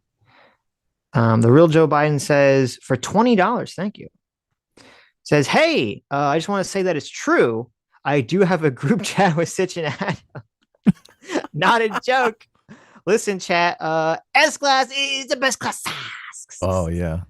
Repeat that last line. Yes, I will. S-Class is the best class. Repeat that last line. Well, listen, I can't repeat it again. So thank you, Joe. Nice. Yeah, it's the real Joe Biden. You did vote for Joe Biden, so it makes sense why he'd be S-Class. Well, listen, so people don't know this. Okay, in 2020, I was sitting there and I'm like, am I going to vote for Joe Biden or Donald Trump? Right. He's like, I love Donald Trump, but everyone will hate me if I vote for him. Right. And I said, who am I going to vote for? Who am I going to vote for? Mm-hmm. And I called up Joe Biden and I called up Donald Trump and I put them together in the call and I said, listen, I'll vote for whoever of you responds to my DM first, right? And I DM them both. Mm-hmm. Okay. You called Trump them and then DM them. Yes. Now Trump got banned from Twitter, so he actually couldn't respond to my DM, but Joe Biden did respond to my DM. Oh, Okay. And we've just been DMing, unfair. right? And so we've been DMing back and forth. Me and Joe, me and old Jay have been DMing. That's why I call him the DMs. Me and old Jay have been DMing back and forth. And since I'm such a good co-host, okay, since we're a good, work husband for Adam, my work wife, I added Adam to the group DM I have with Joe Biden so that he could be part of the conversation. So Nice. Yeah. there you go. And all I've ever done is teased him about his hair smelling addiction. I mean, that's worthwhile. That's definitely worthwhile to tease him for. Grassroots Hegemon for $20 says Crystal and Kyle's singular common brain cell is misfiring. Wow. Grassroots. That's cruel. How dare you? Awful. Okay, let me read the rest of the super. Crystal is also a friend of the channel. That's true. Been very nice. Had us That's on true. first show. Enjoyed our Barbie review. That's right. Promoted us on their channel. Mm-hmm. Midas Matthews for 10 months. Thank you. Says Sitch and Adam are early because they are excited to dunk on communists. I mean, that is true. Yes. That is true. Always. Sodoge for $2 says the show's early. Blink twice if you're in danger. There you go. There you go. We're safe. We're safe and sound, guys. Look at that. Sammy G in the chat says, I can't believe Sitch is cheating on Adam with Joe Biden in the DMs. Look, I'm in the group chat, okay? Yeah. Listen, it's I like bow out when they start doing the nasty talk. I bow out. That's not true. I ignore it. I mute it for a couple That's not true. days. Adam's lying. Okay, Adam is part of our nasty talk. Okay, I turned. Listen, I'm such a Chad. When they start talking about America's dick, I'm such a Chad that I turned into me cheating on Adam with Joe Biden into Adam being a part of me cheating on him. So it's really not cheating. It's now like a threesome, right? It's a poly loop, as the kids like to say it nowadays. Ugh. Is that really what the kids are saying nowadays? It's a closed poly loop or whatever the fuck these people say. Okay. Christian Baller for $5 says you guys should check out that space movie that came out in 1992. What's the space movie? Space movie. What's the Maybe space it's called movie that space movie. What's the space movie that came out? Space movie. Oh my god. I've never heard of this movie. I'm interested in seeing it. So I'm assuming you're talking about there's a movie called Homosexual Black People from Outer Space, only it doesn't use the word homosexual or black people to describe that those individuals. So yeah, okay, I'll check it out. I'm curious. How does this have such a high rating on IMDb? Because of the title? What do you mean? That's a little crazy. There you go. Polycule, thank you. That's the name. Thank you. Pseudo Sin, thank you for $10. Says, can you list a couple of options Israel has for dealing with Hamas outside of occupation? I don't think they do have an option outside of occupation. Now, I think the problem is that they need to do, I mean, we've talked about this. I think they need to do occupation in regards to some kind of Palestinian force that could rule them, or I think they need to do occupation without, completely annihilating the entire country. So, but I don't think they do have an option outside of some kind of occupation. I said this on, I believe, our first stream after October 7th. I said they're going to have to occupy Gaza. That was like one of the first things I ever said. So, is there a way to scale the population into citizenship, into the democratic process over time? There is, but it would take a very long time, and it would there'd be a lot of bloodshed and violence along the way. So, why? Because what do you mean why? There's going to be like lots and lots of terrorist action. Think so. Of course. Snowball effect, right? And so now, just trying to get a. Okay. There you go. That's a good frame. Oh my god. That's a good freeze. That's terrible. Lucifer Domer for 5 Canadians says, I hope everyone's warm and cozy. Sending love from Vancouver Island. Well, thank you. Yes. Stay warm, guys. If you're in Yeah, one of don't these freeze. freezing places. It's terrible. Yeah, Southern California is pretty cool right now, but it's not too bad. I'm surviving. Bloviating Beluga for 2 months. Thank you so much. Says, free will at last. Free will at last. Sounds like you're running out. Fiery Patriot for $5 says, quote, Iran sucks. I have just switched to S-Class. Well, there you go. Because you said Iran sucks? Yeah. Oh, okay. Suck on that, Adam. Look. I mean, I think Iran sucks, but Oh, I guess I just a little late to the party here. Yeah. I'll get you next time. Samuel 527. Oh. Samuel 527 for $5 says, if aliens came down to make first contact, what color would the smart ones be? The aliens? Let's see here. This sounds like a trick. Why are we question. assuming that the aliens are going to be different colors? Yeah. Obviously, they're going to be the green ones, right? Those are the classic aliens, the little green guys, or maybe the grays, right? Obviously, the aliens are ethno-nationalists. They're all going to be one color. That's true. They're like the green aliens are like, listen, we purged all the horrible purple aliens. Okay, Yeah, degenerate exactly. purples. Yeah, maybe. Jay for $10 says the locks in the canal exist because without them, the canal must be dug so wide and deep to prevent the sides from collapsing. They have to be dredged at an angle. That construction becomes infeasible. Oh, well, there you go. Interesting. Wow. I looked up the answer like to your turning it into a slide thing. I looked up the answer to your question, but I closed the window about Which why the Pacific and Ocean? Atlantic are like different depths. Okay. It has to do with Tides? so it has to do with a couple things. They're saying it had to do with the amount of salt content, which affects the density of the water. It's Mhm. different, and it also has to do with like the way the currents and the rotation of the Earth just affects it. So, Hmm. well, there's your answer. Look at that. Complete non-answer. I gave you an answer. I don't understand the exact like science behind it. It's the stuff. It's okay. Yeah, as Zero Fuck said, basically covalent bonds, Adam. That's You've just moved the goalpost to a different location. Well, no, your, actually, your it's, mother is a different goalpost. Okay. well, you Night- just not the goalpost. You move the question back because then it's like, well, Why does salt content? Yeah, I understand. Yeah. Sure, sure. Okay. Why does the amount of salt content make? Right. Well, you can look that up in your leisure, right? Who cares? Nigel TRC72 for £5. Thank you. Says these scumbags would have been pro-Nazi in World War II. True. True. P.S. Have you seen the drama between Sargon and James Lindsay? I have. The drama between Sargon and James Lindsay ballooned into really drama between Sargon and Helen Pluckrose, which basically, I don't know exactly. I know how it started, but I don't know why it started the way it did. So the drama is, if you guys aren't on Twitter, I don't remember who responded to who first, but essentially Carl and James Lindsay were arguing about the exact same thing that we argued with Carl about on the last 2 times he's been on the show, which was Carl makes the argument that liberalism, by the way, when I say liberalism, I don't mean like liberals in America. I mean the philosophy of individual rights that came out of the Enlightenment that both the Democratic and Republican Party in America operate under. That's what I mean when I say liberalism.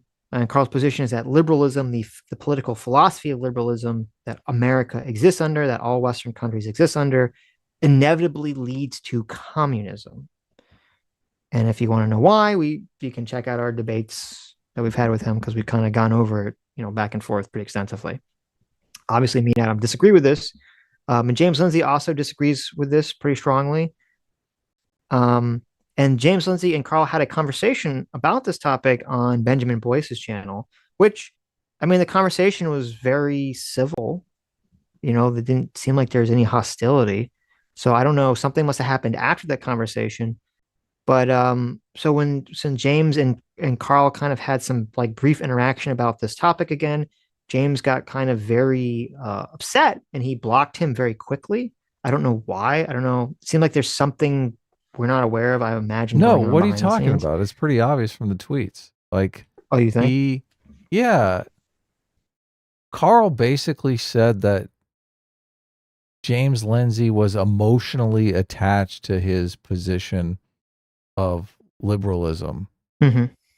implying that, it's his position is not a Is it reasonable, rational? but yeah, Sure. not a reasonable position. Right. And I mean, that's offensive. That is totally offensive. I can understand that, but it still seems like, I don't know. It seemed like from their conversation, I don't know. It just seemed like a very quick block that was not what I expected, but whatever. James isn't raised the block wherever he wants, I guess. James has a quick block trigger. So. Right.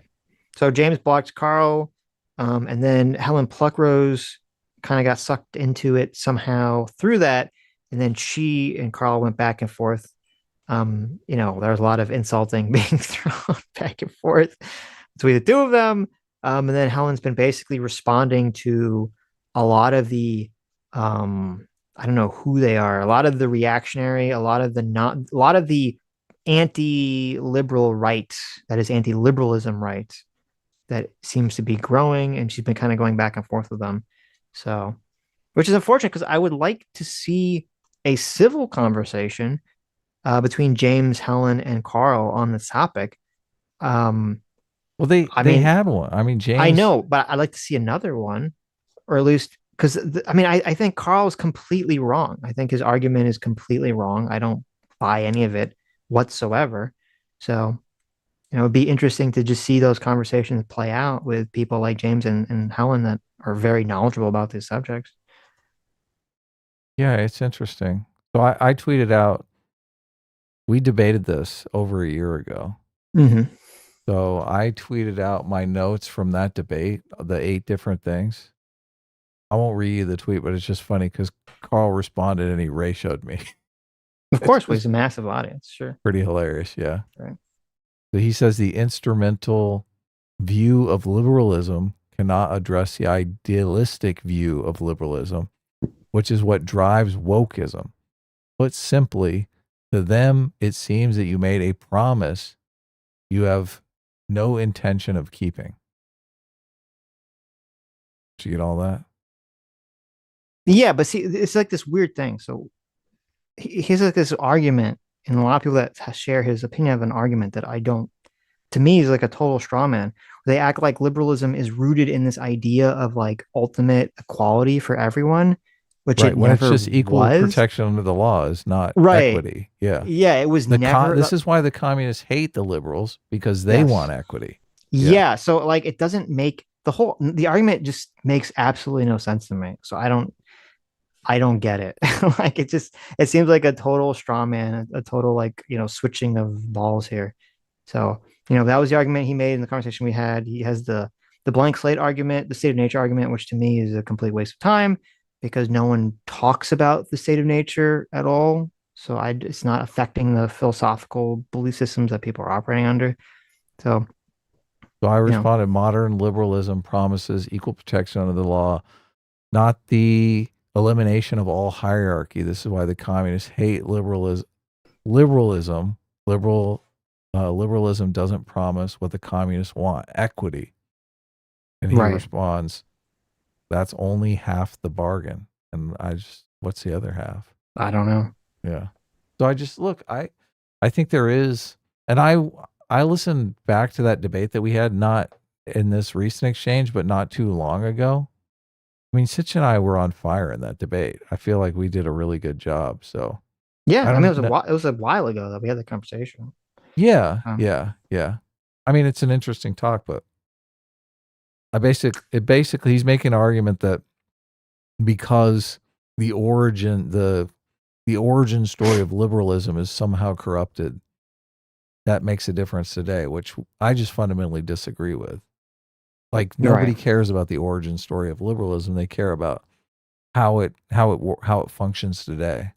Yeah, just because John Locke in the 1600s believed in the state of nature, right, and blank slaterism has like no impact on the philosophy now, right, whatsoever in terms of how or to have any impact on like how communism came to be. When communism came to be, like this is why his argument to me seems so fundamentally false. Okay, communism came to be as a direct critique and deconstruction of liberalism. Communism, Karl Marx very explicitly is like liberalism fails, in all these regards that I think, the world should be manifested in this way, right?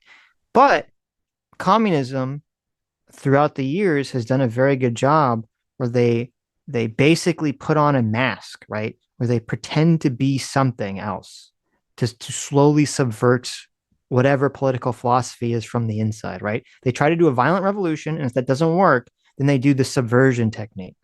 This is kind of like the communist way. And so there's like, because communists do a subversion technique, there's like this weird argument that's like, well, the subversion technique only works with liberalism. It's like, no, what the fuck are you talking about? No, the subversion technique works on anything. The whole point of subverting is that basically the communists are lying. They're using whatever argument of whatever philosophy is the popular one to lie until they get enough power to be able to throw the mask off and say, surprise, right? So even if you lived in a fascist country, okay, yeah, the communists would use the same subversion techniques, only they would just use the subversion. It wouldn't be rooted in liberalism. It would be fascist subversion, or they would pretend to be ultra fascist and then slowly and slowly and slowly, up, surprise, really communist, which, by the way, they fucking tried to do, because before Hitler was able to seize power in the Nazi party, a big chunk of the Nazi party was fucking socialist or communist. And then the argument would be fascism leads to communism. Right. But this is why the argument is stupid to me, because, like, okay, so you look at the countries that became communist, right? Most of them were monarchs. It was some kind of monarchy or some kind of authoritarian country that became a communist country. It wasn't like a liberal democracy. So that mean that like monarchy leads to communism? Does that argument make sense to anyone? Hell no. It's just like, I don't know. It's a bad argument. So, but anyway, that all aside, obviously, so I don't agree with Carl's position, but I would like to see the conversation continue with James and Helen. So, it's unfortunate that for whatever reason, for whoever was in the right, whoever was in the wrong, because I didn't track the conversation enough to care that there was a breakdown of sort of communication between these three people. So, look at this: 25 people bookmarked my notes. They're going to go have a debate with my notes on liberalism. Oh yeah, and then I forgot also, for literally no reason, because Dave the Distributist is so thirsty for our attention, I guess. He wants to talk to us so badly without explicitly saying he wants to talk to us. He, for some reason, he somehow tied us into James Lindsay blocking Carl. No way. What? Yeah, he did. And he tagged both of us. I was like, what? I was like, why? Like, I have nothing to do with this. Why are you tagging me in this thing?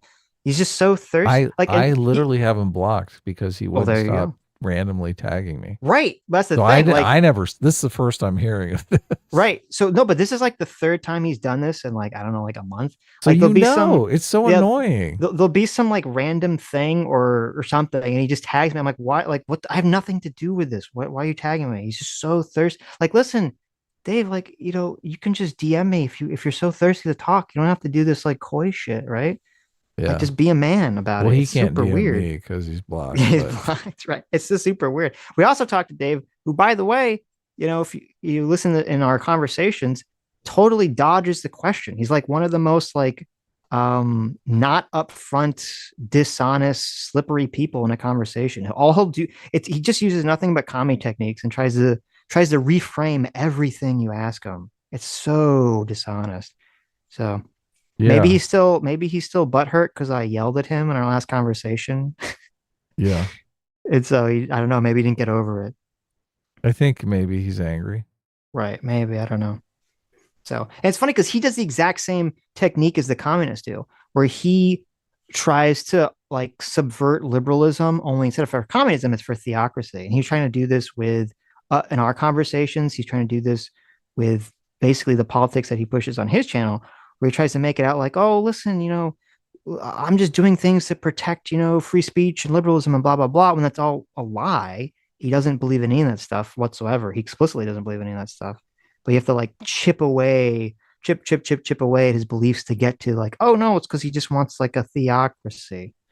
So I think most people who buy into this post-liberalism argument, they really don't understand liberalism. They just think liberalism is the thing that liberals do, and they hate liberals. So it's just a complete tribalism thing. Well, the problem is that there's two sets of people. There is this confusing conflation because the term liberalism and the term liberal in America is like the same word, right? And so that definitely confuses a lot of people. But then there are the people who do know the difference, who are bad actors, who are either people who are theocrats, people who are fascist, people who are some kind of, I don't know, want some kind of weird far right government, who do know what's going on, and I think are using to their advantage people who don't understand what liberalism is to sort of push their whatever their crazy far right ideology is. So yeah, I agree. But anyway, so that's what's going on there. Calvin Paffer for 7 months, thanks so much, says, now I wonder, do I really strive for absolute truth, or am I just a contrarian asshole? The world may never know. There you go. I think you're a contrarian. I think the world does know. There you go, Calvin. Zammy Z for 2 months, thank you, says, I don't always agree with you, but your content is thought-provoking and I like it. Well, thank you, Zammy Z. Yeah, look, we're trying to make you think. That's what we do. Underscore for $10 says, you are competing with cuddling cat girls on Twitch. Of course, nobody wants to watch complicated foreign policy. Thanks for the insightful streams. Here's my contribution for more long-form content. Well, thank you. Oh, well, thanks. Yeah, that must be my nice rant about how we're stuck at 50K because there you go. Look, I'm trying to get Sitch to just come out as a progressive or a conservative or something. Oh, just launch his career. Just come out. If I came out as a fascist. What if I came out as a cat girl? Would that be better? I mean, yeah, obviously, trans content is huge. There you go. You guys want that? Should I transition? Get some big old double D's? Put some cat ears on? I'm down. Do it up. EHF for $10 says, didn't the Houthis start due to Obama's foreign policy fails? I don't know the answer to that question. I know the Houthis themselves have been around for longer. I think they started in the 2000s. So I believe their organization started in 2003 under Bush. But I don't know specifically enough about what foreign policy U.S. had that related to them taking over the Capitol when they did. So I don't know. A lot of times, like the U.S. would rather them give us a call and say, look, we've got a security threat here. Can you help us out? Than to give them some powerful military that they could use to beat up on their neighbors. So it's kind of this weird thing, right? I mean, you have to have a central government that's strong enough to keep the peace and secure property rights. So evidently the Yemen government is not strong enough to do that if they've got a rebel faction that's literally taken over half the country. Well, it's so when I was reading into this, it's like super obnoxiously complicated. Because apparently the Sunni and the Shia, which is like stupid, like the whole Sunni Shia divide is really retarded, actually, because I didn't really understand it until I like looked into it a little bit more regarding this story. So my understanding, I'm sure I'm leaving stuff out. Okay. Here, the broad strokes is that apparently, I believe, and I could be reversing it, but I believe the Shia believe that only direct descendants, like familiar, so family descendants of familia. I don't think that's how you say it. I can't say it. Familia. It's about family.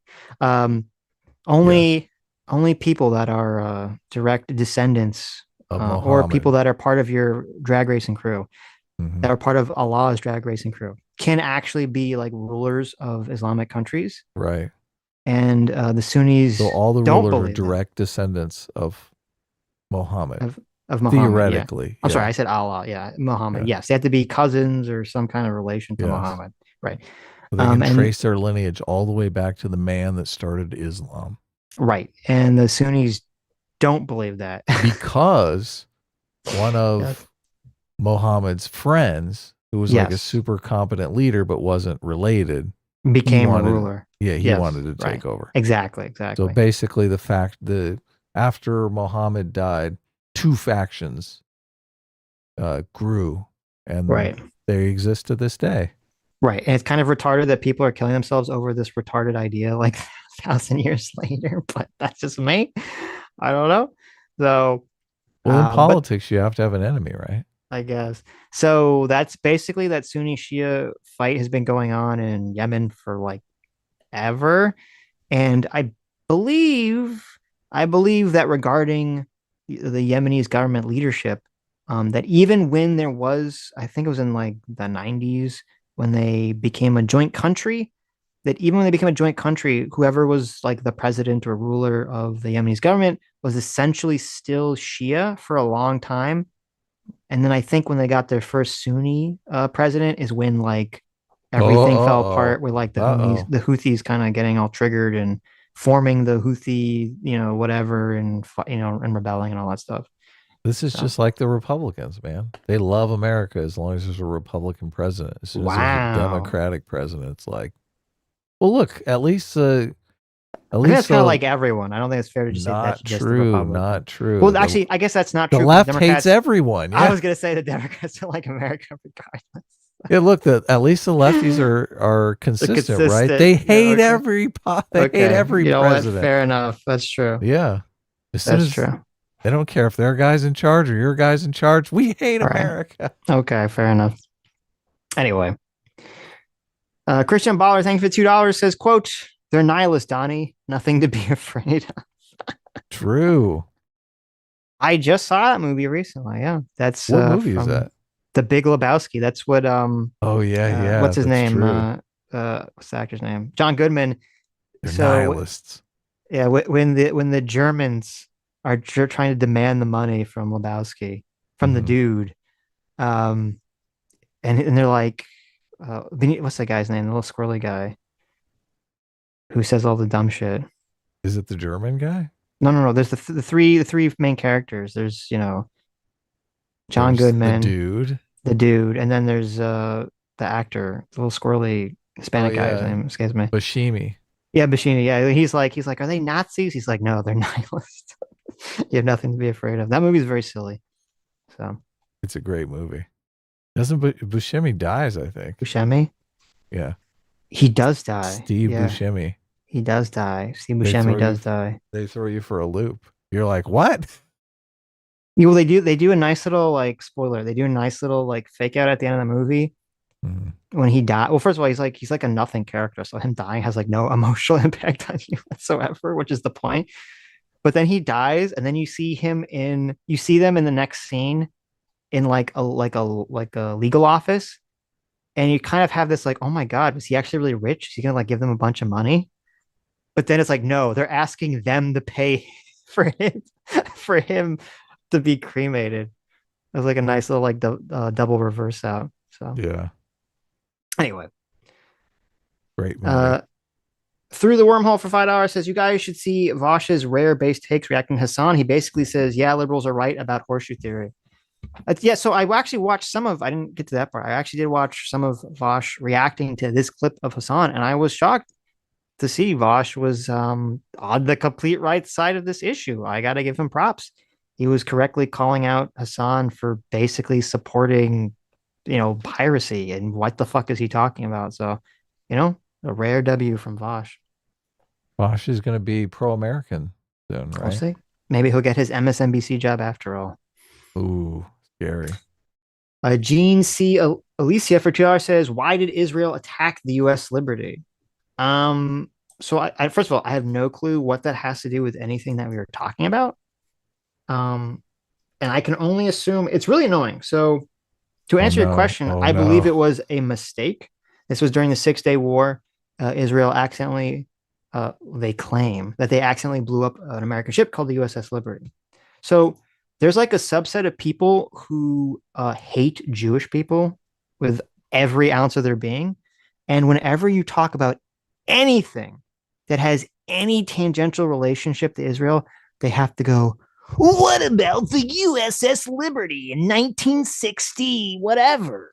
And you're like, what does that have to do with anything that we're talking about? So yeah, what's going on? So thank you for hating on Jews. But thank you for the $2. The massive dingo for £5 says the Houthis are also who Dave Smith has been simping for on Rogan for years. Really? Wow. Oh my God. We'll Is have that to for dig real? into that. Oh God. That's terrible. That's terrible. Why? Yeah. Dave always has terrible takes. He does. And everyone just idolizes him. It's so weird. Because he's an American bad libertarian, I guess. So, People hate America because of taxes, right? Well, all of this is being driven by the fact that you get your paycheck and you see like 20% has been taken out. You're like, fuck that. Yeah. I mean, which that I get. understand. I understand the intuition of it, sure. Yeah. Nomad for $10. Thank you. Says, guys, I'm on the job as a delivery driver, and hearing Hasan's rambling is making me park my work car and process what he said. LMAFO. Well, sorry to hear that, Nomad. I understand. Listen, it's hard to process. Okay. I don't know how I could process it without being able to shout angrily into a microphone about it. Yeah, you don't want to get in an accident, though. Right. Diego Madero for 50 Mega Man X dollars says, speaking about the evolution of fishes, I don't remember us talking about that, but sure. Did you agree that the current form of AI should stand for artificial imagination instead of intelligence? It's an interesting concept. I never heard that. Is it just because the idea is that like AI is just going to make up a bunch of shit and like lie? I'm down with that. I mean, okay, if people want to use that, sure. Did you watch Mr. Beat's systemic racism video that everyone's getting big mad about? Mr. Beast? Mr. Beat. Who's that? You don't watch Mr. Beat? No. He does cool videos. But he did a video on systemic racism, and I mean, it's a good video. Definitely you should check it out. But he says one thing in there that I thought, oh, that's a great idea. He doesn't like the term white privilege because he's like, there's plenty of people that are white they're not wealthy. He says you should call it wealth privilege. And I was like, yeah, that's a good That is what you fix. should call it, of course. But the CRT crowd will never do that because their whole thing is fixated on the white part, not the economic part. Yeah. But you could do, instead of whiteness, it would be wealthness. Right. Which, I mean, I would have to look at how that measures up, but they will never adhere to that, though. I don't give a fuck what they want, Sitch. I don't care. I just say. Look, if we start using it and other people start using it because it has utility, doesn't matter what they think. There you go. I like it. It doesn't matter what they can kiss America's dick. Yes, true. So is he woke or anti-woke in his video? Because I haven't seen any of his stuff. He is, or is he neutral? Is he a dirty neutral? It's complicated. Oh, okay. I think he has a video, Am I Woke, where he takes some woke test. But it's like an hour long video, and I didn't get to the end to find out if he's woke or not. But okay, well, I'll watch the systemic racism video. I did think we might want to take that test. Every time one of those tests comes along, I'm like, I'm going to take this test and get a perfect score in wokeness, just to show that you're woke. Yeah, look, the political compass test. I feel like I could answer it. I could turn it into a game where people are like, put the dot here, and I could answer it to put the dot there, right? And get relatively close. Treat it more like darts. I don't think we'd score very high on the Are We Woke test. That'd just be my guess. Okay. Yeah, but if we did it deliberately, we could. Well, sure, but what would be the point of doing that? For fun. Look, the point of doing anything is for fun, Sitch. Okay. For fun and entertainment. Like here's the first question. Well, there's probably like a million Are You Woke questions. Your apartment building's landlord sends out an email that the elevator will be out for service for some time, and people will have to take the stairs. What is your reaction? Number one, make plans kill to move the out. Landlord. Number one, there's multiple choice. Damn it. Kill the landlord. Better be one of them. Make plans to move out. Number Okay. 2, what do I care? I live on the ground floor. Ooh, ouch. That's a non-woke answer. I'll give you a hint. Number 3, people with mobility issues won't be able to reach their units. That's the woke answer. Yep. There you go. Number 4, I don't want to take the stairs. I guess that could also be a woke answer. Number 5, cool. I need the exercise anyway, would be my actual That's answer. a conservative answer. That would be what I would answer. That's the question. bootstraps answer. Yeah. Or then 6, none of the above. So I lived in New York with a 6th floor walk up, and man, my legs just were turning into tree trunks. I was like, yes. Yeah, I'm gonna be so fit after living in this apartment. In college, my freshman dorm was on the 5th floor, and the elevator was so sketchy. Like it would like jerk and like kind of lurch and kind of fall a little bit and open like not on the floor. No way. Yeah. I was like, it was so sketchy. I would never take it unless I had to. Like if I was like I took it, I think twice, like to move in and to move out, right? With my shit. And then every other time I was just like, I'm using the stairs up and down the 5th floor every day. So yeah. Yeah, the woke answer is care about the mobility of people. Course. Yeah. Of course, right. Yeah. Anyway. Easy one. What's your takeaway for 13 months? Says Sitch to Hasan on Yemen handling their own PDF files. Quote, I got your ass. Woo! There you go. I should have pulled an Alex Jones. I got your ass. We got him. Clip it. Ah! That's funny. Bro. That was good. Alex is a great guy. Very entertaining. Well, he's entertaining. I don't know if I'd say I'm great. But... Amazing guy. Come on, I'm trying to get him on the show, Sitch. Okay. Work with me here. Okay. Monolithic Ethos for $2 says, do Adam know how to Riz? No, You don't know how to Riz, Adam? I don't know what that means, but wow. Monolithic Ethos is going to be coming on the show. Really? Yeah. Nice. You know who he is? When? Sounds like you're excited about that. I am very excited. He does a show. I think it's like Hot Conservative Babes or something. That's a good show. Is that why you're excited? Is he a hot conservative babe or is he interviewing hot conservative babes? He's interviewing hot conservative babes. Can we get the hot conservative babes instead? Oh, look at you. Look at you. I kid. He's coming on the Tuesday stream on the 23rd. So nice. So next Tuesday. Check out Monolithic Ethos. Cool. Tomorrow, Tuesday, Stephen Michael Davis is coming on. Tomorrow we're streaming on the Iowa caucuses. We're not streaming tomorrow. Shut up. Stop lying. I can't. I can't stream tomorrow. Anyway. Iowa caucuses. You don't know what rizzing is? Yeah. You don't know what rizzing is? It used to be cool. You don't know what rizzing? You don't even know what Riz means. You're not cool. You're old. I don't know what Riz means. No. You know what Riz is? Okay. Well, I guess you don't know how to Riz then. I don't. Yeah. Okay. But that's okay. Saw for $5 says Rizzing is gay. You heard it here first, folks. Rizzing is gay. Saw for $5 Rizzing says is for homos. There you go. Leftists keep saying we're hypocrites because we seized Iranian ships. Thoughts? We're hypocrites because what? When did we seize Iranian ships? We didn't seize any Iranian ships. Well, what was the context that we seized Iranian ships? Iran doesn't even have ships. No, they have ships. No, they don't. Don't they? Oh, they're landlocked. What do they? They bicycle out to the port. Are they landlocked? Sitch They're not landlocked. What the fuck are you talking about? Sitch is looking it up right now. Iran is not landlocked, Adam. They have a giant coast. Look, I have the picture right here of Yemen. Okay. Yeah. All right. I don't know what country you're looking at, but they're not landlocked. Okay. So we seized Iran because I see the article says Iran seized oil tanker in the Gulf of Oman. Sorry, it says Iran seized an oil tanker. Did we seize an Iranian ship? This says Iran seized the U.S. oil tanker.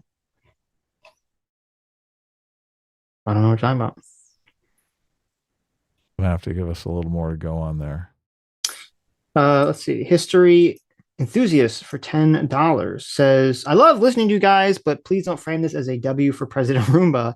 He's been trying to put out fires across the world since the fall of Kabul. Biden equals incompetence incarnate. Well, first of all, thank you for the first ever super chat. Thank you. So listen, I'm not gonna. You gotta at least give him credit for blowing people up. Okay, even if you don't like the guy, you could say, "Oh, he took too long" or whatever, but you gotta give him a little credit. Gotta give credit where credit's due for blowing people up. That's always good. That's always fun, right? Obama let him walk all over us, right? Like he did the red line thing, and then he was like, "Oh, I changed my mind. I'm not going to blow you up." There you go. True. I can't see shit on this map. Your map sucks.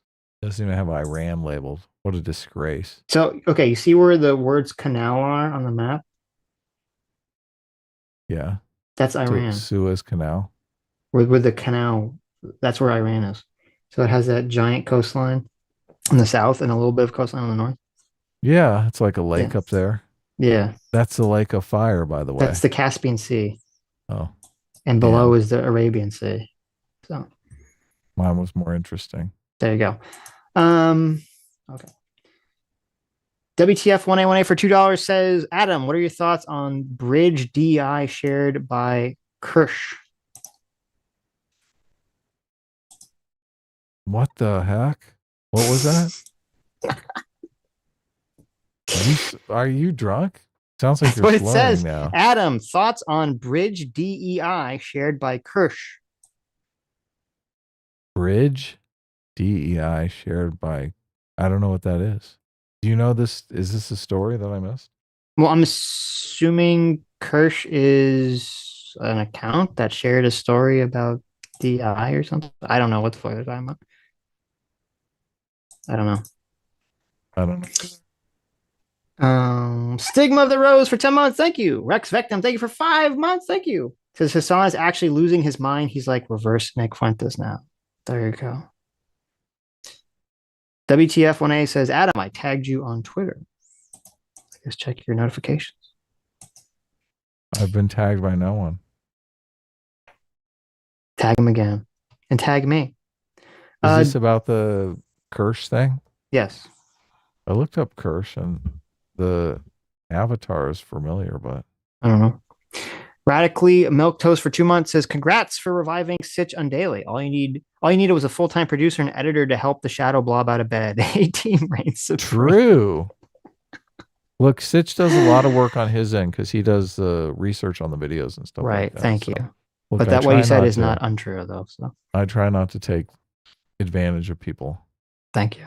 I try not to exploit people more than I have to. More than Scroll and Oz for 2 Aussie bucks says -40 is the same in Celsius and Fahrenheit. Oh, really?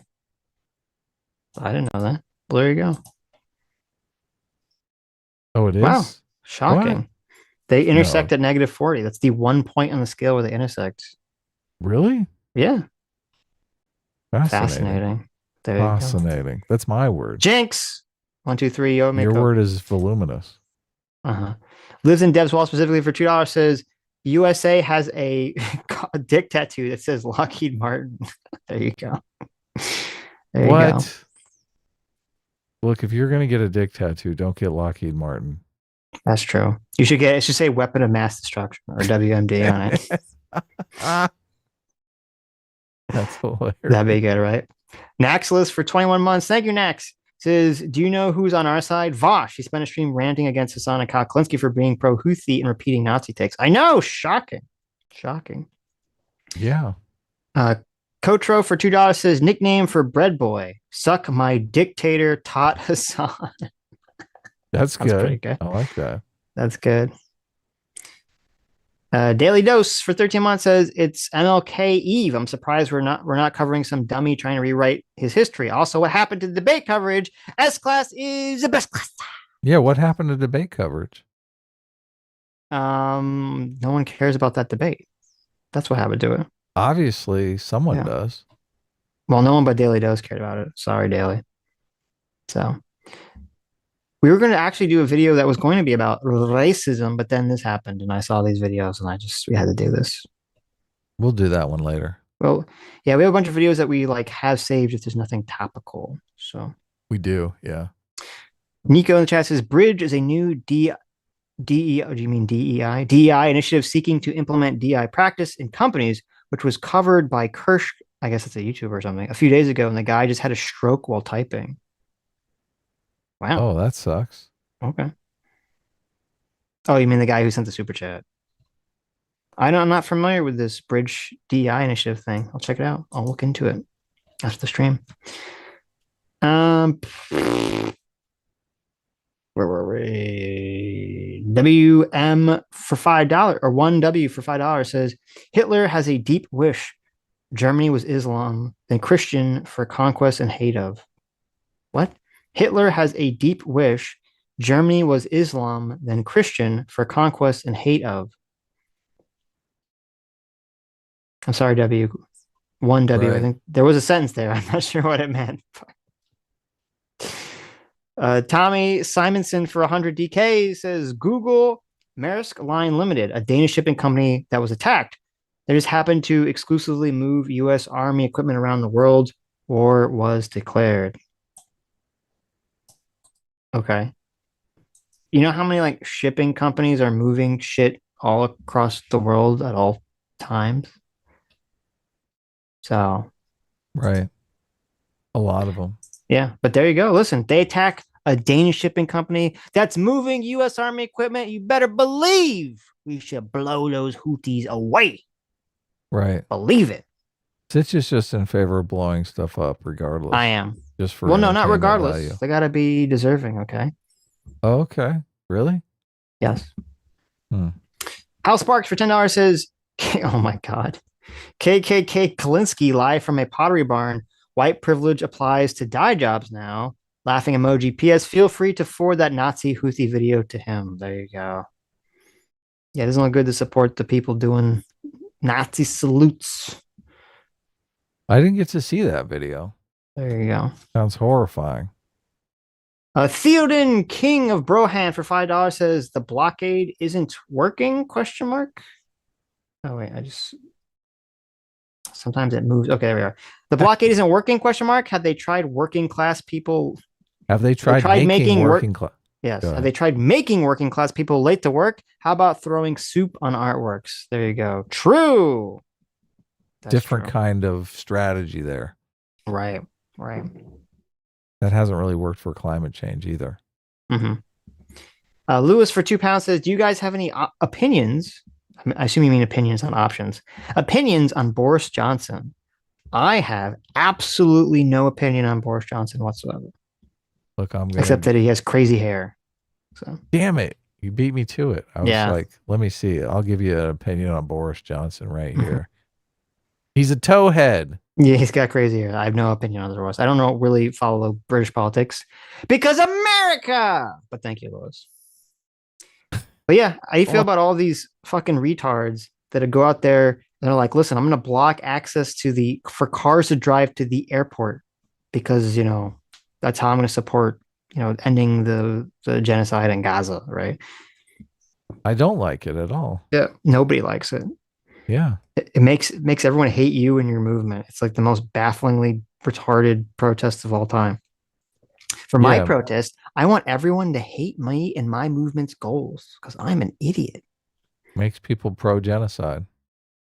Starting like, with listen, you for blocking I wasn't their car. I wasn't in favor of Israel blowing up people in Gaza, but after you blocked my ability to fly on an airplane and made me miss my flight, I now am in favor of Israel blowing up all of Gaza. Kind of true, right? Yeah, that's like half the people's reaction. Sashman for 5 Aussies, thank you. Says, "Sup boys, you two going to cover the genocide hearings at the ICJ between South Africa and Israel? Look like the South African lawyers lied a lot. Probably not. I listened to a little bit of it. I don't plan on covering it because it's not going to really amount to anything. So it's just kind of a bunch of like publicity and public nonsense and showmanship, but it won't actually lead to anything important. So." Yeah, I listened to part of it. It was pretty boring too. Yeah, it was pretty boring.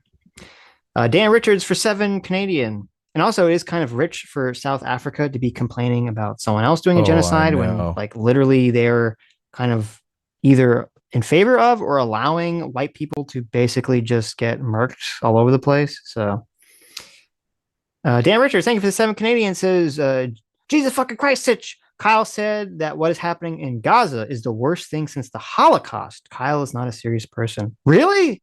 I never heard that. That's fucking wild if you said that. It's a fucking insane take. You said Gaza is the worst thing since the Holocaust? Worse than Hotel Rwanda genocide? Like, come on. Man. The fuck? That movie was kind of crazy. Yeah, like there's a lot of bad things that have happened after the Holocaust. Yeah, worse than all the Ukrainians being starved by the communists, like by Stalin. Like there's a lot of fucked up shit that happened after the Holocaust. I don't know. It's a weird take. Ooh, this Houthi supporters hold Nazi salute is pretty ouch. Yeah, it's not good. Yeah, wow. Hennessy for 21 months says, someone needs to put this video next to Kyle saying the Houthis are right. Oh my god. Don't do that. Come on. That's not good. I'm kidding. That's why you don't say the Houthis are right. Right? Yeah, that's true. Hennessy for 21 months says, thank you. Says, I see why Crystal and Kyle are together. I've heard the same arguments practically on breaking points. A team, best team, rip dad. He enjoys y'all's show. Oh, I'm sorry to hear that. Yeah. That sucks. Yeah, I'm sorry to hear that. But he has good taste and a good son. Yeah. Did you listen to Kyle and Crystal talking to Dean Phillips? Dean Phillips is a presidential candidate, right? Is he? I don't even know who the hell that is. Dean Phillips. Let me make sure I'm getting it right. Okay, it is Dean Phillips. Yeah. Democratic presidential candidate. He's Jewish. And man, I thought maybe we'll look at it on Tuesday because I mean it's kind of grueling back and forth. And Dean really puts the thumb screws to Kyle. Accuses him of being like anti-Semitic. He doesn't come right out and say it, but he says, "Look, it's obvious to me that you have no empathy for the Jewish position." I mean, that probably seems that I wouldn't necessarily disagree with that, but yeah, it's a contentious exchange. It really is. Right. Yeah. I was surprised because usually these, well, I guess they do go after people just because they're a presidential candidate doesn't mean they're. It's a cakewalk. Right. Lives in Deswall specifically for $5 says the term for Joe Biden threesome is bipartisan politics. Oh, there you go. Perfect. The real Holtonator for $5 says a closed loop means people who don't fluid bond people outside their molecule. Okay. Thank you. That's a closed fluid loop? That's a closed loop, yeah. Thank you. It means that they don't... Fluid bond. Fluid bond. There you go. Leo901 for 13 months, thank you, says green text. Sitch replying to DMs for a prolonged period of time. This is how we know the story is false. S-Class is a best class, but needs to get into Warhammer 40k fantasy. That's not going to happen. Sorry. You're putting your foot down on Warhammer 40k? It's just not going to happen. Look, sooner or later, they're going to make a Warhammer 40k movie, and it's going to be insane. Then I'll get into it. Hopefully. Listen, Warhammer, I'm not anti-Warhammer, but I don't know. I'm not interested. They make a good movie or a good anime, I'll check it out. Yeah. They're going to have this new director of Star Wars. She's working on the script for it. So it's going to be a bunch of female Marines fighting a bunch of female orcs. Yeah, okay. A bunch of space Marines dealing with the patriarchy. Right. Yeah. Eagle Shadox for $5 says, Adam, I heard the little correction you gave Sitch on Zyhan's name. Proud of you. Sitch, think the German EI and Ein, Zwein, and Drei. Well, there you go. Yeah. Well, listen, it's actually Adam's fault because Adam was saying Zyhan. Yeah. And so he put that, he like inception that into my mind. And now he's like, well, actually, it was Zyhan the whole time.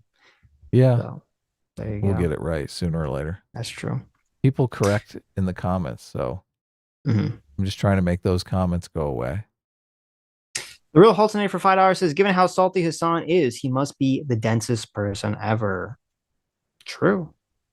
Sometimes he says stuff that's not dense. It's just this. Well, no, it's because like we're talking about how salt affects water density. Oh yeah. I guess. That Look, was a science joke. That's pretty good. There you go. Thank you.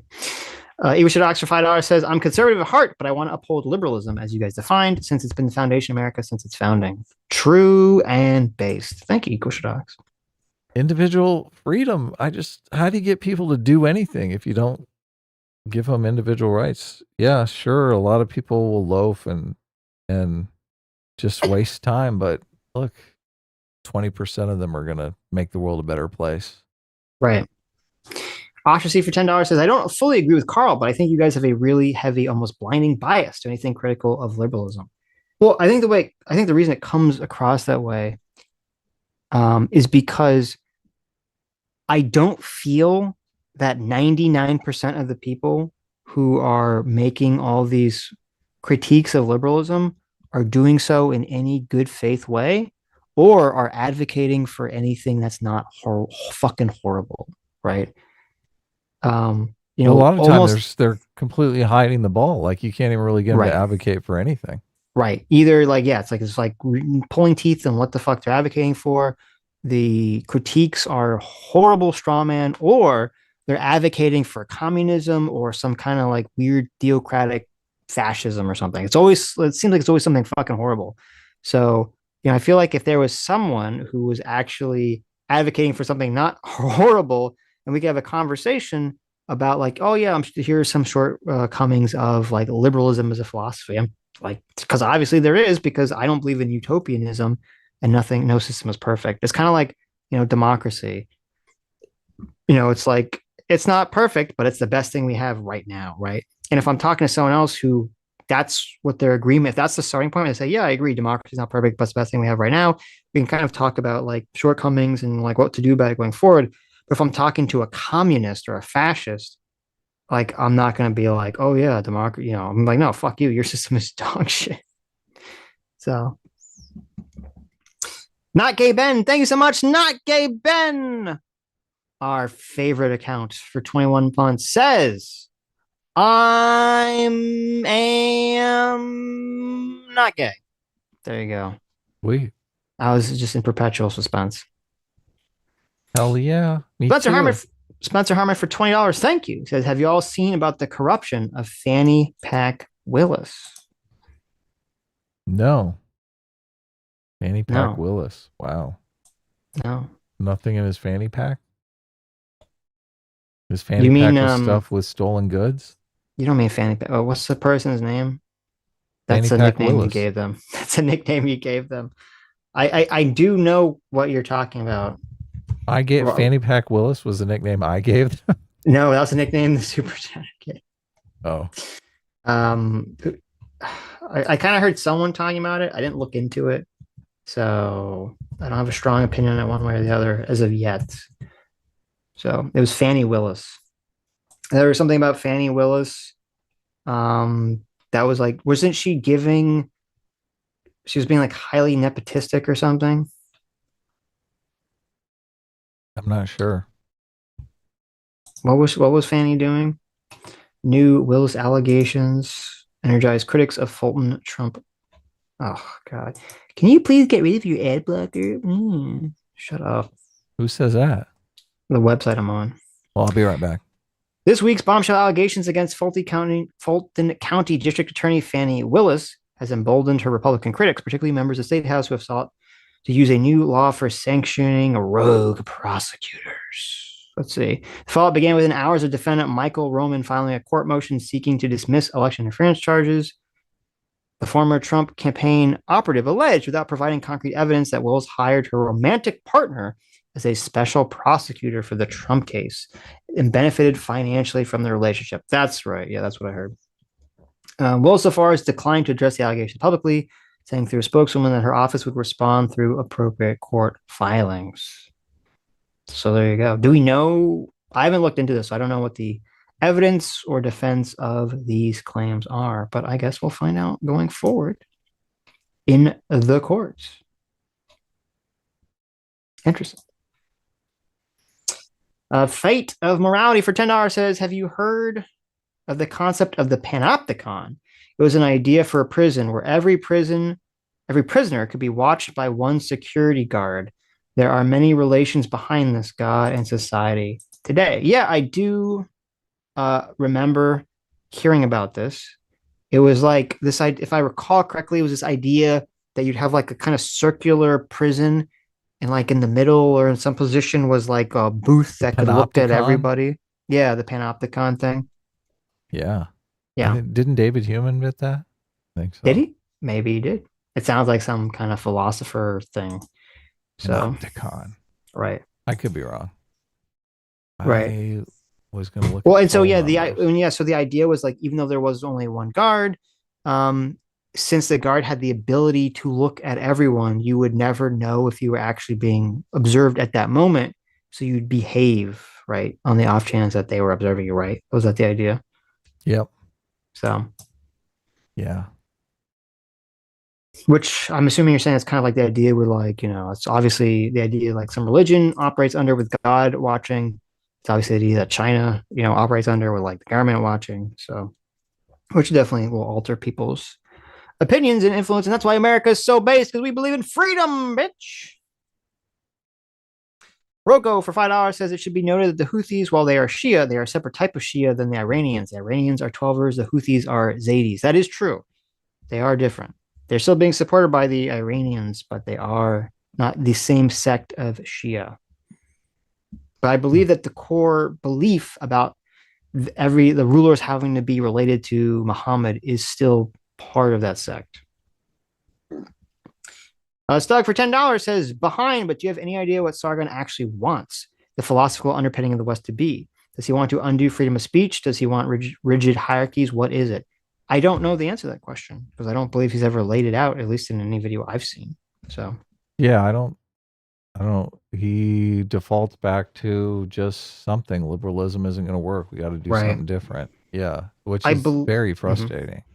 Based on other things he said, it sounds to me like some kind of, I forget what it's called. It was like the guy who was complaining about wokeism in the 90s, whose name escapes me, who made that really weird argument where he said political ideologies are all awful and that's why you should be conservative, because conservatism, when he says conservatism, he doesn't mean like Republican. He means like pre-liberal conservatism, pre-liberalism conservatism.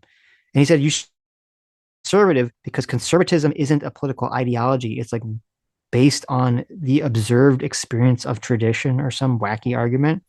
And I don't know. I mean, I've heard Carl make arguments against like science and talking about how we need to like go back to like intuition and common sense. So I'm guessing his view is somewhere in that realm, but I don't believe he's ever explicitly laid it out, at least in anything I've seen. So I looked up who's ahead of the Iowa caucuses. Have you looked at any polling for tomorrow? Trump is, isn't he? Isn't he pretty still far ahead? 51%. These are poll averages. Yeah. Trump's at 51%. Haley's at 17%. DeSantis is at 16%. Ramaswamy's at 6%. So there you go. Do you have a prediction for the Iowa caucus? Trump is going to win handily. That'd be That's your prediction? That would be my prediction, yeah. You don't want to bet on Haley? Haley's going to be like, no. What do you got to lose? You'd be the one guy that predicted Haley was going to win. No. Everyone's predicting Trump. Because that's what makes sense. Okay. Yeah. Why don't you predict that Haley's going to win? Here, Adam. Let's bet $400. No. Let's bet $400 that Nikki Haley is going to lose the primary or the caucus tomorrow. Sure you don't want to bet that? We're going to stick. You sure? Trump is going to win tomorrow. It's pretty handily. Oh, so okay. There should be a lot of braggadocio going on. How he completely annihilated them, destroyed them, took them out. Okay. The Dark Conservatarian for $20. Thank you. Says I recently listened to the stream where you guys covered the trans hearing at Congress and got enlightened about the beauty of bacon flavored vagina. Here's some dough for giving me the biggest belly laugh in a long while. Well, thank you. Thank you. Bacon flavored vagina. Yeah. I That would mean, don't change you the want a world. bacon flavored? That's like delicious. Every woman in America would love that. How awesome would it be if your vagina tasted like bacon, right? Listen, if trans women want to get more like dates with men, okay, you got to get with a bacon flavored vagina. I mean, why can't biological women go for the bacon flavored vagina too? It's not the same. Listen, I don't think they want to replace their vagina with a pig vagina, okay? Right, but yeah. Okay. But I mean, listen, you can get like a bacon scent you can spray up there, right? Oh man. Why not? Isn't it the flavor that you want though? That's true. Okay. New rule. Okay. When we have gene editing. Right. That's there what you I'm go. thinking. There you go. You can gene edit the bacon flavor right into the skin. Okay. Oh man. The real Haltonator, thank you so much for $5. Says so instead of white privilege, we should. Oh, you read that one. That was a wealth. We should do wealth privilege. So communism. You want communism? That's communism. Well, that could lead to communism if you take it too far. But that's true of anything.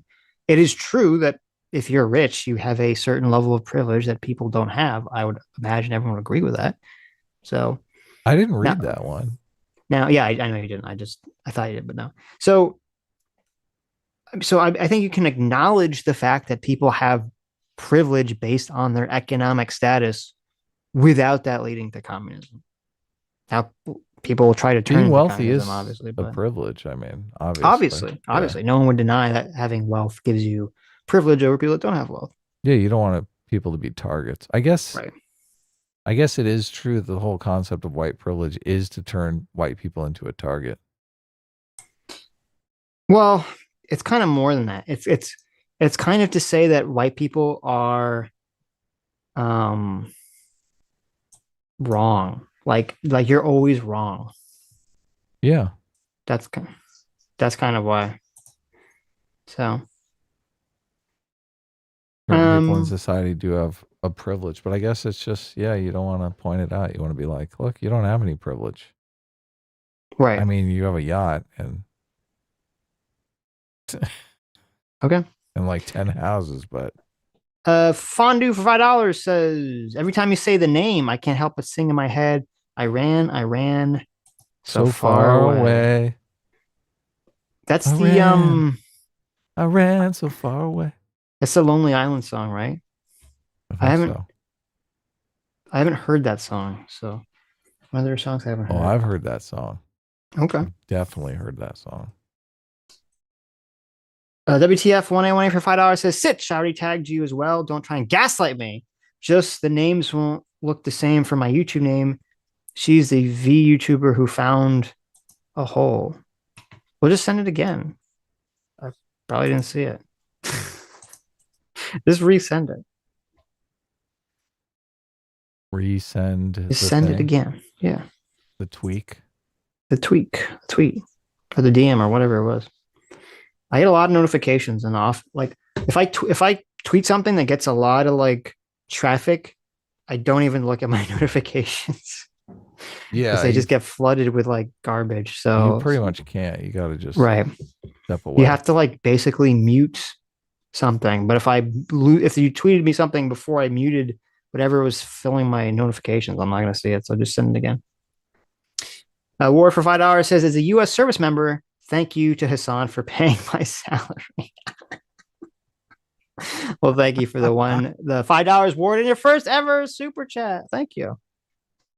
Wow.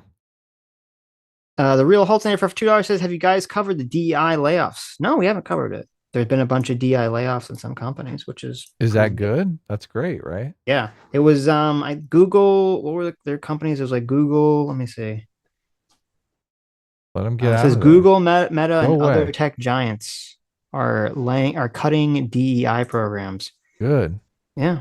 Lay them all off. I told you, listen, wokeness is on the decline, boys. It's happening. No more Sly racism, please. Sly Goose for 2 Canadians says, can Sitch justify an American world empire? Of course. I have done several times on this show, man. It's very simple. One word. I can give you one word to justify the American world empire. I can give you one word to justify why America should violently take over the rest of the world. Are you ready? Are you ready, Let's hear Adam? it. I'm ready. That one word is freedom. Oh, yeah. There you Oh, go. yeah. That's why America should take over the world, baby, to bring you all freedom. Yeah. You're going to like that freedom or we're going to kill you. Exactly. True freedom, baby. Yeah, exactly. Spencer Harmon for $10 says, did you skip my super chat? Did I? Be free or die. There you go. Live free or die, baby. That brings a whole new meaning to live free or die. Yeah. No, That's no. actually hilarious. Be free or die. There you go. There you go.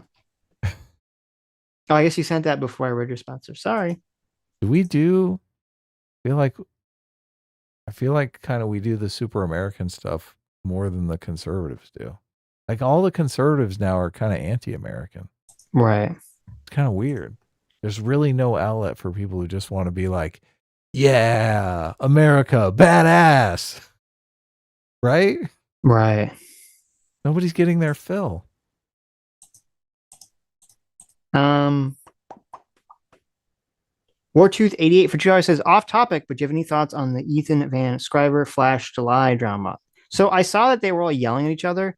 I have no clue why they're yelling at each other, so I don't really have a comment on it. I don't know if you've been following any of it. I saw Ethan did a review of Eric July's comic, but I mean, it was funny. I don't know that I really have a opinion on I think both of them have. I understand where they're both coming from. I think both of them have arguments. I think they're kind of talking past one another a bit. So, but okay, yeah. The Real Holtz for $5 says, Sitch, have you seen Hellspring Abridged? I have. It's very funny. Not as good as DBZ Abridged, but still very good. Chicks dig giant guns. As a Jewish person, I'm starting to appreciate the Major's speech. If unfamiliar, I can DM it to you. 3 minutes long. No, I've seen it. Hellsing Abridged is very funny. I would highly recommend. Is that a anime or a comic or something? Well, so Hellspring is, I'm sorry, Hellspring. Hellsing is an anime. A very funny group of people. They redubbed it funny. They made it like kind of like a parody, and you can find it on YouTube called Hellsing Abridged. So check it out. If you like Hellsing, check it out. That's very good. Vinny Doberman for 18 months. Thank you. Says, I'm here to at these damn commies. Chat, love, Well, there you go. WT1A for $2 says, just message you both on Twitter right now. Oh, let me see. Oh, there you are. This is Kirsch says, man, that's weird. Why would the NFL and Campbell's Soup sponsor streamers? Is it because streamers are going to be instrumental in making bridge initiatives palpable? I think he meant palatable to the general public, just like TV talk show hosts in the past. Screenshot of bridge members. And it's a bunch of like woke DI nonsense. Interesting. I don't know anything about this, but I'll check it out. I mean, they're trying to get streamers to be celebrity endorsements, right? Right. Interesting.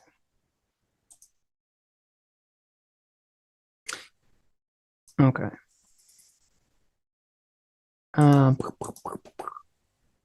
Let me look at the Streamlabs. Let me refresh the Streamlabs. Who do you think is going to win the Democratic primary? I think Iowa? Cenk is going to win in Iowa. You're terrible.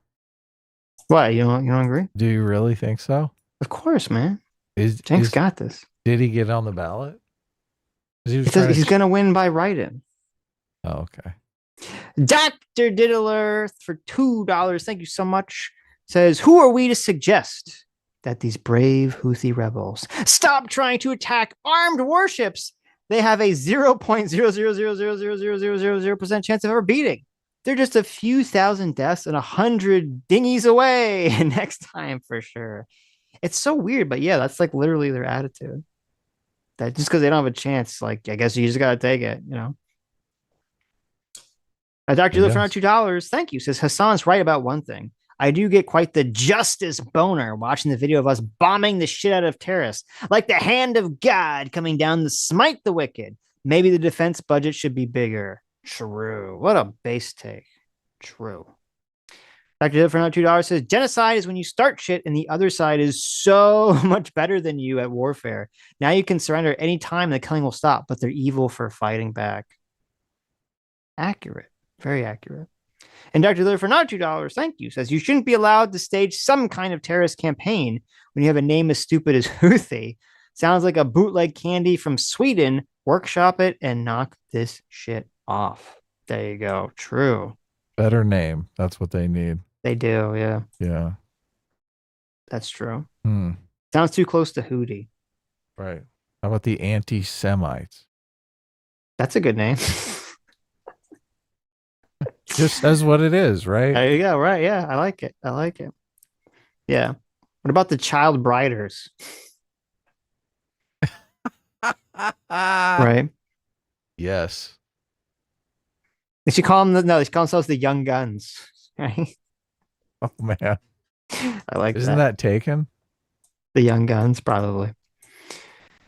Dill's ghosting elephant for $5 says, hello, I may not make it to every stream, but at least I will be in your hearts. Aw, in your wallets. Thank you. Put it towards drinking some good stuff, or in Sitch's case, green PT. What? You're drinking some PT? I'm not, no. Oh, thank you. Ouch. You beautiful hippie. S class is best class. Well, thank you, Dill. Thank you.